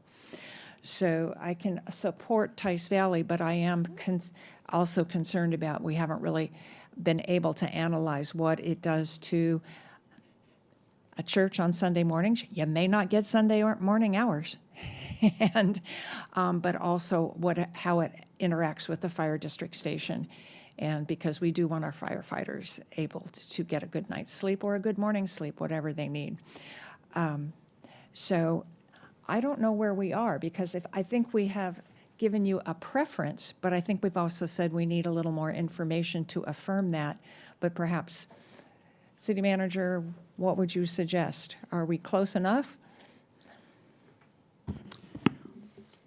I think it would be helpful is we need to know if we're going to proceed with any type of environmental work, which site we should do that. I mean, what I'm generally hearing, if I'm counting, is that clearly 1, 2, 3, 4, 5. that there is preference towards Tice generally. But how far would you like staff to proceed before there are any discussions or any commitment in terms of funding from the club or otherwise from the community? So can we get the assessment from the engineer of what kind of sound, acoustical information we can get? On the computer. Well, because there are no courts out there, so you can't go out and bang a ball around and test the sound. So once again, it would be a computer modeling is what they would have to do. So we'd have to hire a consultant. First of all, you have to fund it. There's no funding right now at all for anything we've been talking about. So how much does an acoustical study cost? It could cost $15,000, $20,000. That's just off the top guess. Move to allocate. Okay. But I would have to do some research. There's a lot of work. There's a lot of work that would have to be done to get this moving on. But I think your first step would be, if sound is the biggest concern, we can do that. I think you're going to find that the sound, when it comes to CEQA levels, it's not going to be the issue. It's going to be more of an irritant type sound that's going to be the issue. So it's going to be a difficult thing to study from a sound standpoint. CEQA sound is mainly based on roadway noise like you heard before and a constant noise, and this weird pop, pop, pop noise doesn't necessarily come to what CEQA was set up to study at first. Now we're using that to help with other things. And so it's not going to be just a pure number CEQA thing that's going to come out of this. It's going to be the annoyance level. And that's something that hasn't been studied, and I would want to research what other communities are doing with this, because it is a different type of noise than we ever think. I mean, for example, the skate park had no problem being built right next to a sleep clinic, right, from a CEQA standpoint. But they were concerned about it initially. But the CEQA standpoint, it was not an issue. So I just want you to be real careful when we talk about sound and CEQA, how that may be when it comes to perceived annoyance. So there's going to be something we're going to have to kind of take a look at when we get into there. Okay?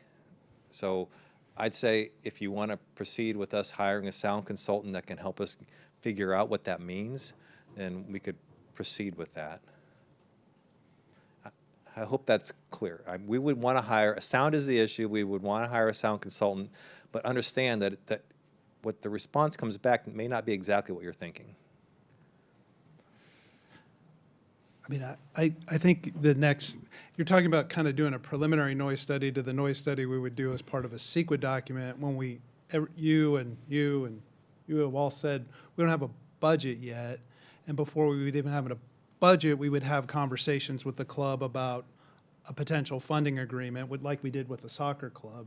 So to me, that seems like it's the next step, to have those conversations. I don't know how long they'll take, 2 to 3 months before we come back and talk about allocating funds and budgeting for a potential project at Tice, which would include a full CEQA review and look at annoyance factors, which, it may mean that it's less than the CEQA thresholds, but as a best management practice and out of respect for the church and the firefighters, there's no play on Sunday. That could be a condition.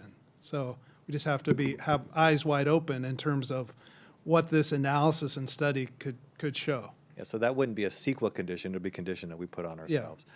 So I would say that if funding needs to be worked out, whatever you guys comes up, that's going to take some time. In the meantime, I can do some research on really what are people doing these days when it comes to pickleball sound, and I can have that be an important discussion that can be part of those. So we can kind of take that as a very first baby step.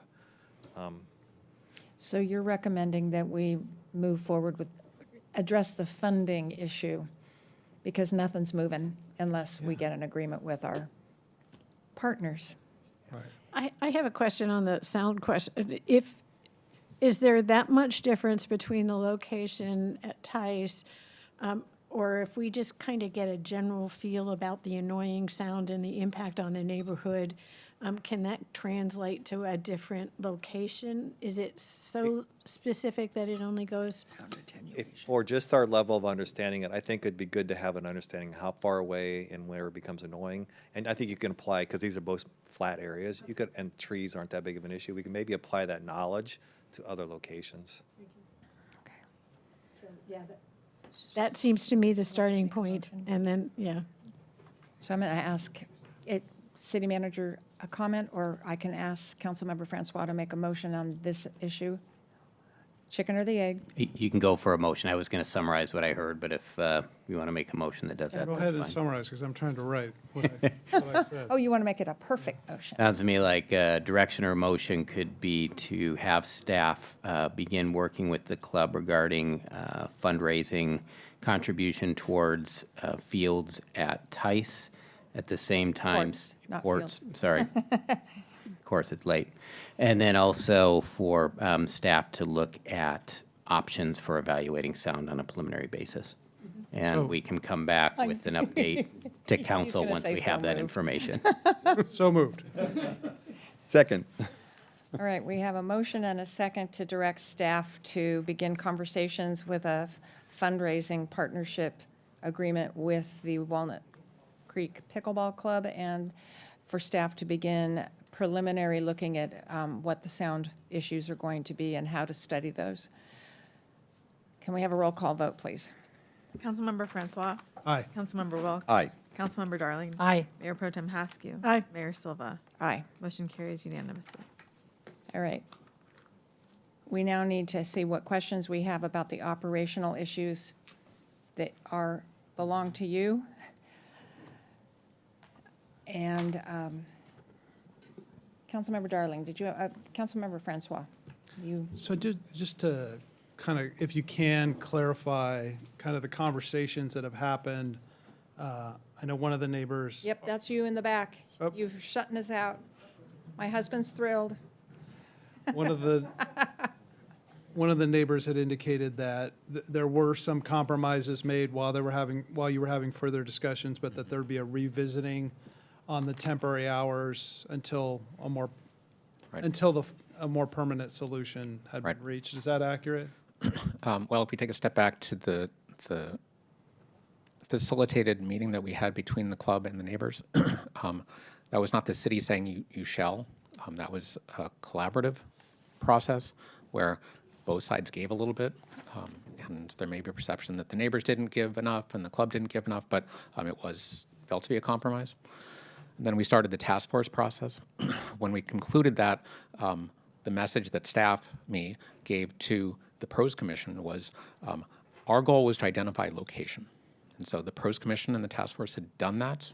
And so the next step would be, have we addressed the noise issues in the neighborhood? We hadn't from staff's perspective. And so there's still an opportunity to have that dialogue, which I engaged with the club shortly thereafter.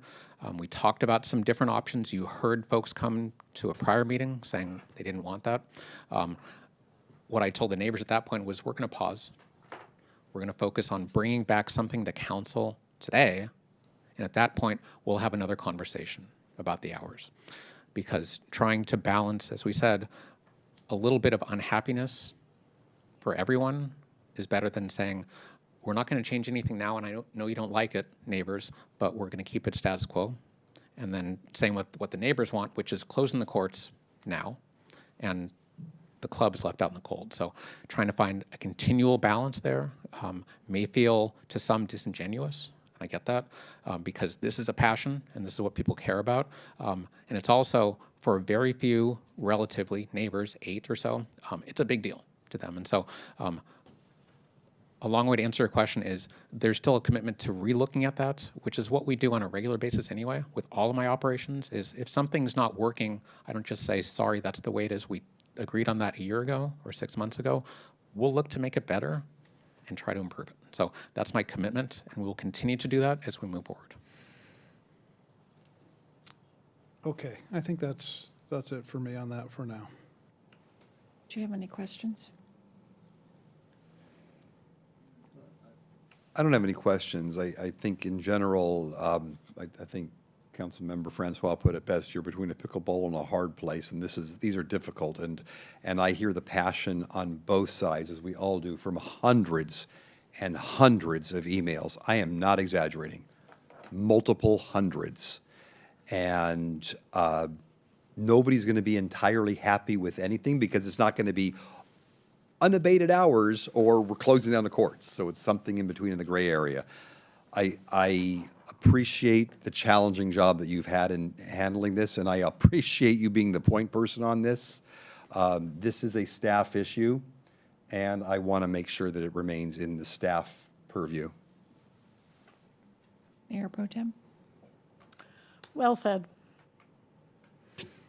I agree. And I really, I understand most significantly that it's the balancing act of trying to determine,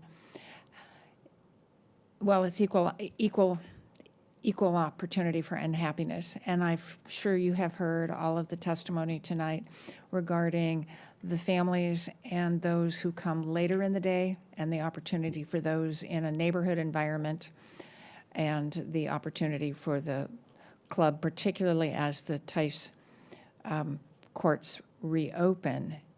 And maybe there's a balancing act that can be done there. But you have far better attention and intuition about all of this. Can I just ask a little bit of clarity on that? You're not giving direction, I understand that, but could one interpret that to say once Tice reopens, there may be less impact on the neighborhood with I would people hope playing? so. Yeah. Okay. And, I would hope so. Okay. Because that will that will be really helpful. Just to be clear, staff's direction is still to make the changes as proposed. I don't want that to be ambiguous and people leaving here understanding that there may still be an opportunity to negotiate with council. I don't want you to be in the middle of that. So that's still staff's No. intent.